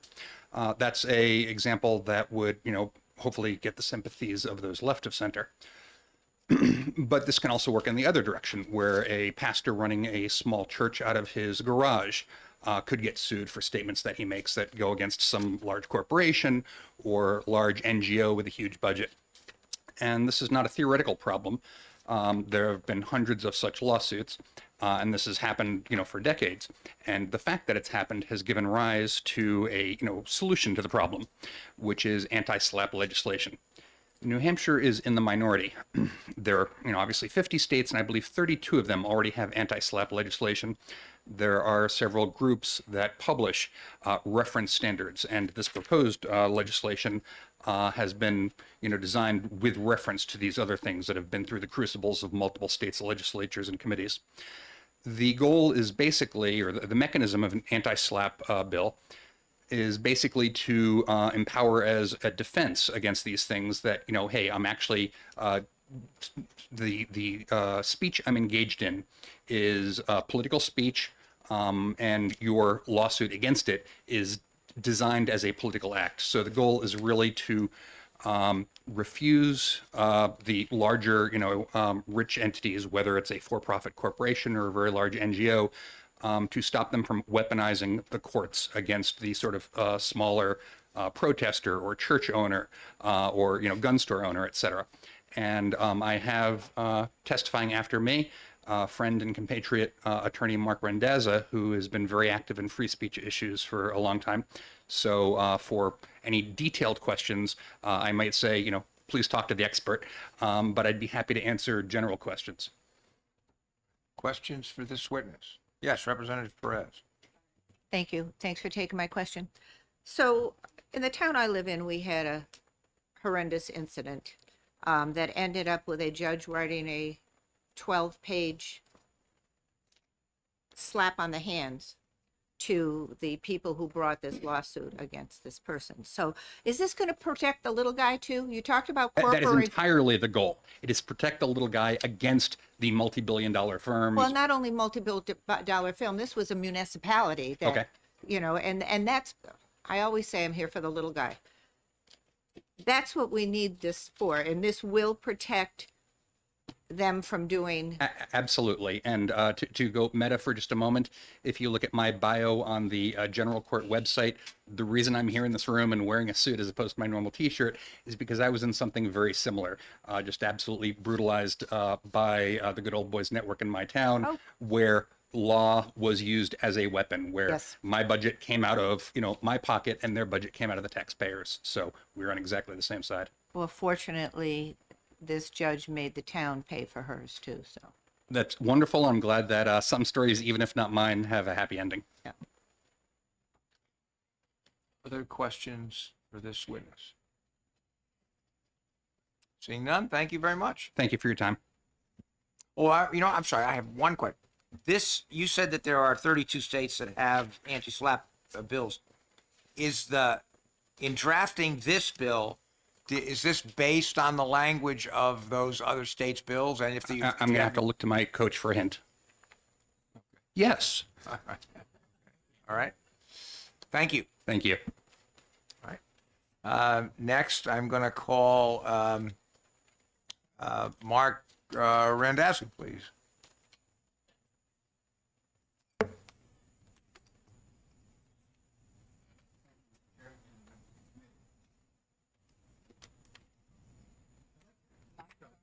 Oh, yep, turn the mic on. Thank you. There we go. I'd like to start by answering a couple of your questions in a little more detail. Representative Page, your question. Oh, I'm sorry. I'm sorry. I'm not from here, and I'm looking at the angle there. Representative Perez, this anti-SLAPP law is, I think, the best one that has been proposed that will protect the little guy. I study these nationwide. I do anti-SLAPP litigation nationwide, as well as plaintiff's side defamation cases nationwide.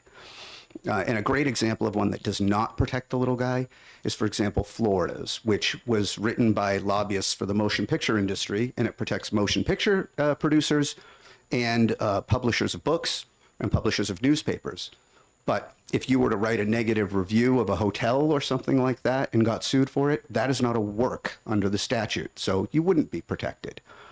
The other way the little guy gets stuck in a lot of these laws is there are forum shopping tricks you can engage in order to evade a good anti-SLAPP law. So I have defended people who get sued in another state where, for example, the plaintiff in one case I'm working on is in Colorado. They have a very good, not a great, but very good anti-SLAPP law. He made sure to find another jurisdiction that didn't have one to sue in. So the poor guy getting sued is now looking at, I should be protected by an anti-SLAPP law here because it's supposed to limit how somebody engages in a tort, but it doesn't work that way. And then, Mr. Chair, you asked if this was based on the other anti-SLAPP laws. It's based on it has really two genetic strains to it. One is the prevailing, I'd say, central finite curve of anti-SLAPP laws, what it protects. But also in assisting Representative Corcoran with this, I brought a body of 20 odd years of litigation experience saying these are the places where other states have had problems or where there have been failures in the anti-SLAPP law. An example is Mr. Sarami, who's going to testify later, I believe, is from Connecticut. Connecticut's did not establish the right to an interlocutory appeal very well. So it does exist now because Mr. Sarami brilliantly handled the case in front of the Connecticut Supreme Court that then established that. However, here, you've taken care of that.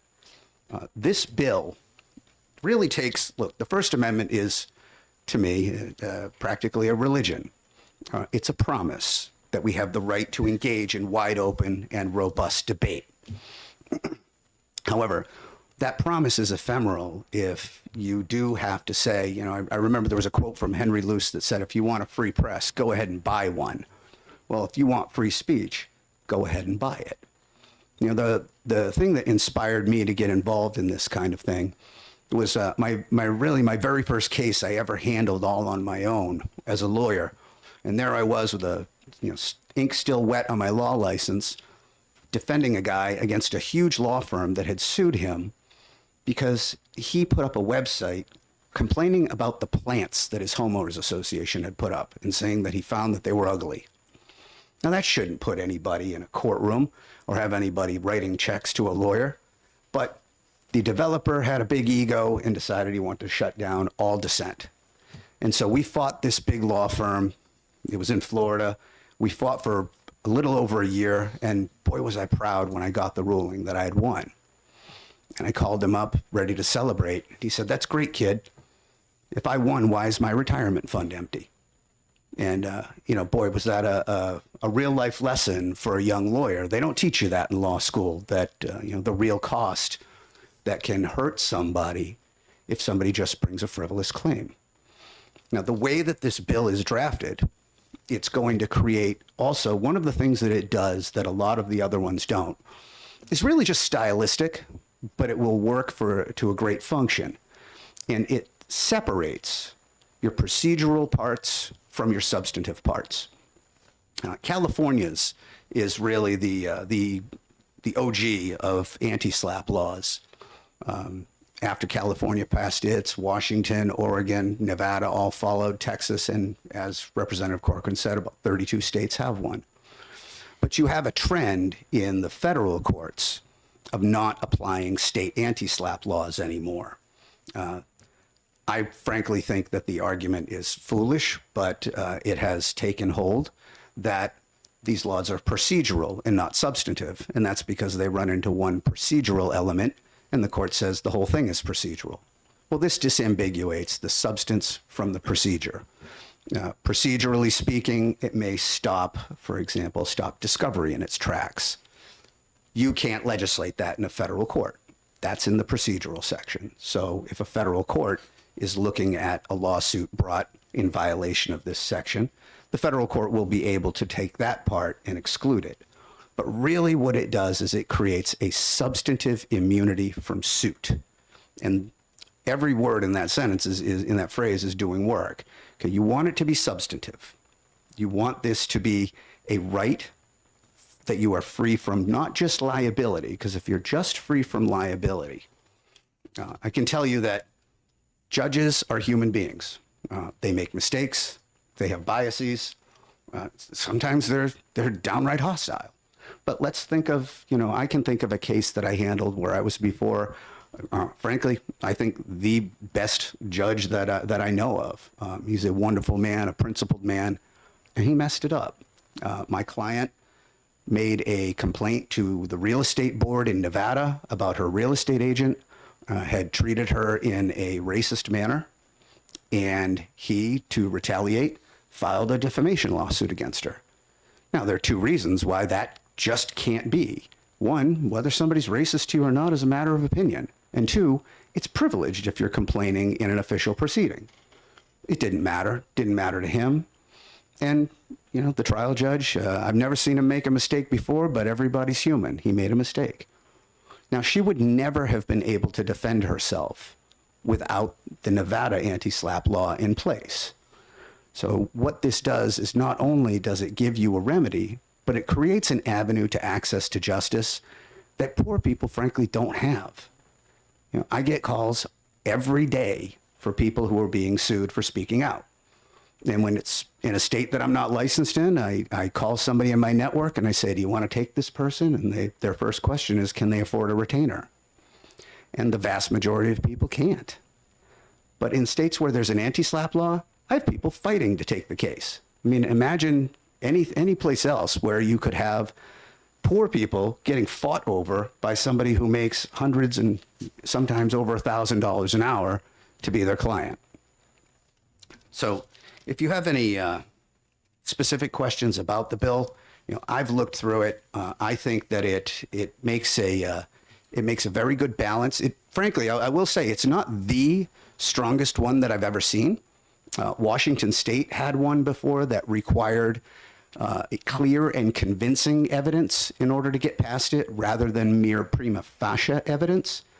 That was ruled in Washington to be a violation of that state's right to trial by jury. So it was frankly a little too high test. This one has been dialed back from that standard to be similar to a summary judgment standard so that you don't have that problem.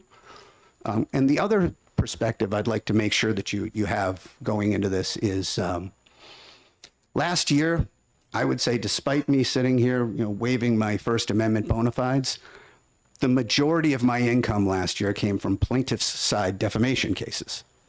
I am agnostic. If somebody has been defamed, somebody has had their reputation damaged, and they have a supportable claim, I have neither fear nor embarrassment of taking one of those cases. And in fact, I love taking them in states with anti-SLAPP laws.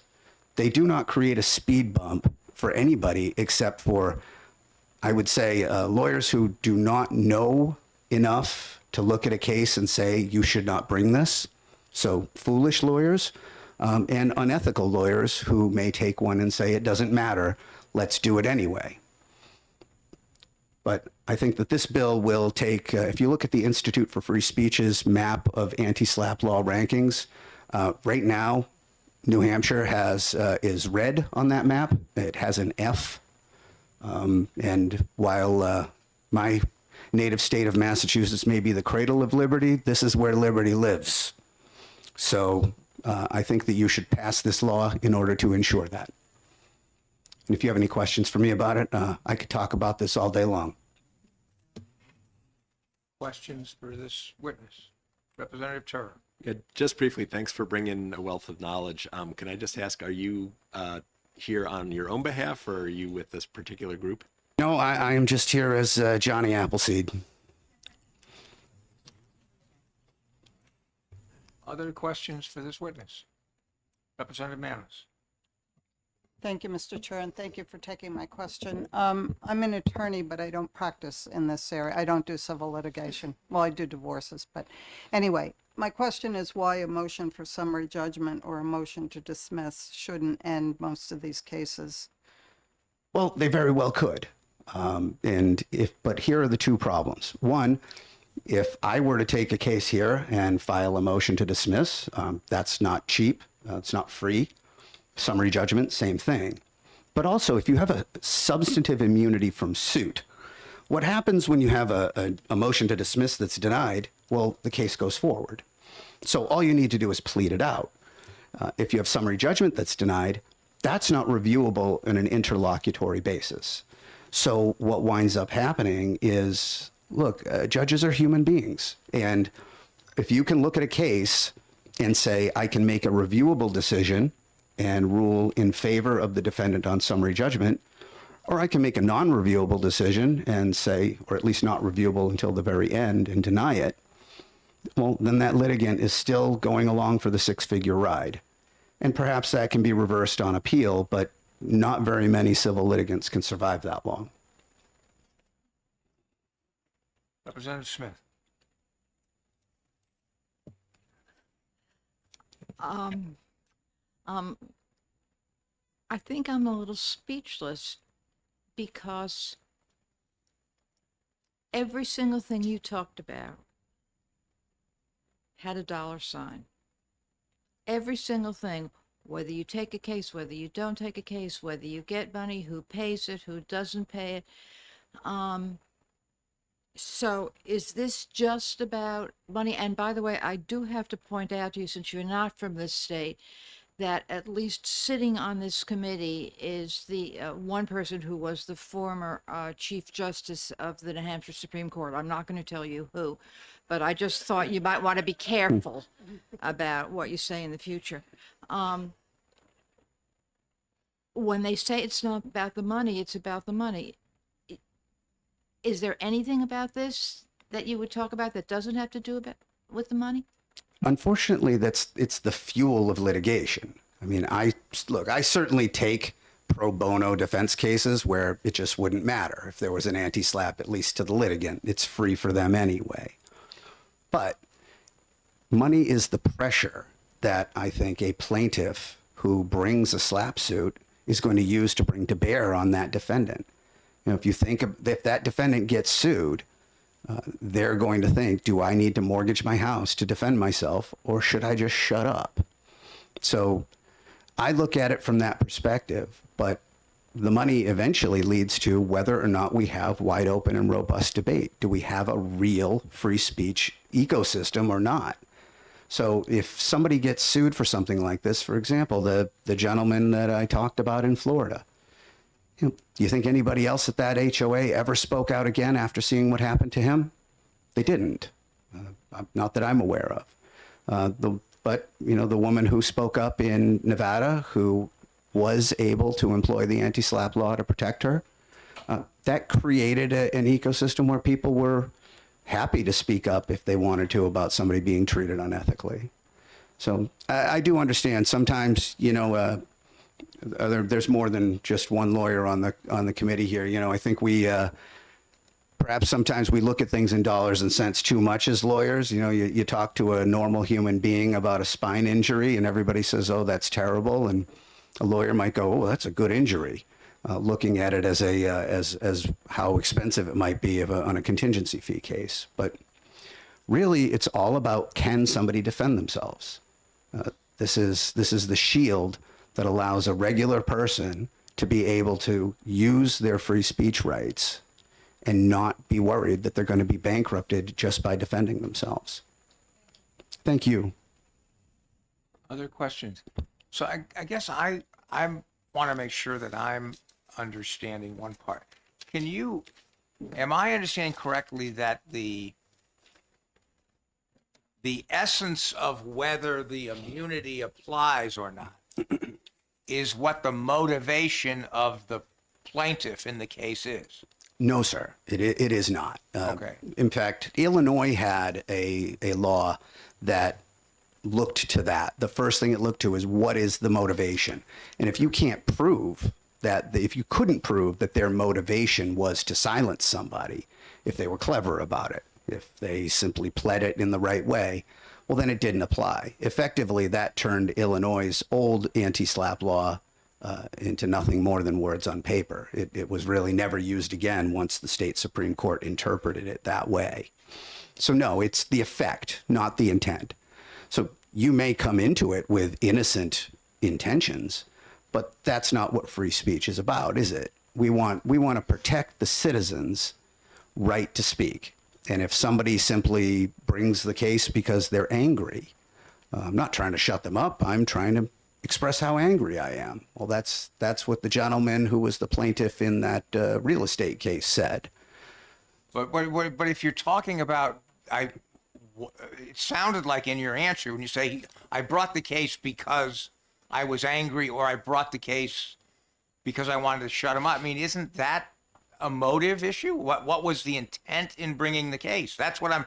Right. In other words, to go back to the example of the I think the condominium. I think you said with the big developer in Florida. Yes, sir. So the condominium owner says the plants in this condominium are, they're terrible. They're the most awful plants I've ever seen. And we're paying a huge monthly fee or whatever, and this is all we get is, a bunch of tulips, and I hate tulips or whatever. Right. They're terrible. And so the developer, the owner of the condominium complex, or the developer, whatever, brings a suit against the person for defamation. Correct. So I guess what I'm having some difficulty is this: to determine whether the suit was brought because the developer really was, worried about his reputation as based on the comments of the person who complained, or was just trying to silence the person. Doesn't the judge have to decide, or doesn't somebody have to decide what was the motivation for bringing the lawsuit? Not under any existing anti-SLAPP laws that I'm aware of. So then what? So what does the judge make the decision based on? The first step the judge makes is, was the defendant exercising a First Amendment right? That's just a simple yes or no. And then it is whether or not the case is, really to overly simplify it, then the next step is, well, then, is this case supportable? It's somewhat, whether or not the plaintiff had purity of heart at the time of filing it is irrelevant. I mean, really, if you look at any case or really any conflict, I think every combatant, every person who gets into a debate, they always have an argument that, no, my heart is pure. I'm just defending my reputation as a developer. Who's going to want to buy a unit here if my residents are complaining and discontent? I think if you had a judge weighing the relative motivations of either party, I don't think it would be constitutional to do so. Second, I wouldn't support an anti-SLAPP law that did that. Because remember, the First Amendment is not always there for nice people either. In fact, the most constitutional rights are fought on grounds involving not very nice people. If you were to think about, gosh, some of the worst examples I can think of, the Snyder versus Phelps, when poor guy was just trying to bury his kid, and somebody came out and had these awful protest signs. Well, if we look at the relative motivations, I'd say that the person with the awful protest signs had the most ill motivations, but the First Amendment is agnostic as to your feelings. It's the function here that's really important. Okay. So I'm just, I guess I'm looking on page 2 of the bill, subsection F. It says, the immunity may only be overcome by a showing by the plaintiff, respondent, or counter plaintiff that the claim or counterclaim is of sufficient merit with prima facie evidence. There's a probability of prevailing on the claim or counterclaim. So I guess does that mean that in the example of the tulips, if the developer, does the developer have to show the judge, these tulips really are good. They really are very, very pretty. Is that what the judge gets to decide on? Are the tulips really pretty? You're analyzing it improperly. So the way that the judge would look at it, first of all, a judge doesn't ever, neither a judge nor a jury would ever decide in a defamation case, are the tulips pretty? That's a matter of opinion. What the judge would say is, this case has been brought because the developer is saying, in his opinion, the tulips are pretty. In the defendant's opinion, they're not. Well, there's no such thing as a false idea. There's no such thing as a false opinion. Therefore, as a matter of law, this case is dismissed with costs and fees awarded to the defendant. That's how that case would have ended right then and there if this law had been in place in Florida at the time. But why under existing law doesn't the case end for exactly those reasons anyway? If it did, I wouldn't be here, and this wouldn't have happened in 32 other states. It should. It seems almost unthinkable, if you haven't been through this, that this would ever happen. But I can tell you it happens to people every day. Judges make mistakes, and let's even, you don't have elected judges here in your state courts, but let me tell you, if there's a 1,200 lawyer firm arguing a motion to dismiss in a place where there's going to be a contested election, that judge may simply say, denied. And that's all you get out of that judge. Now, I'm not saying you're going to have that here in New Hampshire, but your judges are not perfect. You got good judges here, but they're not perfect. They make that mistake. That mistake is $100,000 or so down Mr. I don't like the tulip's throat. So when it comes to most of these cases are brought over claims that as a matter of law are unsupportable. Just like you in your example, whether there's an opinion or not, if that's a matter of opinion, that case should be over right there, not proceed to discovery, not proceed past the motion to dismiss because they've pled it well.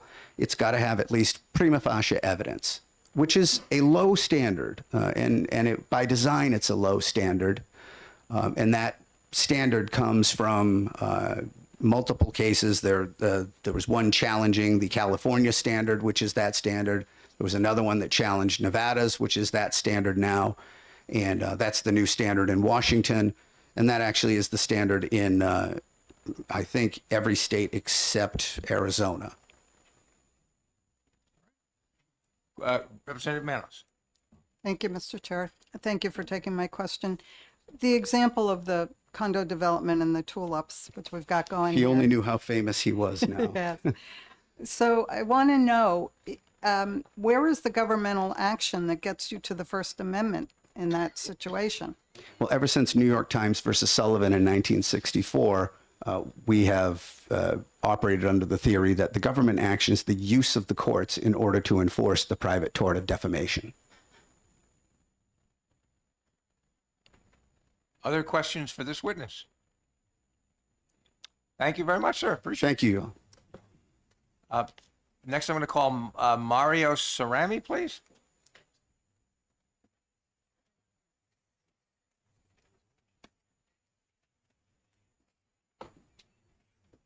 Mr.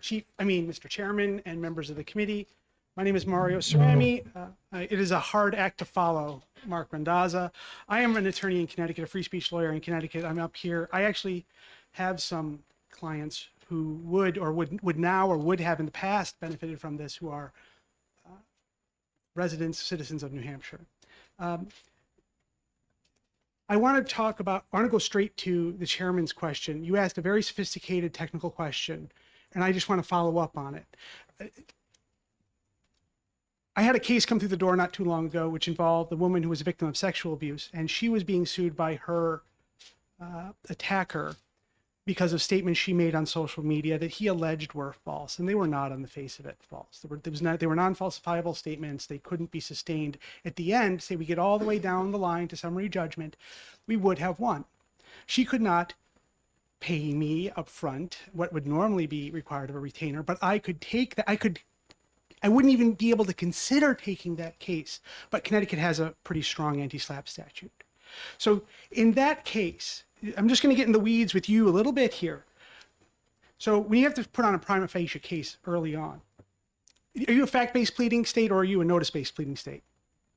Pretty much notice. Okay, so it's enough for them to say, this person lied about me in these ways on these things. In the internet, this person lied about me on the internet and this caused me harm.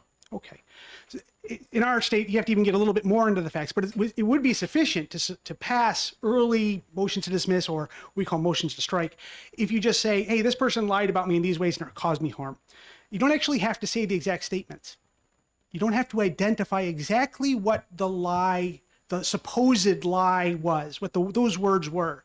So you can't attack them early on in the same way you're suggesting. As a matter of law, this can't be sustained because it's just a matter of opinion. Why doesn't this get kicked out early on? Because of the way pleadings work. So the person would have to go all the way through discovery, with all the expenses of depositions and electronic discovery and so on. And most people, they can't even get past the first motion, let alone the possibility of going all the way down that way and then having to go to a trial and then having to take an appeal and so on. It's not even, you can't even think about it. They can barely make their car payment, some of these people. So what the person would have to do, I'm going to call the malfeasant, the bad guy in this case, I'm just going to presume it for the moment.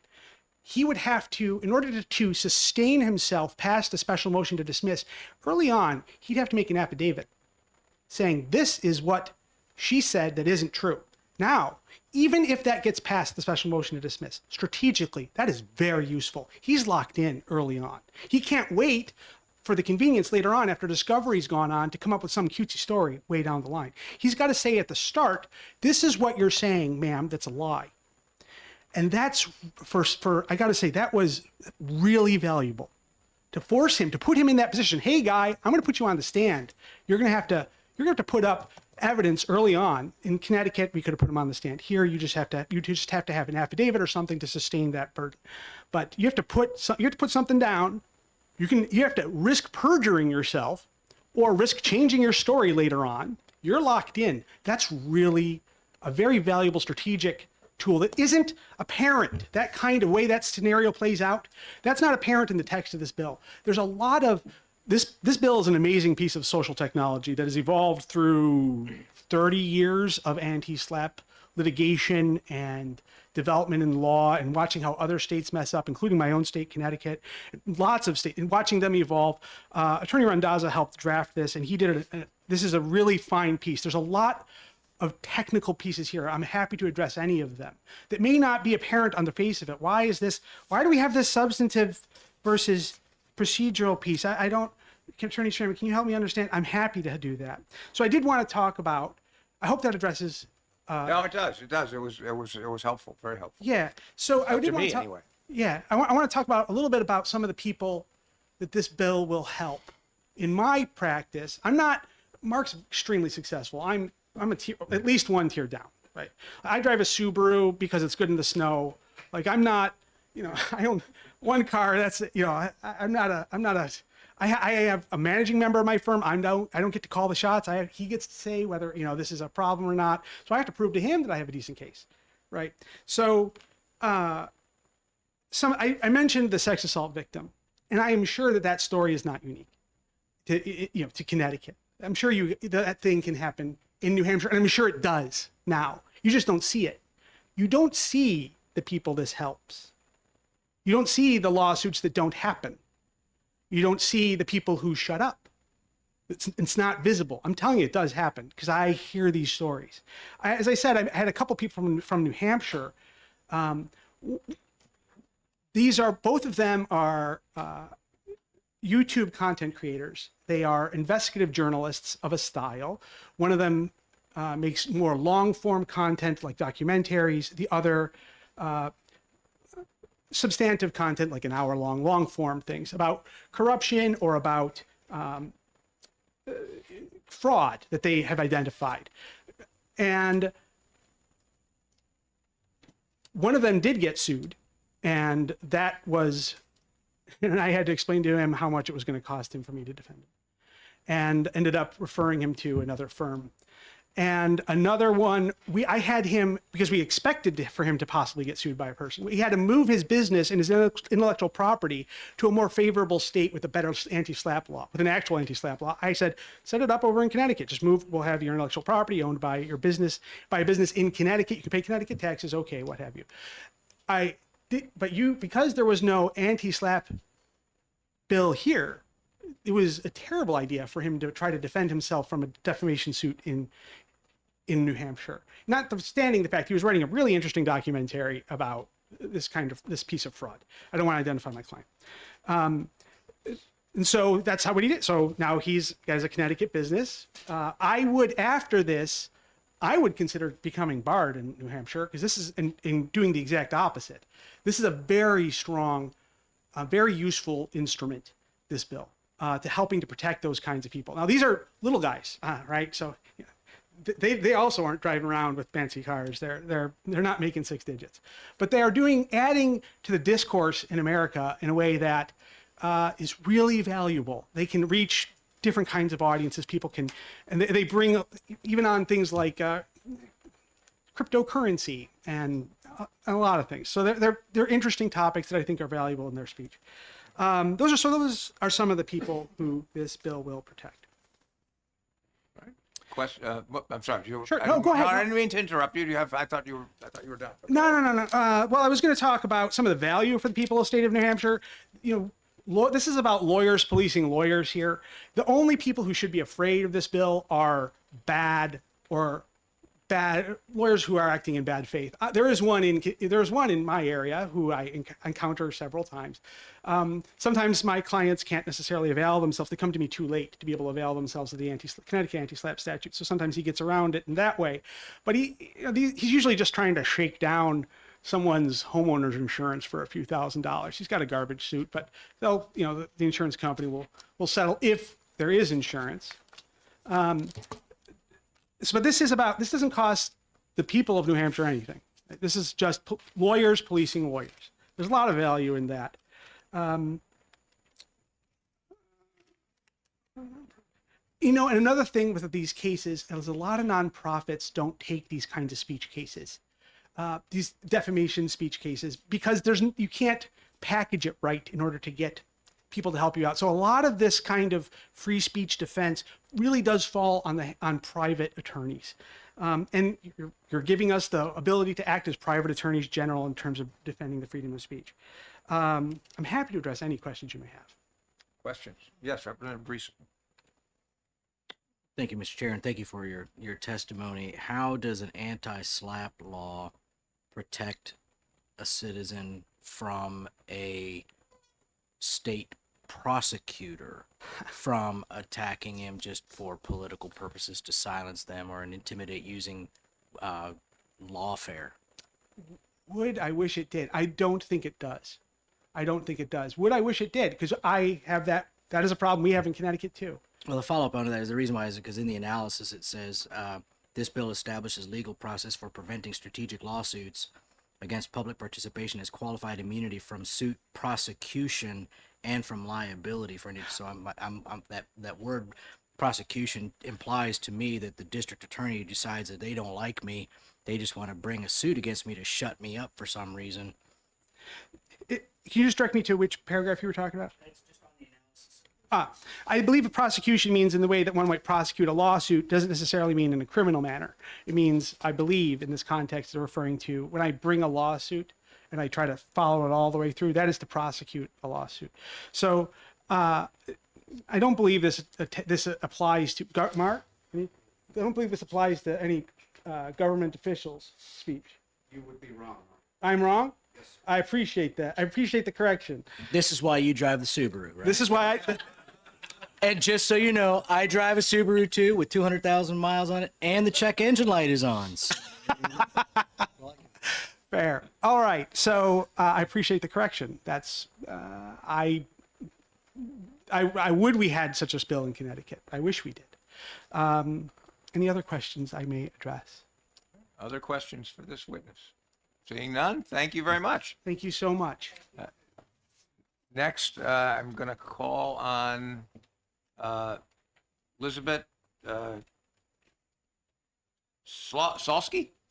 Yes. Good afternoon again, Mr. Chairman and members of the committee. I just want to clarify, because I was here earlier in my professional capacity, that this afternoon I am here in my personal capacity. So for the record, my name is Lisa Britt Solsky Stevens, and I am a resident of Concord. The chief proponent of anti-SLAPP legislation you've heard from, Mark Randazza, is a dear and very old friend of mine. It is funny for many of us who lived in the same dorm at UMass Amherst to think that he has used his tremendous intellectual gifts to become a preeminent First Amendment lawyer, but he has. And his fidelity to the First Amendment, I think you gathered, is unmatched, and it's nonpartisan. Like any friend of long standing, Mark has made me laugh and cry, has introduced me to new ideas and experiences, and has saved my bacon. I think this bill is something of a legislative unicorn. Its purpose and goals both appeal to so-called constitutional conservatives as well as those leaning left or far left. These laws have passed in some of the most liberal and some of the most conservative states in the nation. I think one thing that in my research and my tutorials from Mark, there is that question of motivation, maybe not relevant to the judicial analysis, but it sort of speaks to the origin of these cases, that many of these defamation cases are brought by people who have no expectation of winning. And I would offer as a local example, and I don't know how this would have played out if we had strong anti-SLAPP legislation on the books, but New Hampshire Public Radio has spent several years defending litigation based on reporting that their journalists have done award-winning journalism from somebody who didn't like the content and didn't like the reflection of their work. They have spent many, many dollars to defend their work that they could have spent on programming. I would much rather listen to the folk show on Sunday evening knowing that they don't have the burden of frivolous litigation. So that to me is a very personal and local explanation of how this might go differently in the presence of anti-SLAPP legislation in New Hampshire. In my research, I've also seen that these laws are protective of victims of domestic and sexual violence and trafficking. The courts are used as an instrument of further abuse for such victims. This prevents that ongoing kind of abuse. I am not the expert. You've heard from people far more expert than me. I'm not positioned to say that this bill goes too far or not far enough. My ask of the committee is that you give it a fulsome review, have a fulsome debate, and make whatever amendments you think are necessary to ensure that New Hampshire is not without any anti-SLAPP protection. I'm thankful for your time. I could answer questions, but probably not well. Questions for this witness? Representative Smith. And I just want to remind you, of course, you do not have to answer the question. You could say you don't know. I didn't understand your reference.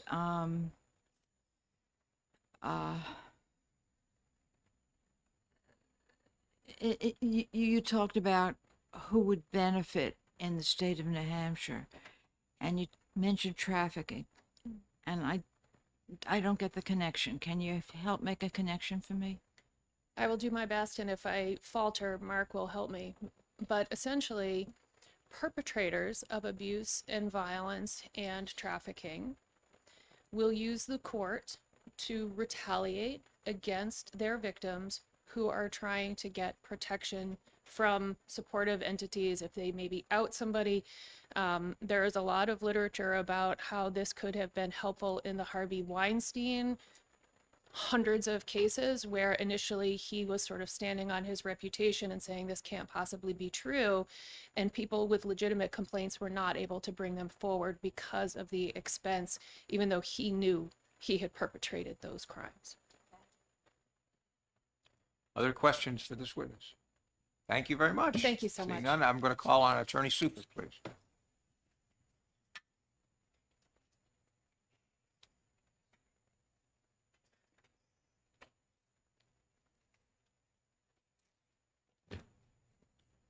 Good afternoon, Attorney Suffolk from Franklin, representing New Hampshire Association for Justice.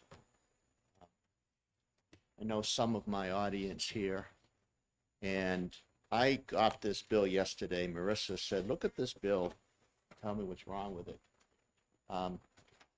What I'm hearing from the proponents of it is that this is gonna weaponize the other side, the side that wants to purport to be invoking free speech rights. That if you go against that free speech rights and they sue, then they have substantive immunity. And then if you lose, and the person who is using this anti-SLAPP, they get punitive damages. Did you read that? And we don't have punitive damages in New Hampshire. But that's what it says. And again, I read it quickly, but let's see, 1, 2, 3. The bottom of page 4 is the one who is using this new legislation, this anti-SLAPP, first gets the case dismissed because they have substantive immunity, then brings a second suit against using the anti-SLAPP, gets statutory damages of no less than $100,000, awards compensatory damages, and additional damages calculated to deter the other side, plaintiff, from bringing. That's punitive. And then it actually uses punitive near the bottom, the line 26 of the last page.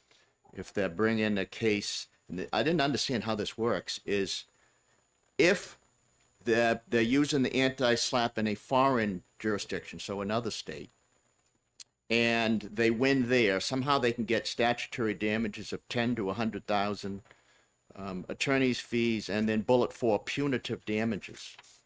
I mean, just New Hampshire's got a long history that we don't allow punitive damages. You have actual damages. So this is basically a game changer against our jurisprudence. And then I'm wondering if the proponents have read the recent New Hampshire Supreme Court case of Dan Hines. Some of you probably know him because he sits in this body. Yeah. And if the New Hampshire Democratic Party and Raymond Buckley had the benefit of this anti-SLAPP when Dan sued, and the New Hampshire Democratic Party would say, oh, we have immunity here, and if they would have won with that statute, then Buckley and the Hampshire Democratic Party would have gone after Representative Hines for these punitive damages, and these $10,000 to $100,000 damages. Ladies and gentlemen, that is a chilling effect that this statute would bring to New Hampshire. And somebody asked the question, well, is this an attorney's bill? Attorney's fees and cost, I think it is kind of an attorney's free-for-all if we were to pass this here. And the immunity word is like, I don't know, 8 or 10 times in the statute. Immunity, qualified immunity, qualified immunity, qualified immunity, qualified immunity. I mean, they're seeking to get some sort of immunity in New Hampshire. So I leave you with this is, we are dealing with two constitutional rights here, right? And in our state constitution, we have Part 1, Article 20, that the right to a jury trial for the jury of our peers to decide cases, that right shall be held sacred. That's what the framers of our New Hampshire Constitution, the right to have a jury of our peers decide cases shall be sacred. That's not even in the U.S. Constitution right to a jury trial in Article 7. So New Hampshire takes that right as a sacred right to have a jury of our peers resolve cases. And I understand that the freedom of the press is also a very high right in this case, because we say that in Article 22, Part 1, that the free speech and liberty of the press are essential to the security of freedom in the state. They ought, therefore, to be inviolably preserved. You don't see those words in our other rights in our state constitution. So we have long jurisprudence in this state when we're balancing these two high orders of freedoms that we cherish in this state. And this anti-SLAPP seems to elevate this freedom of expression over our sacred right of having a jury of our peers decide disputes. And that's just not the New Hampshire way. So I understand that this is a national push, and I understand that Mark Randazzo is behind writing this legislation. That's what Mario Ceremi said, that he was instrumental in drafting this legislation for New Hampshire. We can deal with our own problems here in New Hampshire. We don't need outsiders coming in and telling us what to do. Never have. We don't have this problem here in New Hampshire. Our Supreme Court dealt with Dan Hines and the New Hampshire Democratic Party in a very evened way. And they looked at our Constitution and our statutes, and they came out with a very principled decision.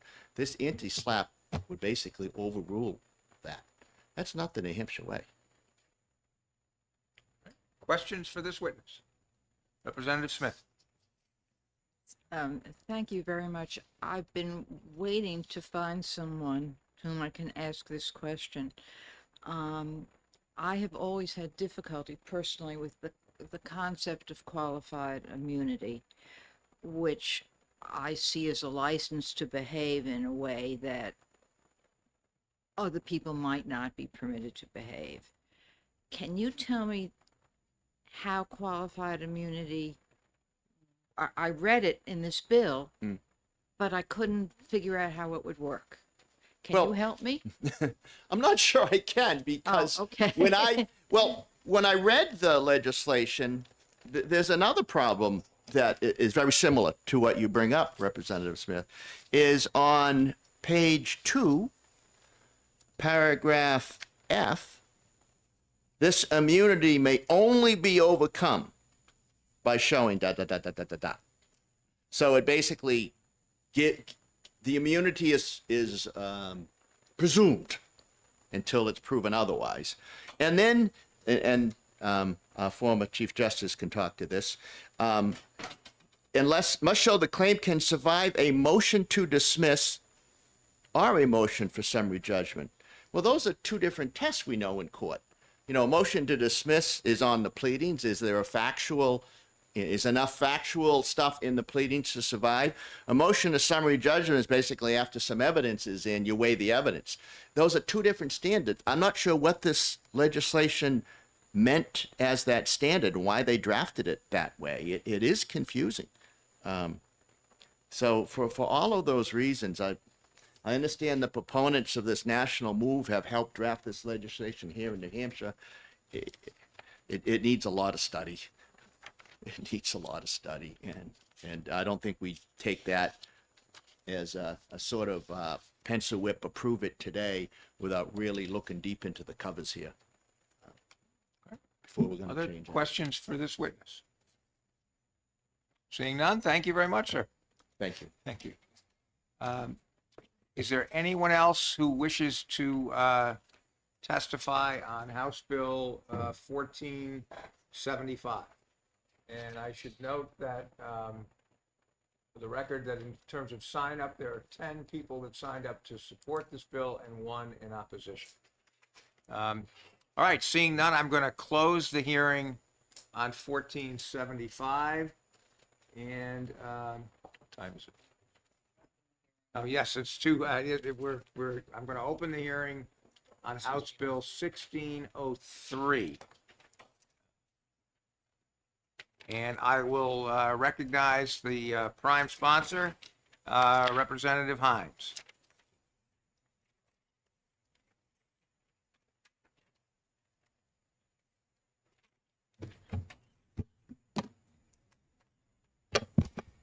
Thank you, Mr. Chair and members of the committee. So by way of background, basically this statute, I'm trying to overturn the court's decision respectfully in State v. Lilly. So that was a case I brought back in 2018 where basically women were charged for being topless on a beach. And the court ultimately in a 3-2 decision upheld that ordinance. I'll just quote from the finding. Basically, the majority's reason was that the ordinance does not classify on the basis of gender because it prohibits both men and women from being nude. So my statute would essentially overrule that decision. So New Hampshire, as you may know, is not a home rule state. So what that means is towns and cities can only do what the legislature says they can. And so this statute is essentially prohibiting towns from doing that. So the state, if they want, they can step in, and it's called preemption. We can make a law that tells towns specifically you cannot do something. That's what this bill is. It's a preempting bill. It'll prohibit cities, towns, and unincorporated places from discriminating or distinguishing based on race or sex. Now, offhand, I can't think of any ordinances that do discriminate on race. I hope there are none, but on the chance that there are, I think it's important that we tell towns do not do that, and the same with sex. I do not think an element of a charge or a crime should be the sex of a person. I think it's very inappropriate, and this bill would essentially remedy that.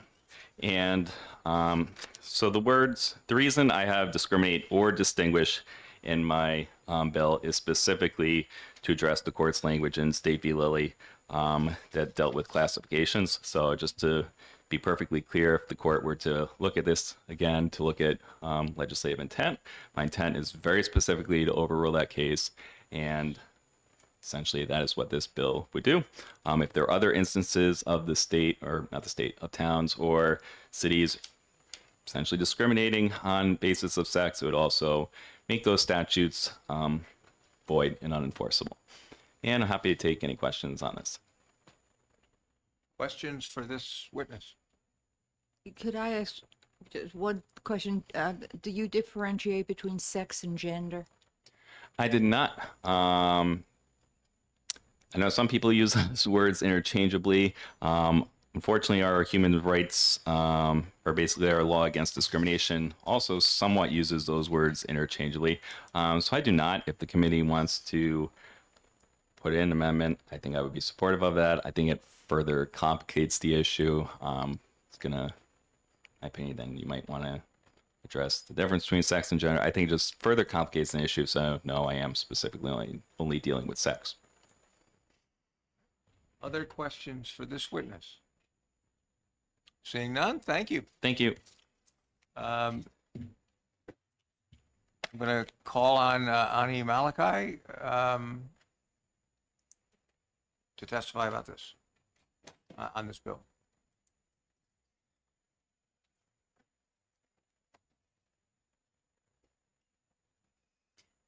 Good afternoon to the chair and the committee. Thank you very much. My name is Ani Malachi. I am the Executive Director of the Human Rights Commission. The commission was asked to do a fiscal note, and we certainly would not know how many calls that we would get. I think the larger issue for the commission is that whether it's public accommodation, which this would cover, or if the city or the town was an employer, all of those locations are currently covered under the discrimination law or the anti-discrimination law that we have here in New Hampshire.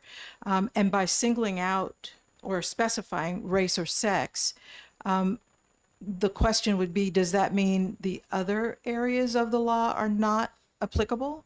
And if so, why not? So there's quite a bit of confusion for me relative to this information, and it's not helpful to eliminate other areas where there could be discrimination relative to a city or a town as a place of public accommodation or even as an employer. So I'm happy to take any questions. Questions for this witness? Seeing none, thank you very much. Is there anyone else here who wishes to testify on House Bill 1603? Seeing none, anybody just?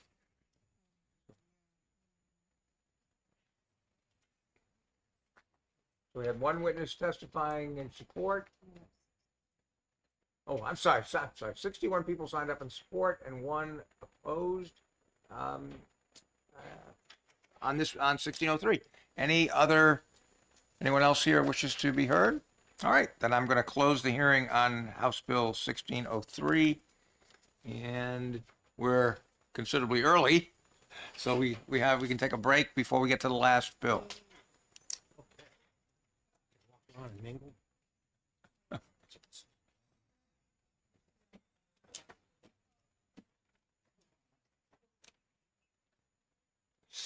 I don't.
Okay, it's 3:15. We'll now open the public hearing on House Bill 1037. And Representative Muse, the floor is yours.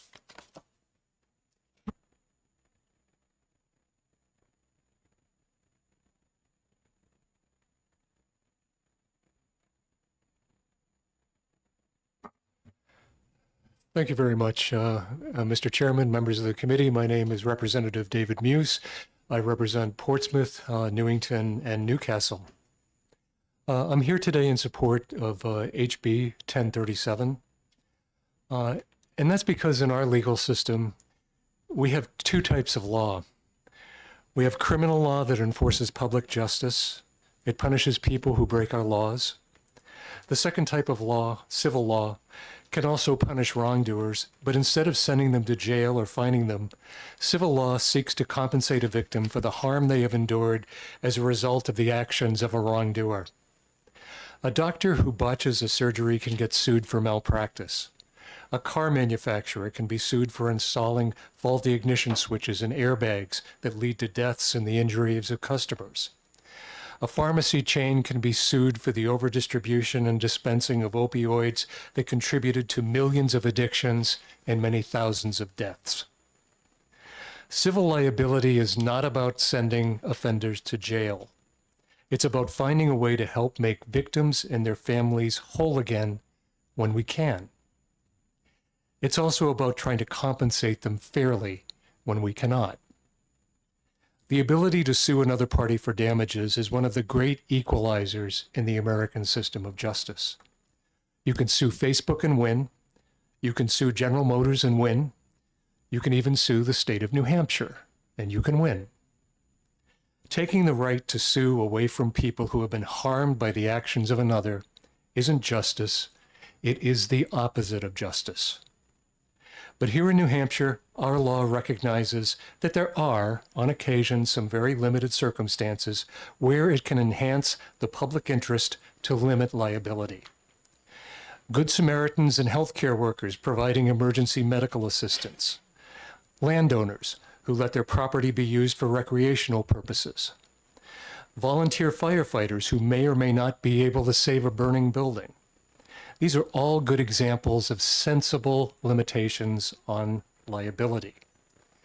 We don't want people to be afraid of helping other people in emergencies. We also don't want our firefighters sued because they decide to save a barn instead of a chicken coop. These are some of the situations that are spelled out in RSA 508 that qualify for limited liability in New Hampshire when it comes to personal harm and property damages. Police officers, healthcare workers, emergency services personnel, food donors, state workers, volunteers for charitable organizations. What most of them have in common is that nearly all of them are engaged in work that has a real public benefit. Then we come to RSA 508:21, which is a statute that this bill asks you to repeal. It provides the only limited liability exemption under New Hampshire law that covers an entire industry and not just a profession.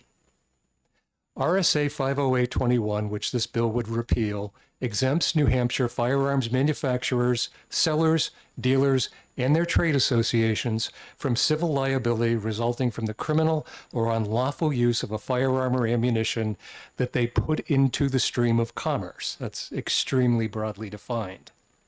In effect, what this law does is shield an extremely profitable industry from facing basic financial incentives to better protect public health and safety. No other industry has this sort of blanket protection from civil liability in New Hampshire law, which raises a really critical question. What exactly is the public benefit of giving one industry special treatment, and does it outweigh the interests of victims and their families? The simple fact is that laws that limit the liability of an entire industry discourage lawsuits. In this case, they also reward and quietly encourage negligence in the manufacturing, selling, marketing, and importing of firearms and related products. They also discourage potentially life-saving innovations, I'll give you an example of that. The idea for so-called smart guns has been around for decades. These are guns that have biometric sensors that can detect whether the person holding the gun is the person the gun actually belongs to. A smart gun won't fire for anyone but the owner.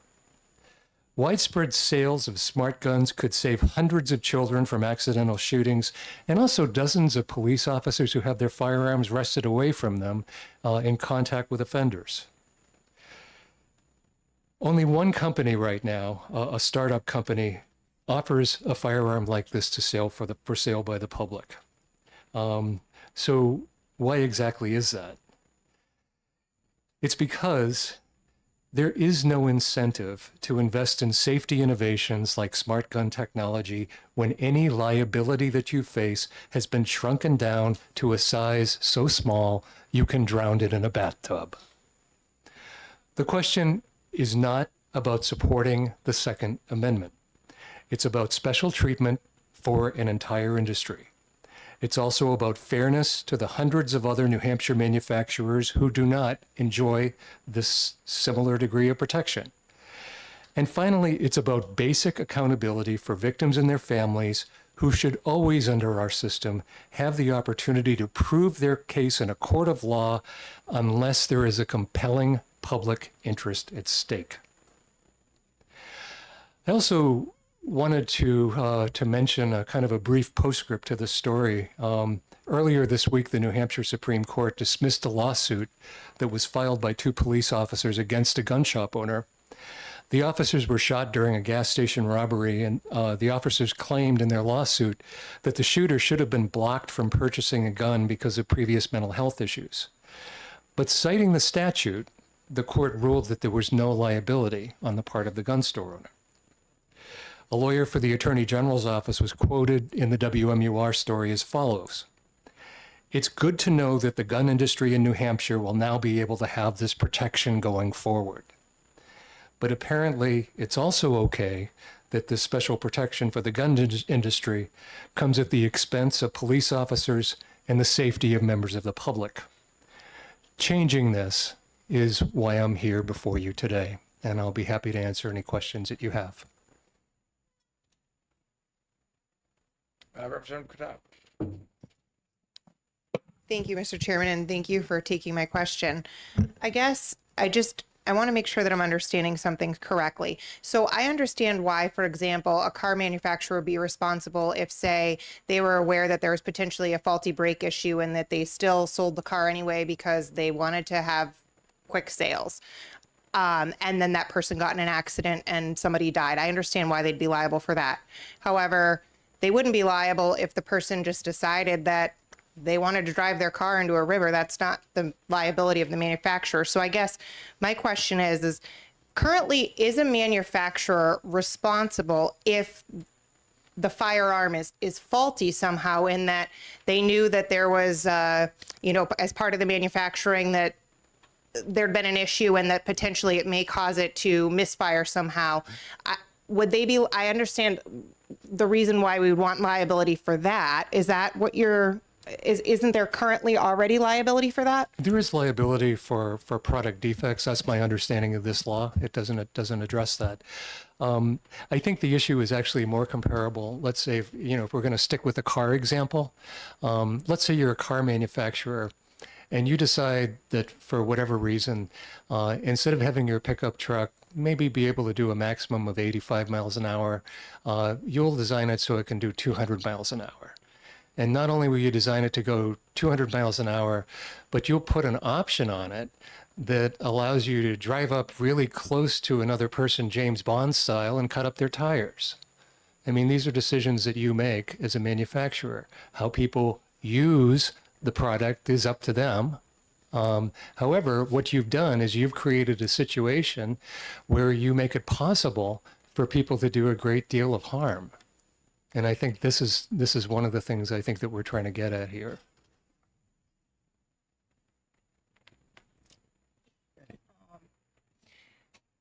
Thank you.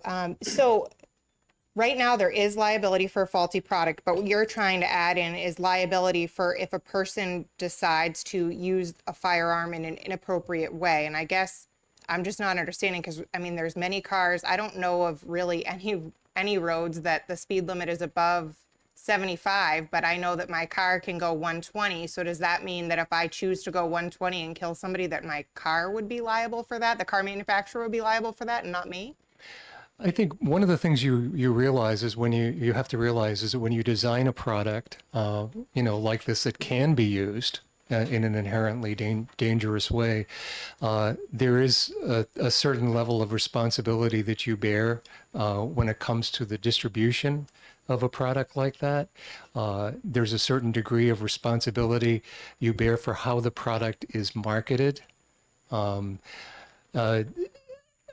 I think the thing, and one of the reasons why I really think it's important to look at this statute is I don't really see anything like this in New Hampshire law for any other type of industry. And there are lots of ways people can hurt themselves. Firearms, just one of the many ways people can hurt themselves. What I don't see is protection for any other industry in New Hampshire when it comes to this. And I, for the life of me, can't understand why we have this. Representative Perez. Thank you. Thanks for taking my statement, my question. I do not see this as comparing apples to apples. I see this as comparing apples to oranges, because all of the industries you are mentioned are not protected under my First, Second, Third Amendment. The right to carry arms is a protected under the Second Amendment. And therefore, to compare, in my opinion, to compare gun manufacturers to cars or whatever, you're not comparing apples to apples. I believe, and I think it was just upheld by the decision that was just made, that there's a big difference between a car manufacturer being liable and a gun manufacturer being liable for something someone does with a gun. So I just don't see how you believe that you're comparing apples to apples here. What I'm saying, basically what I'm saying, and I think there are probably, if we brainstorm long enough, lots of different scenarios that we could potentially come up with. What I don't understand is that why this particular industry deserves a level of protection that we offer to no other industry. Manufacturing is not a Second Amendment right. It's not. I mean, owning a firearm, purchasing a firearm, those are Second Amendment rights. But there's no Second Amendment right to manufacturing a product at all. This is not a Second Amendment issue. This is a liability issue. Yes, go ahead. But I think we established that faulty manufacturing is already covered. If they knowingly faulty manufacture something and sell it, it's already covered. So why do we need to make it specific to guns? I do personally see this as an attempt to possibly stifling my Second Amendment right. That's me personally. I'm a strong Second Amendment advocate. So I see it as a difference. Representative Wallace. Thank you. Thank you for taking my question. Representative, would you, in your testimony, you stated that RSA 508:21 prohibits criminal and unlawful acts with firearms manufacturers, dealers, etc. Wouldn't it make sense then to amend the statute to include motor vehicles, lawn tractors, other types of industrial equipment that when used unlawfully causes injury or death, that they wouldn't, that it would also be protected? I would say knock yourself out if you want to try to do that. It would be a heck of a lot easier simply to repeal the statute. The point was then we wouldn't have just the firearms industry protected from unlawful acts committed by bad actors. Then we would have, and then essentially firearms manufacturers would have to play by the same set of rules that everybody else has to play with regarding liability in this state. That's what we're after. Other questions for this witness? Yes, Representative Stapleton. Thank you, Mr. Chair. Thank you for taking my question. Does Connecticut have reduced or eliminated this liability for gun manufacturers? And why I'm asking that is it's heard that Ruger Manufacturing left Connecticut because of the risk relative to laws adverse to them manufacturing in that state. Do you have any background, or is this patterned off of something that Connecticut has done? I don't know about the Connecticut situation. Other questions for this witness? So can I ask you a question? If we were to repeal this bill, would I be correct in understanding that a plaintiff, somebody who was hurt because somebody was shot, a person who was shot by a criminal with an AR-15 could bring a lawsuit against the manufacturer of the AR-15 saying that the AR-15 was unreasonably dangerous and defective because it shouldn't have been made at all. That would be a permissible lawsuit, would it not? Well, I think in our system, anybody can bring a lawsuit. Not everybody can win a lawsuit.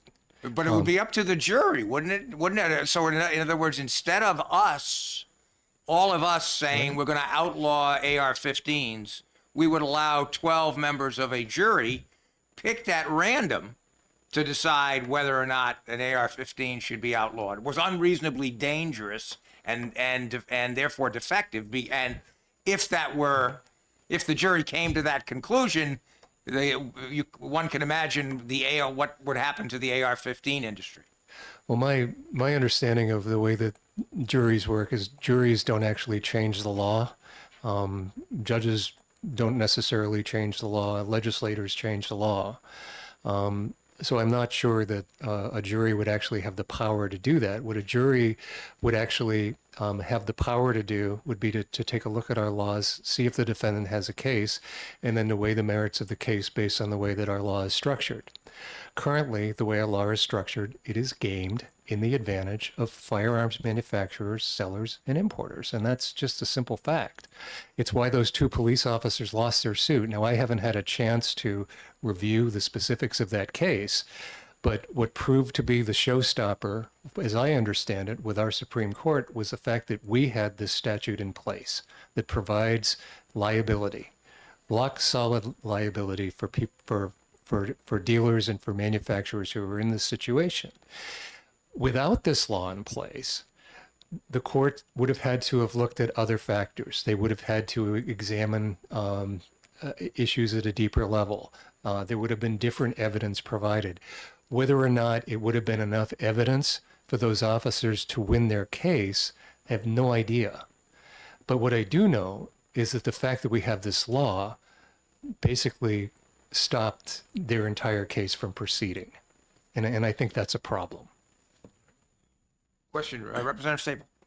Yeah, thank you once again. I heard on the radio or the TV last night in the news that the suit was dismissed because there was no indication to the gun dealer or even the police that there was a criminal history that would invoke the prohibition to sell the gun. So that's not the province of the gun manufacturer. That's the province of the intel and systems that keep track of this or fail to do so. I would submit that their suit was misdirected.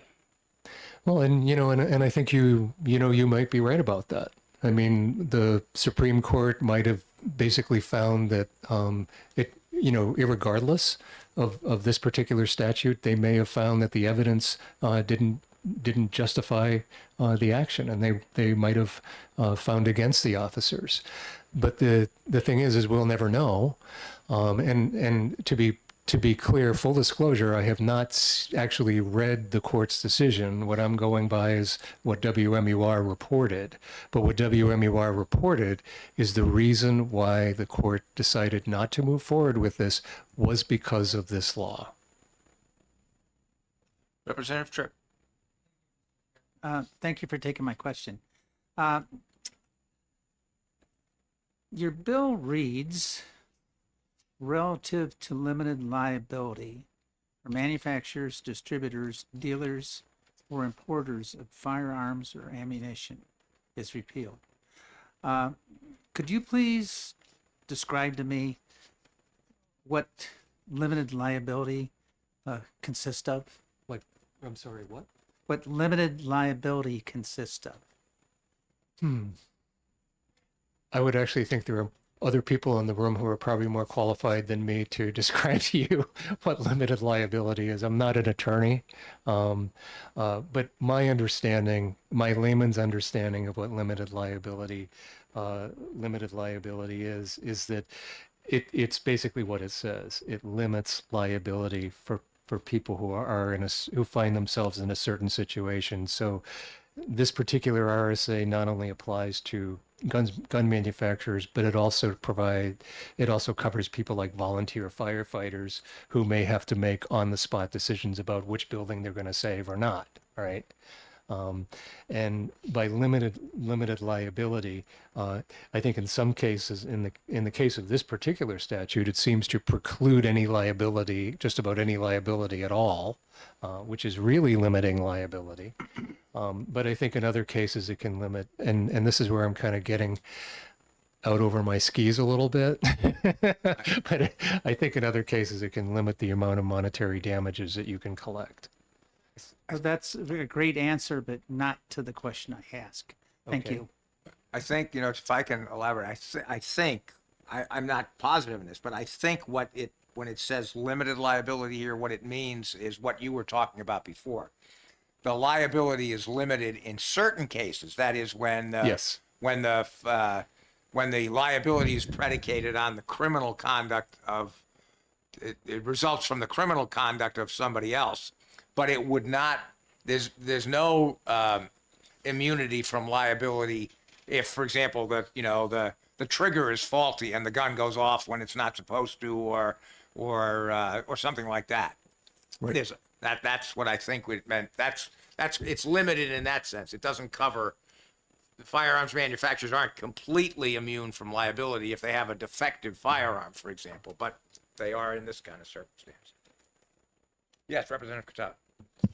I guess I'm just not understanding. Why should a manufacturer or a dealer be liable if the sale was legal? And for somebody else's actions, why are they liable for what somebody else chooses to do, provided that everything else was legal as part of the process and that they've not participated in some sort of other, illegal thing like giving a firearm to somebody that they shouldn't have? Yeah, I think I've actually answered your question several times. Can I just ask one other question? My understanding from around the country is that before there was a federal statute, there's a federal statute that deals with this same area, but that before that, and one of the things that prompted the federal statute is that there were claims against gun manufacturers along these lines. For example, you gun manufacturer, you Smith & Wesson, you manufactured too many 9mm handguns. There wasn't enough of a market for 9mm handguns to justify your making, and I'm just making this number up, but there wasn't enough of a market to justify your making 200,000 of those last year. You only should have made 150,000. And it's your responsibility, Smith & Wesson, to find out what the market should be for these. And if you didn't, we're going to hold you liable for that. It was that kind of thing, I think, that at least at the federal level, that Congress was concerned about, basically saying, wait a minute, we don't we don't tell General Motors, you made too many cars. We don't say you're liable for this Chevy Impala having gone off the road and somebody being injured because you made too many Chevy Impalas. We don't do that kind of thing. I mean, I think that's correct, is it not? I would defer to your understanding of federal law and the issues that are in question. I guess what I just come back to is, where is the public benefit? Where is the public benefit of this statute? As I go through RSA 508 and I look at all of the other instances where the state has conferred limited liability, I find myself nodding in agreement. From a state, like, if you're going to take the right of somebody to sue for damages away, I think it's pretty well established in our law that there should be a public benefit. And the only benefit that I see in this particular statute is the benefit that is incurred by manufacturers and dealers in an industry that doesn't have to innovate, and that in many cases doesn't even have to act responsibly. And I think that's a problem. Representative Smith. Thank you, Mr. Chair. I actually am going to begin by telling the distinguished representative from Portsmouth that I don't agree with him about something that he just said. I, for example, am completely opposed to limited liability that protects law enforcement officers from being held responsible for acting in an inappropriate way. I think that limited liability in that area is not in the best interests of the public. I think limited liability in that area has been part of increasing the sense of distrust that many people in this country have for police. I happen to think that there are very few rotten apples in that barrel, and I just as soon make sure that the few rotten barrels, the few rotten apples are focused on and not all the other apples. So limited liability is very tricky. I'm sitting here though, and this is a question, maybe. I'll try to make it a question. And I won't say, do you believe? I won't say that. But I'm listening to the questions that are asked and the answers that are given. And I believe that we're all skirting around I'll say the gorilla in the room. I don't want to say elephant because you might think I mean something different. And that is the availability in this country of guns that are designed to kill people.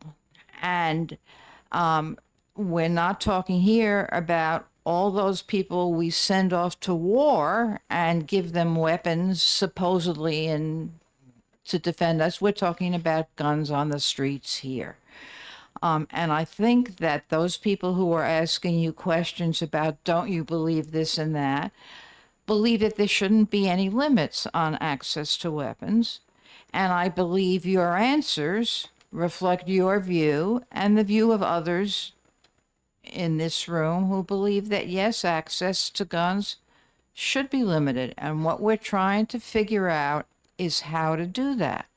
So the question that I asked, I did get to it eventually, was, is this the best way to address the gorilla in the room that we're not willing to recognize? And that is the availability of weapons, many of which were designed for war and not for civilian use on our city streets. It is a way for an individual who feels that they have been harmed to get redress. And that's something that under the statute is not available to them now. It wasn't available to those 2 police officers. And I think, you know,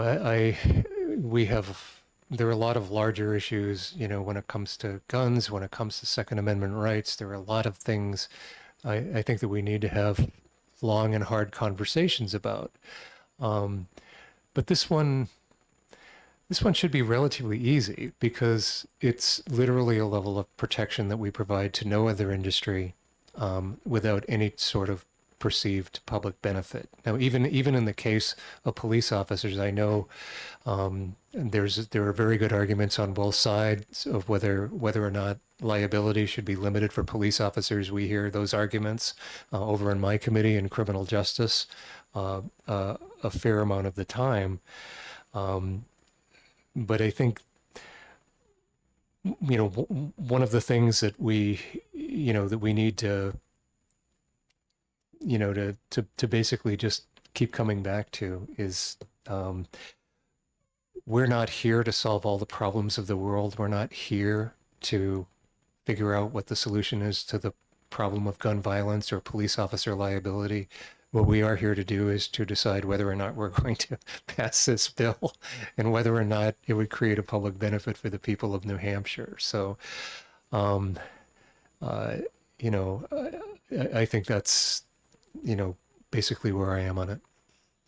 Other Representative Khattab. So you mentioned about the other statutes that are currently in place with limited liability and referenced their benefit to the public. Isn't there a public benefit in citizens being able to utilize their Second Amendment right when we've drawn to the fact that manufacturers have left places like California that don't have these limited liability statutes? Isn't there a concern that if we were to put this in place, that the gun manufacturers wouldn't have anywhere to manufacture their guns and we wouldn't be able to exercise our Second Amendment right? Second Amendment rights are totally unrelated to liability. There might be sort of a tangential connection that we make up in our minds, but I don't think that there's a connection there from a legal perspective. This is not about Second Amendment rights. It's about whether or not an entire industry that has been conferred this special right, this special privilege, is actually creating a public benefit, and whether or not they should continue to have the right or the ability, or whether, you know, whether we should continue to grant them this special status that we've granted to them and no other industry. And I'm sure, geez, what about the ski industry? You know, I mean, how cool would it be if they didn't have to worry about liability? And what are some other industries in New Hampshire? You know, I think they don't. Don't they have a good bit of immunity? no, they do. I think they do. They do. Yes. They do. Right. Other question? Yes, Representative Perez, and then Representative Wallace. Thank you. Just to bring to everybody's attention, I think we'd all agree that the lack of liability for the pharmaceutical companies with all the jabs and injections, they have no liability. So they're clearly well protected, and there's a lot of harm going on there. Would you agree? My understanding is they're protected under federal law. I do not see them listed in RSA 508 as having that protection under New Hampshire law. And that's really what this is about. Representative Perez.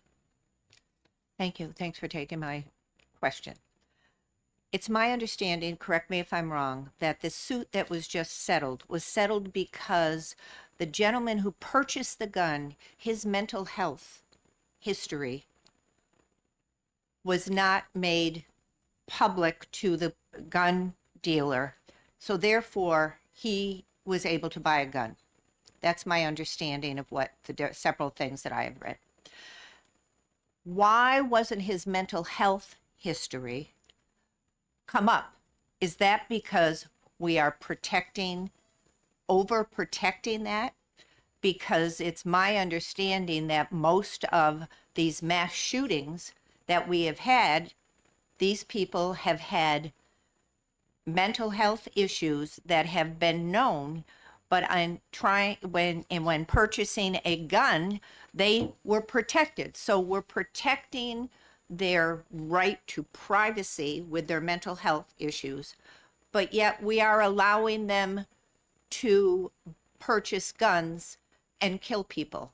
So I think maybe we need to look back and see what's the best way to protect the public, and putting the onus on the gun manufacturer or the gun salesperson as opposed to the onus on what we are allowed to be known is we're missing the point. Had his mental health status been available to that gun salesman, he would probably have not been able to purchase the gun. What does that have to do with this? It has nothing to do with this. It has to do with a man was protected by our laws, was able to buy a gun and use it poorly. So I know my high horse. I'm sorry. Well, the good news is we actually have a bill for that, and we're hearing it tomorrow in criminal justice. It's a mental health reporting bill. New Hampshire is currently one of 3 states that doesn't report adjudicated mental health information to the federal firearms background check system. And I'm a co-sponsor of a bill that Representative Roy is the prime sponsor of. And essentially that bill would allow the reporting of people who are involuntarily committed on a non-emergency basis, adjudicated as innocent by reason of insanity or incompetent to stand trial. And there are privacy protections that are built into that. There is a redress procedure for people who get better to get their arms back. And I'm really hoping that when the time comes, it would have the support of everyone on this committee. Other questions for this witness? Representative Andrews. Thank you, Mr. Chair, and thank you for taking my question. I just found something that was very interesting, which I think we all need to look into. It's called, and I don't know if you're familiar with it or not, it's called the Protection of Lawful Commerce in Arms Act. The Protection of Lawful Commerce in Arms Act, PLCAA, is a U.S. law passed in 2005 that protects firearm manufacturers and dealers from being held liable when crimes have been committed with their products. Now, are you familiar with this? And if we aren't, I think it's something we all need to look into. Well, I think federal law and state law may sound similar, but they are 2 different things. What actually stopped the lawsuit of those police officers that I mentioned from going forward was not the federal law, it was the state law. And that's what we're trying to change. Other questions for this witness? Seeing none, thank you very much, Representative. Appreciate Thank you. it. Next, I'm going to call on Executive Counselor Dave Wheeler.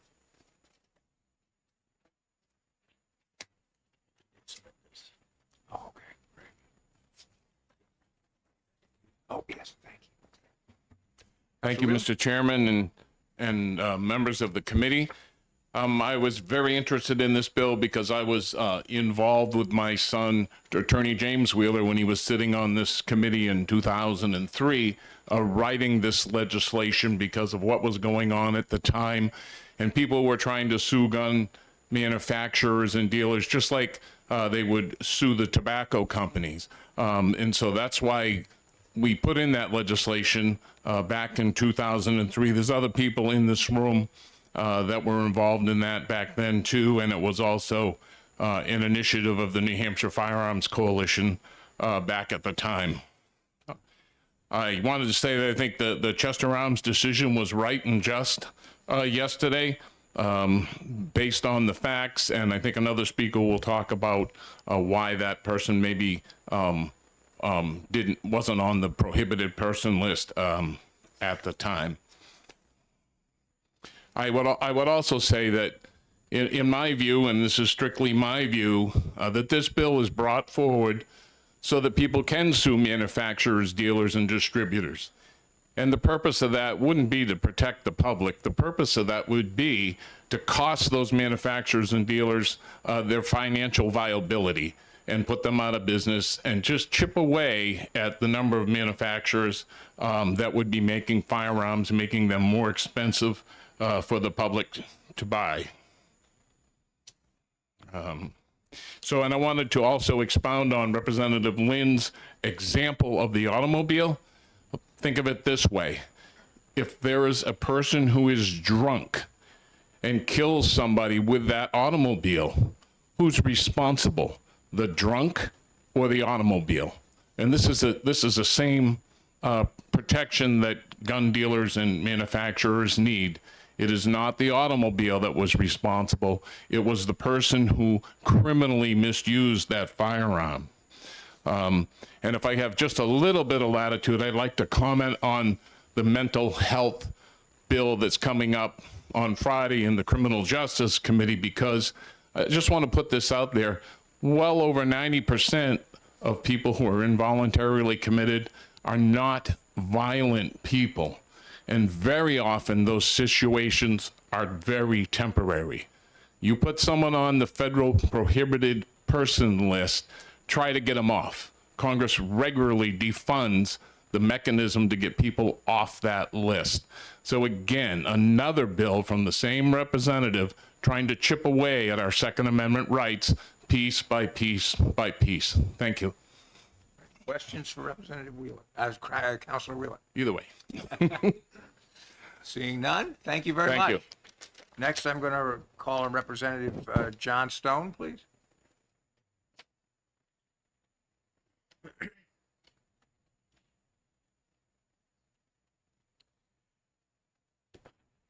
Good afternoon, Mr. Chairman, members of the committee. I'm Representative Jonathan Stone. I represent Sullivan 8, which includes the city of Claremont, which is adjacent to Newport, which houses Ruger firearms. I'd like to start off by saying, in full disclosure, prior to entering politics, I was involved in the manufacturing side of firearms in the state of New Hampshire, and have quite a working knowledge of both the federal and state laws that apply to it as well. The problem I see with this bill, and I had constituents reach out to me with their similar concerns, is that I've heard testimony today that really crosses the line between trying to mix up warranty and liability. Warranty is something that's provided by every responsible gun manufacturer, whether it be in New Hampshire or outside the state of New Hampshire. That's already addressed with a faulty product. A company will call a recall. They'll put out a batch of numbers, usually that falls within a certain parameter. They'll pay for the individuals to ship those firearms back, correct the problem, or replace it. That's warranty. This limited liability that's been brought up is mostly designed to chip away at the gun industry. That's what this bill does. It repeals the protections from gun dealers. We don't hold criminals accountable. That is our number one problem. And I also serve on the Criminal Justice Committee with Representative Muse. And we differ, I think, on opinions on accountability. If an individual commits a crime, such as breaking into your house to steal a firearm, they then commit a murder. They've committed 2 crimes. How is that Sturm Ruger's fault if it's a Ruger firearm? Should they be sued for 2 criminal acts committed by a criminal? Should the criminal not be held accountable for their acts? That's what I look at when looking at some of these laws that we keep trying to generate. Will this make the public safer? And I think we've heard today that it probably won't make the public safer. But what it will do is it'll impact the firearms industry in New Hampshire. And I'm not sure if you folks are aware of how many manufacturing jobs are tied in to firearms. Now, mostly in New Hampshire, we think of SIG being the largest one, I believe, that we currently have. And then you have Ruger, that's the second largest. But what about all the smaller companies that are making firearms and the people they employ, whether it's an aerospace company in Claremont, or a manufacturing CNC operation in Newport? These are livelihood. I can tell you that Claremont, Newport, Sunapee, they all have individuals that work at Sturm Ruger. Do we want to see Sturm Ruger say, you know what, New Hampshire just repealed this. This is another reason why we should think about moving our operation out of state. We can't afford to lose 900 jobs in our area, especially over failure to hold criminals accountable and trying to hold the individuals that work at these facilities that could be in jeopardy if they end up being moved to, say, down south. I know Ruger has established a factory in Maiden, I believe it's South Carolina. They find it easier to find labor down there. The costs of materials to produce are cheaper down there. Energy rates are cheaper. New England's very hard to start up manufacturing, and I think we're very privileged that SIG decided to take a gamble and bring their entire operation here since they're an international company. They're not just a domestic company. In the end, I see this bill as being something that should be ITL'd. I don't think restricting individuals from suing a third party for a criminal act is viable. And I'm willing to take any questions that anyone might have. Questions for this witness? Seeing none, thank you very much, sir. Thank you for your time. Thank you. Next, I'm going to call on Dr. Joe Hannon.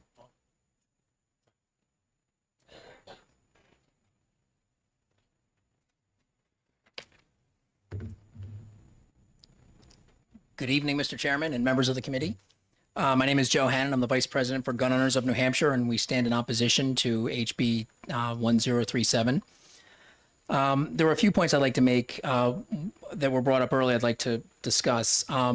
One was that there's no other industry. We've heard about the vaccine industry, also the airline industry, and internet service providers are also immune from defamation and other things that they do. So they're not the only ones.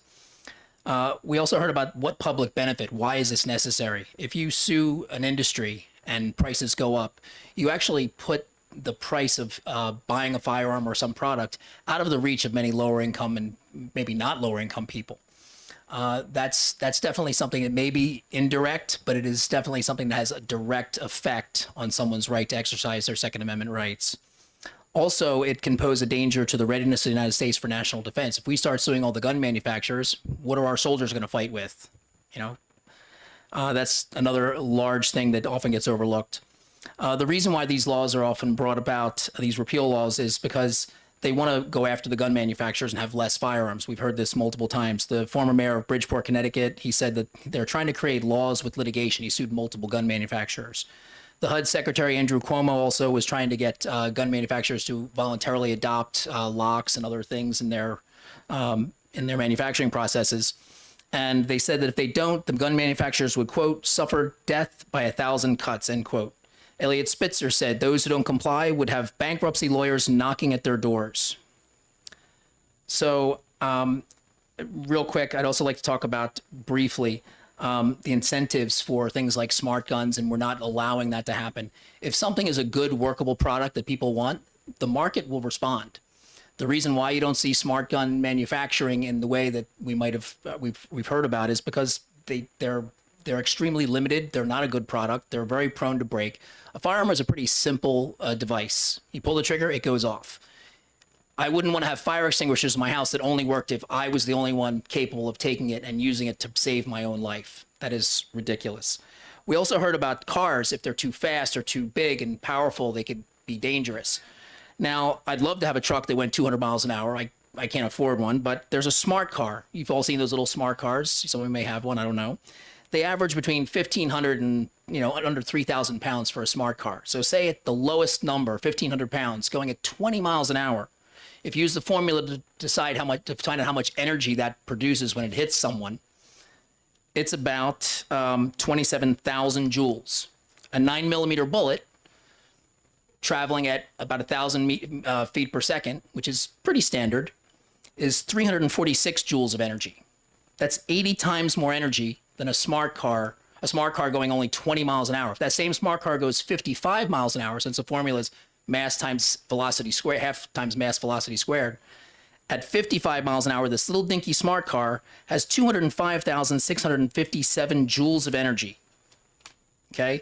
That is 594 times more powerful than a single 9mm bullet.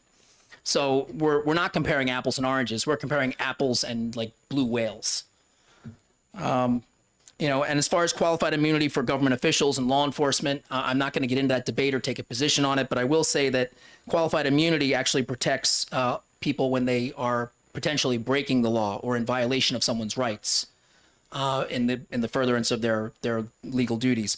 If someone is breaking the law in a manufacturer, whether it's firearms or anything else, they are still able to be sued. If they make a faulty product, if they make something with deceptive practices, there are a long list of things that they can be sued for and held liable for. So I think this is an absolutely necessary bill for preserving people's Second Amendment rights and for preserving national defense. more than just the economy of New Hampshire. So there's many reasons this needs to be ITL'd. I'd be happy to take any questions. Questions for this witness? Yes, Representative Long. Thank you for taking my question. I just want to ask you, what type of doctor are you? Retired. What type? I was a foot and ankle surgeon. Thank you. Thank you. Any other questions for this witness? Seeing none, thank you very much, sir. Thank you all. Next, I'm going to call on Kimberly Morin from the Women's Defense League, I guess it is. Hello, my name is Kim. Oh, that was a little bit harder of see. You guys need some cushioning over here. I'm Kimberly Morin, president of the Women's Defense League. Our members we represent members from all over the state, women. Firearms manufacturers manufacture inanimate objects. I think we've established that. The objects themselves do nothing without human interaction. And if they do, we've already established the firearms manufacturers can be sued. Somehow, the sponsors of this bill believe manufacturers should be held responsible for what a human does with their inanimate product after they purchase it. Of course, this bill makes zero sense. What's next? Holding automobile manufacturers liable for the actions of drunk drivers, which we already talked about as well. What about holding knife manufacturers liable for the actions of a criminal who stabs someone?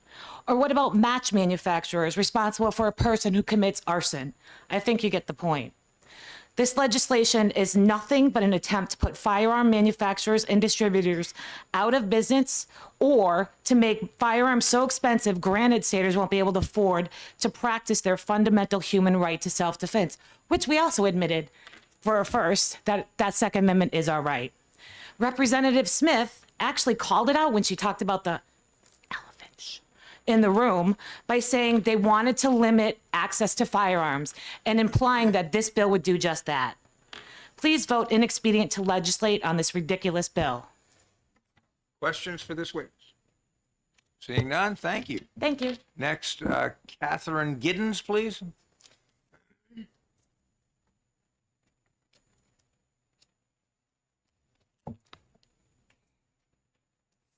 Thank you, Mr. Chairman, and members of the committee.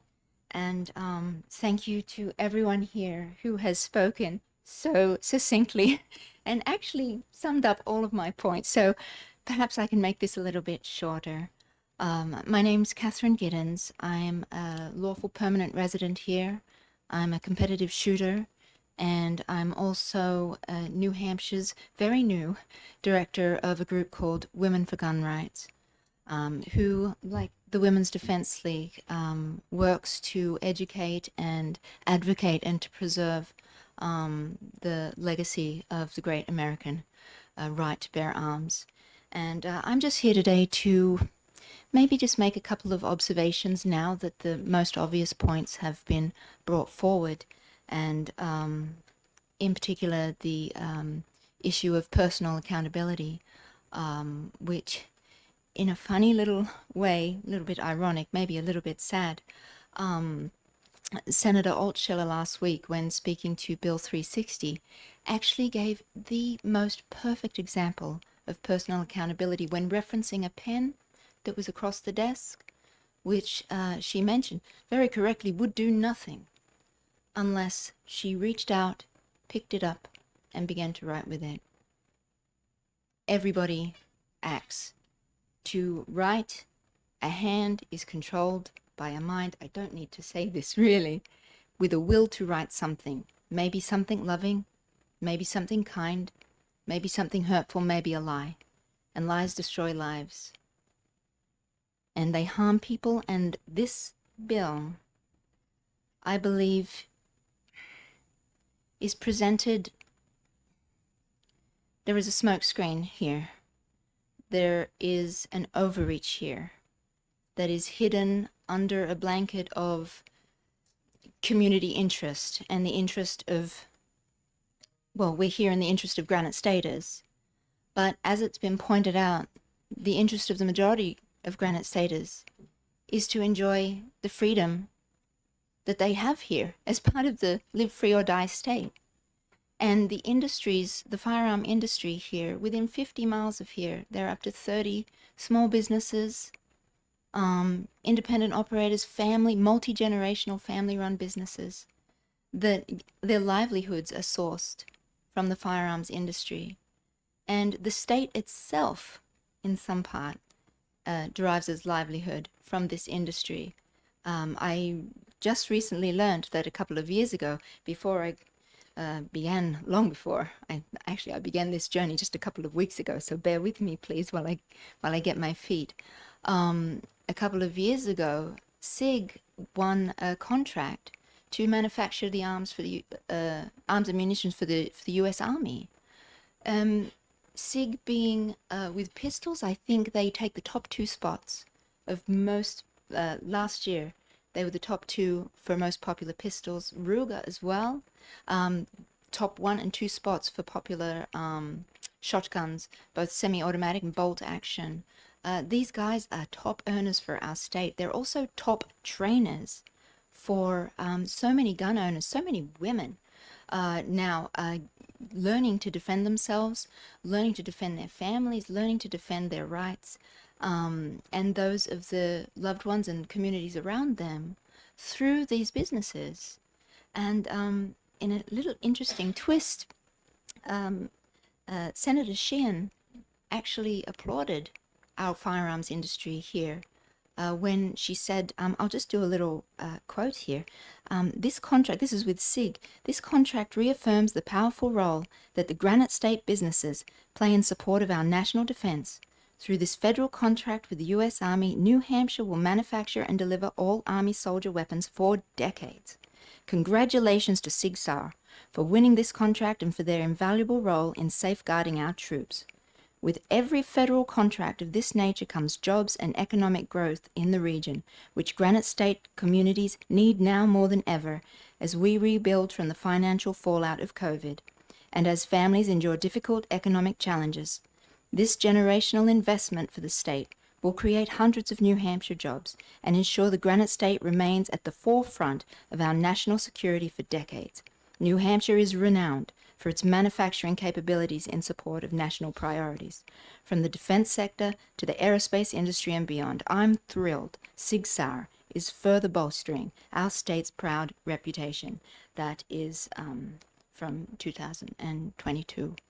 And it's what is so damaging about this bill if it's passed. The Granite State has suffered. And my heart honestly does go out to victims of unlawful use of firearms and victims of crime and suicides. It's a terrible, terrible situation. And it's a terrible reality that we all live with. But this sort of bill, it doesn't benefit the most people. It hurts the most people. It hurts Granite Staters, hard workers, people who love their guns, people who love their freedom. And I think it's ethically wrong. I think it's logically wrong to pass this sort of bill, and I would urge you to not support it. And that's all I have to say on that. Thank you. Questions for this witness? Seeing none, thank you very much. Thank you very Next, much. I'm going to call on Jay Simpkin, please.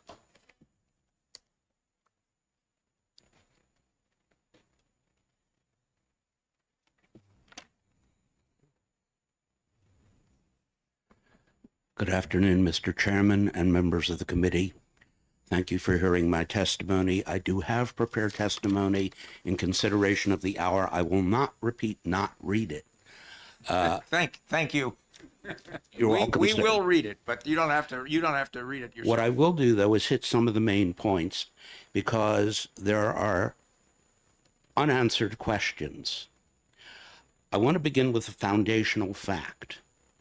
At the end of 2022, there were in the United States approximately 474 million firearms. In my written testimony, I explain where that number comes from.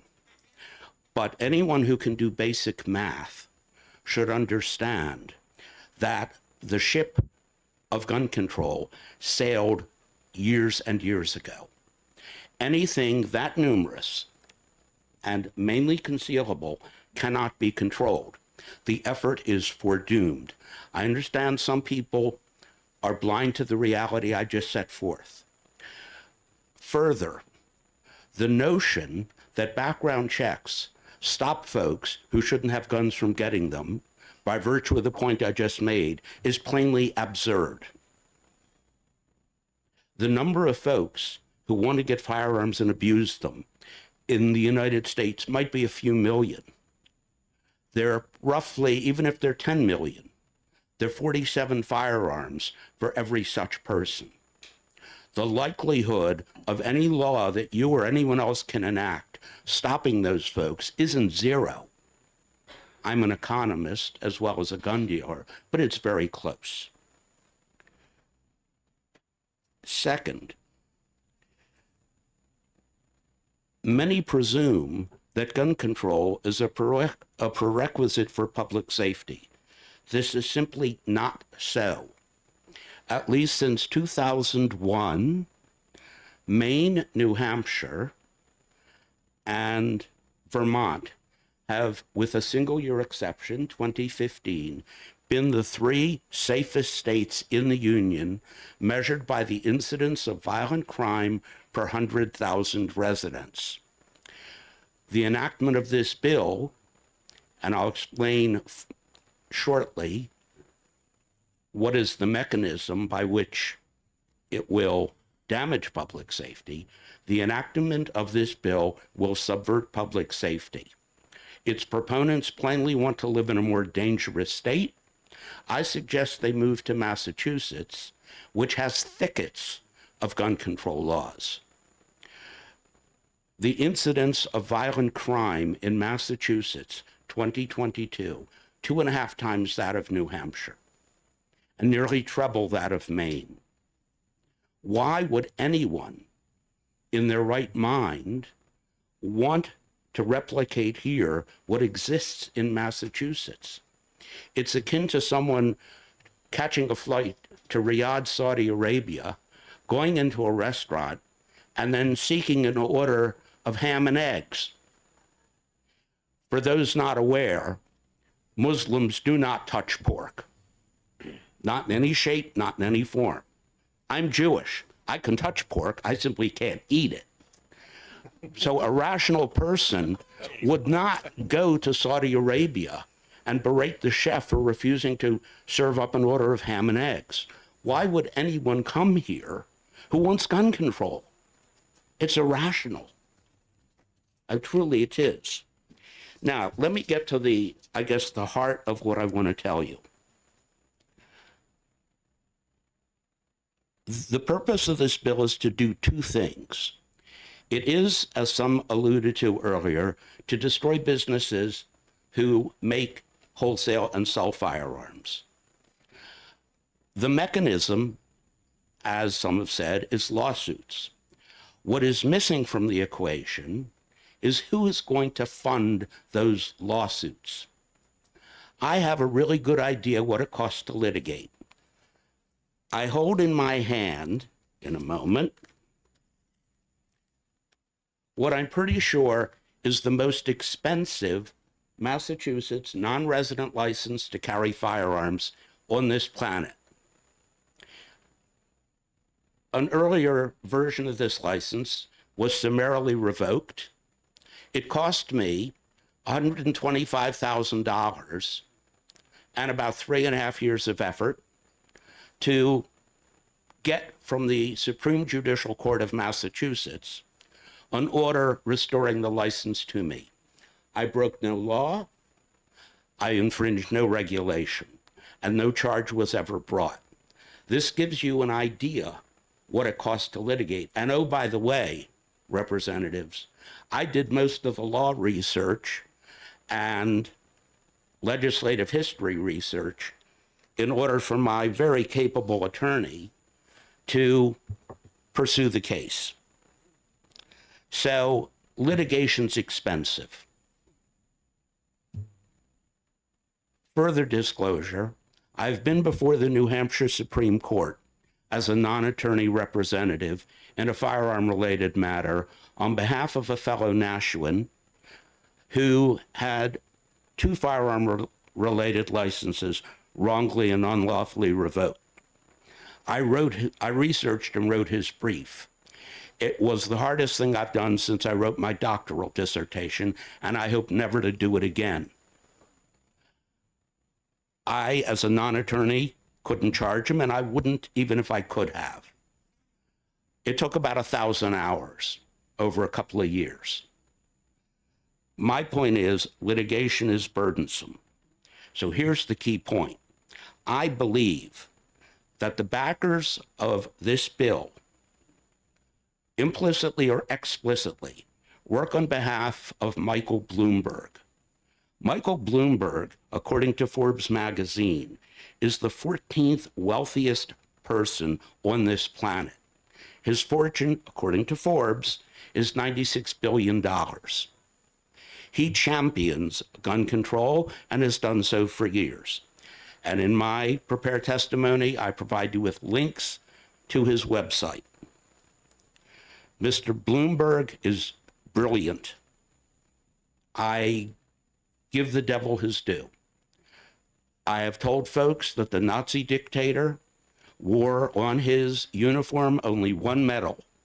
It was an Iron Cross that he earned legitimately as a frontline fighter in World War I.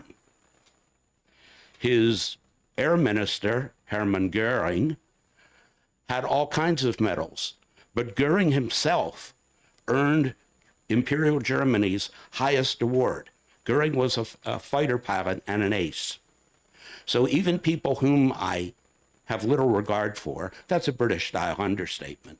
Nonetheless, I'm constrained to tell the truth about, and that is what I do here. Mr. Bloomberg has bottomless pockets. Most firearm businesses nationwide are either sole proprietorships or limited liability corporations. They are not mega firms. Mr. Bloomberg donated to his alma mater, also my alma mater, Johns Hopkins, $1.8 billion, that's with a B, dollars. And there is at that university an entity devoted to, quote, researching gun violence, end quote.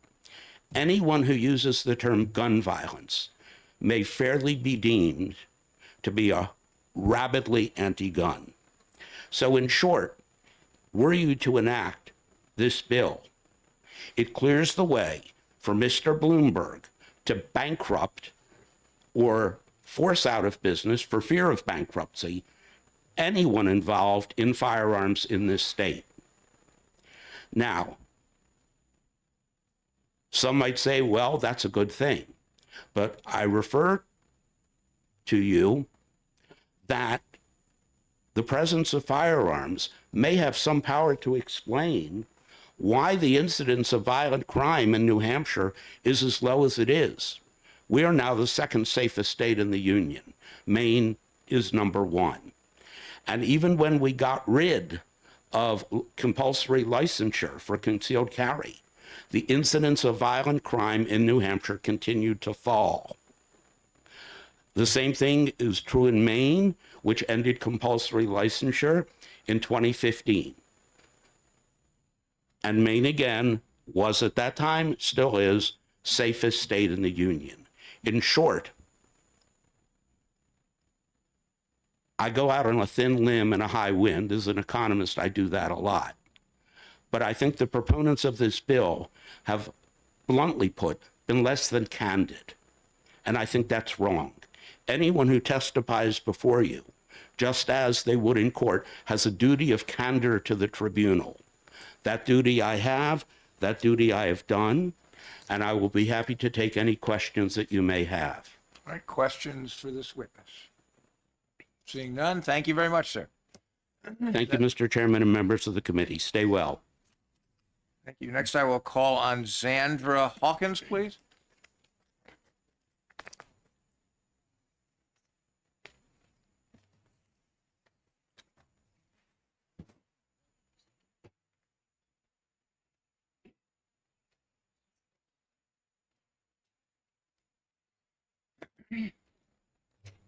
Hi, thank you.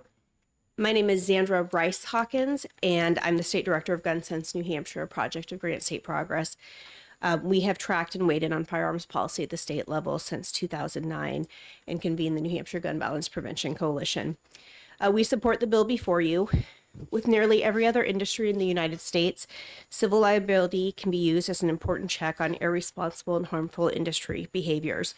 But the gun industry has enjoyed enormous exemptions from liability and accountability in New Hampshire since 2003 and at the federal level since 2005. Civil liability plays an important role in promoting community and consumer safety. In circumstances where legislators have been unwilling to enact laws regulating a dangerous industry, the possibility of civil litigation, lawsuits, can help incentivize industries to take responsible steps to prevent their products or business practices from causing foreseeable risk to human life and well-being. Traditionally, this means that victims harmed by wrongful industry conduct or public officials acting on the people's behalf can seek fair justice and accountability in the courts by filing lawsuits seeking monetary compensation or other court-ordered relief when industries have negligently or recklessly caused harm or failed to take responsible steps to prevent foreseeable harm. I want to emphasize that. When industries have negligently or recklessly caused harm or failed to take reasonable steps to prevent foreseeable harm. In too many cases, however, this principle does not apply to the gun industry because the industry has obtained unprecedented immunity from the system of justice and accountability. You heard earlier about the federal law, and then what preceded that was that in the 1990s, a series of lawsuits actually resulted in court judgments holding certain members of the firearms industry liable for particularly reckless practices. But instead of comprehensively reforming its business practices in response, the industry responded by lobbying to pass new gun industry immunity laws in states across the nation to prevent plaintiffs from bringing many types of lawsuits against firearms and ammunition manufacturers and sellers. That passed at the federal level in 2005 and again at the state level in 2003. Right now, these legal immunities have helped to shield this profitable industry from facing basic financial incentives to better protect public health and safety. Too often, they have encouraged a head-in-the-sand behavior that shirks any role for those manufacturing, selling, marketing, or importing firearms and related products to identify dangerous patterns, proactively change behaviors, and lead toward life-saving innovations and solutions. Too often, they've left victims of gun violence who are harmed by wrongful firearm industry conduct without any measure of compensation or justice. These legal immunities also provide an unfair business advantage to irresponsible firearms industry members over more responsible competitors who take stronger precautions to protect human life and well-being. I want to draw to your attention the example from the Sandy Hook shooting. In February of 2022, after enduring years of litigation to establish the right to sue firearms manufacturers under an exception to the federal gun industry immunity law, the families of the children and educators murdered at Sandy Hook Elementary School in 2012 reached a record $73 million settlement with the manufacturer that made and marketed the shooter's assault weapon. But if the same families had suffered the same unspeakable tragedy in many other states, they may have never been able to seek justice at all because of similar state-level gun industry immunity laws. There were a lot of conversation in this committee today about other examples, and I do think it is important that you do think about this from the product piece, that this is an exception, that nearly every other industry and product has some kind of liability, and this is a very distinct special carve-out for the gun industry. That in itself is an admission that something is off, right? Like if you are afraid to have them face the same consumer protections, the same recourse, the same justice and accountability, then something is not working. We talked about there is liability for those who overserve people who don't take steps to intervene when somebody's about to drive drunk. The opioid crisis, the manufacturing and selling, marketing of those drugs has resulted in massive lawsuits, and the state of New Hampshire and cities across our state are are benefiting from those dollars to restore the loss of life and the costs that have been incurred by our community members. This is just asking you to take away the special carve-outs for limited liability that the gun industry enjoys. Again, it is an admission of guilt if you cannot go to a court of law and pursue these conversations because you're afraid that the ruling is going to go against the irresponsible practices and marketing of the gun industry. When people talked about the jobs and other things, that also goes to my concern. One, I think it's really important to know that the gun industry does not lack for funds. This is a record profit-making industry. But if folks are worried that being accountable to consumers is somehow going to cut into those costs, it's because they know that the practices as they are right now are not safe for our community. They know that there will be wrongdoing found if people are able to go to the court. You have two questions before you today. The first is, do you believe the gun industry should receive special legal immunity above and beyond other industries? We would say no. The second is, do you believe the gun industry has any role or responsibility in the manufacturing, marketing, and selling of firearms? We would say yes. We urge you to support this bill. Questions for this witness? Seeing none, thank you. Thank you. I think that's the last card pink card I have. Is there anyone else who wishes to be heard on this bill? Yes, please come up.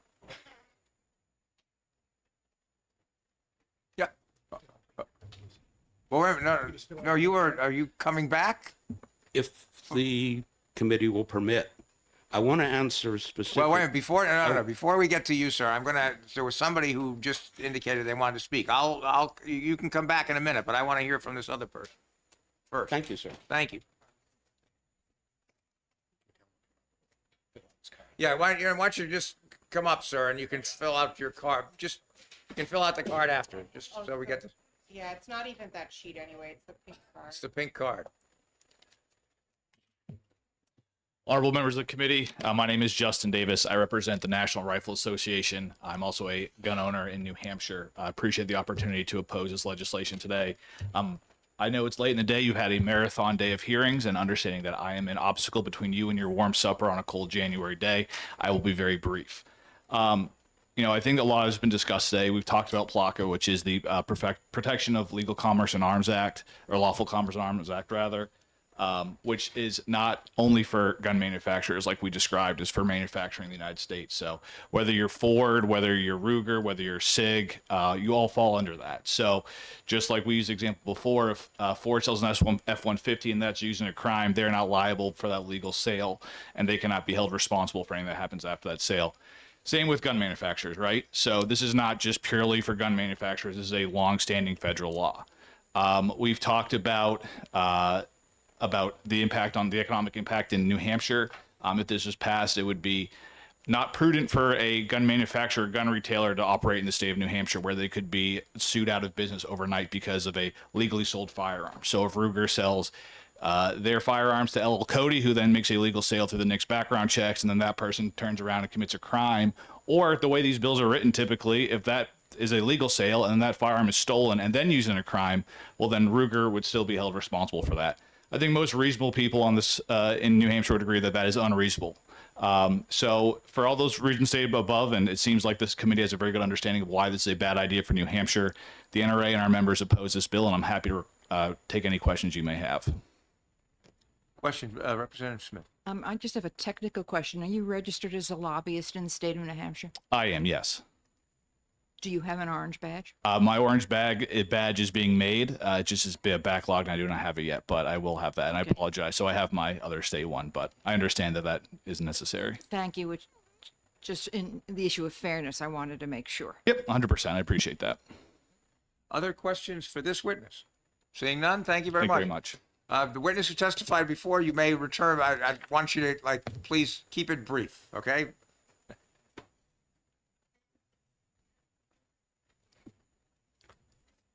Good afternoon, Mr. Chairman and members of the committee, and thank you for your indulgence. I will be brief.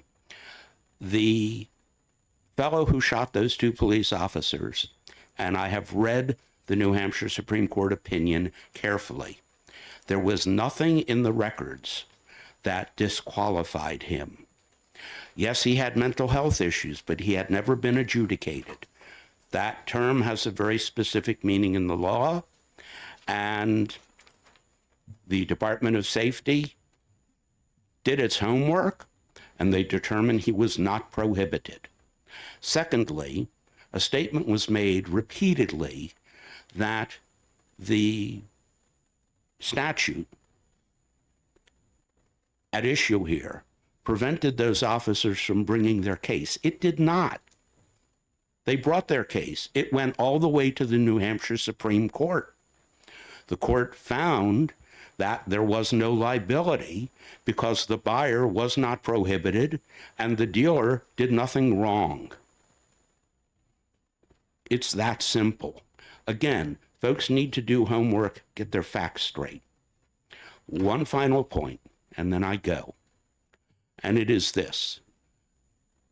Globally, the downside to gun control is genocide. It is impossible to murder hundreds of thousands or millions unless and until the targeted group and their sympathizers have been disarmed. In my written testimony, I cite the example of the Soviet Union. If any of you want to see the authentic text of Soviet gun control initiated on 1 April 1918, I will provide it to you with a translation, and the translation's accurate. Thank you, Mr. Chairman, members of the committee. Again, if there are any questions, my email address is at the bottom of my testimony. Please feel free to contact me. Thank you. Thank you. All right. Anyone else who wishes? No, I don't want to. If you have, okay. Admittedly, double checking this as we speak, but I would just encourage the committee to take a closer look at that court case. I believe, if memory serves me right, that the authorization to sell that firearm to that individual had not gone through yet. There's actually a loophole in state and federal law that after 3 days you can proceed with a sale if there has not been there has not been a holder denial. No, I think you're right, but I mean the bottom line of that is that was a lawful sale because. Yep. But the point is about immunity. So the gun store knew that there were concerns. They had been flagged that there were concerns. The public safety for everyone was at risk should that sale proceed. Now, if we have immunity, there is no skin in the game. There is no stake to require that those who are in this industry take proactive steps to help either ensure those policies are in place or to independently, through a voluntary process, uphold public safety processes that will keep our community safe. And that is what this type of bill is about. So I just want to be thoughtful. Now, let me make sure that you raise a very, very interesting point. So what you're saying is that despite the law, the statutory law saying that unless they tell you you're prohibited within 3 days, it's lawful for the dealer to transfer the gun. What you're saying is if we pass this law saying that the immunity is relieved, then some clever lawyer may come in and try to persuade a jury that despite what the statute said, the gun dealer acted quote unquote unreasonably by selling the gun. That's what you would like to see. I think right? I think the question before you is: are you going to pass public policies that ensure the safety of our community, or are you going to encourage voluntary actions by the gun industry? Neither of which it seems this committee is prepared to do. Thank you. Representative Wallace. Thank you. Thank you for taking my question. In the case you just brought back to our attention, were any charges filed against the firearms dealer in this particular case? I believe they were one of the. I believe it was the, excuse me, Department of Safety and the gun store. But again, I'm just refreshing it real quick in response to I this. don't recall any charges being filed against that gun dealer because everything they did was lawful. for Chester. Chester Arms, that's Arms. correct. Well, He was cleared, and they were open for business. yeah, I will double check that, but I believe that at one point that they were included in the lawsuit proceedings. Thank you. Thank you very much. Anyone else who wishes to be heard? Thank you very much, man, but I really think I don't want to turn this into a debate, but thank you. Thank you all, members of the committee, for hanging in there. And I will see you, the session starts at 10, but you have your caucus, we have our caucus at 9, so see everyone tomorrow. Representative Muse, could I speak to you just for 1 second about some issue, not this bill, but the one you're going to be considering tomorrow?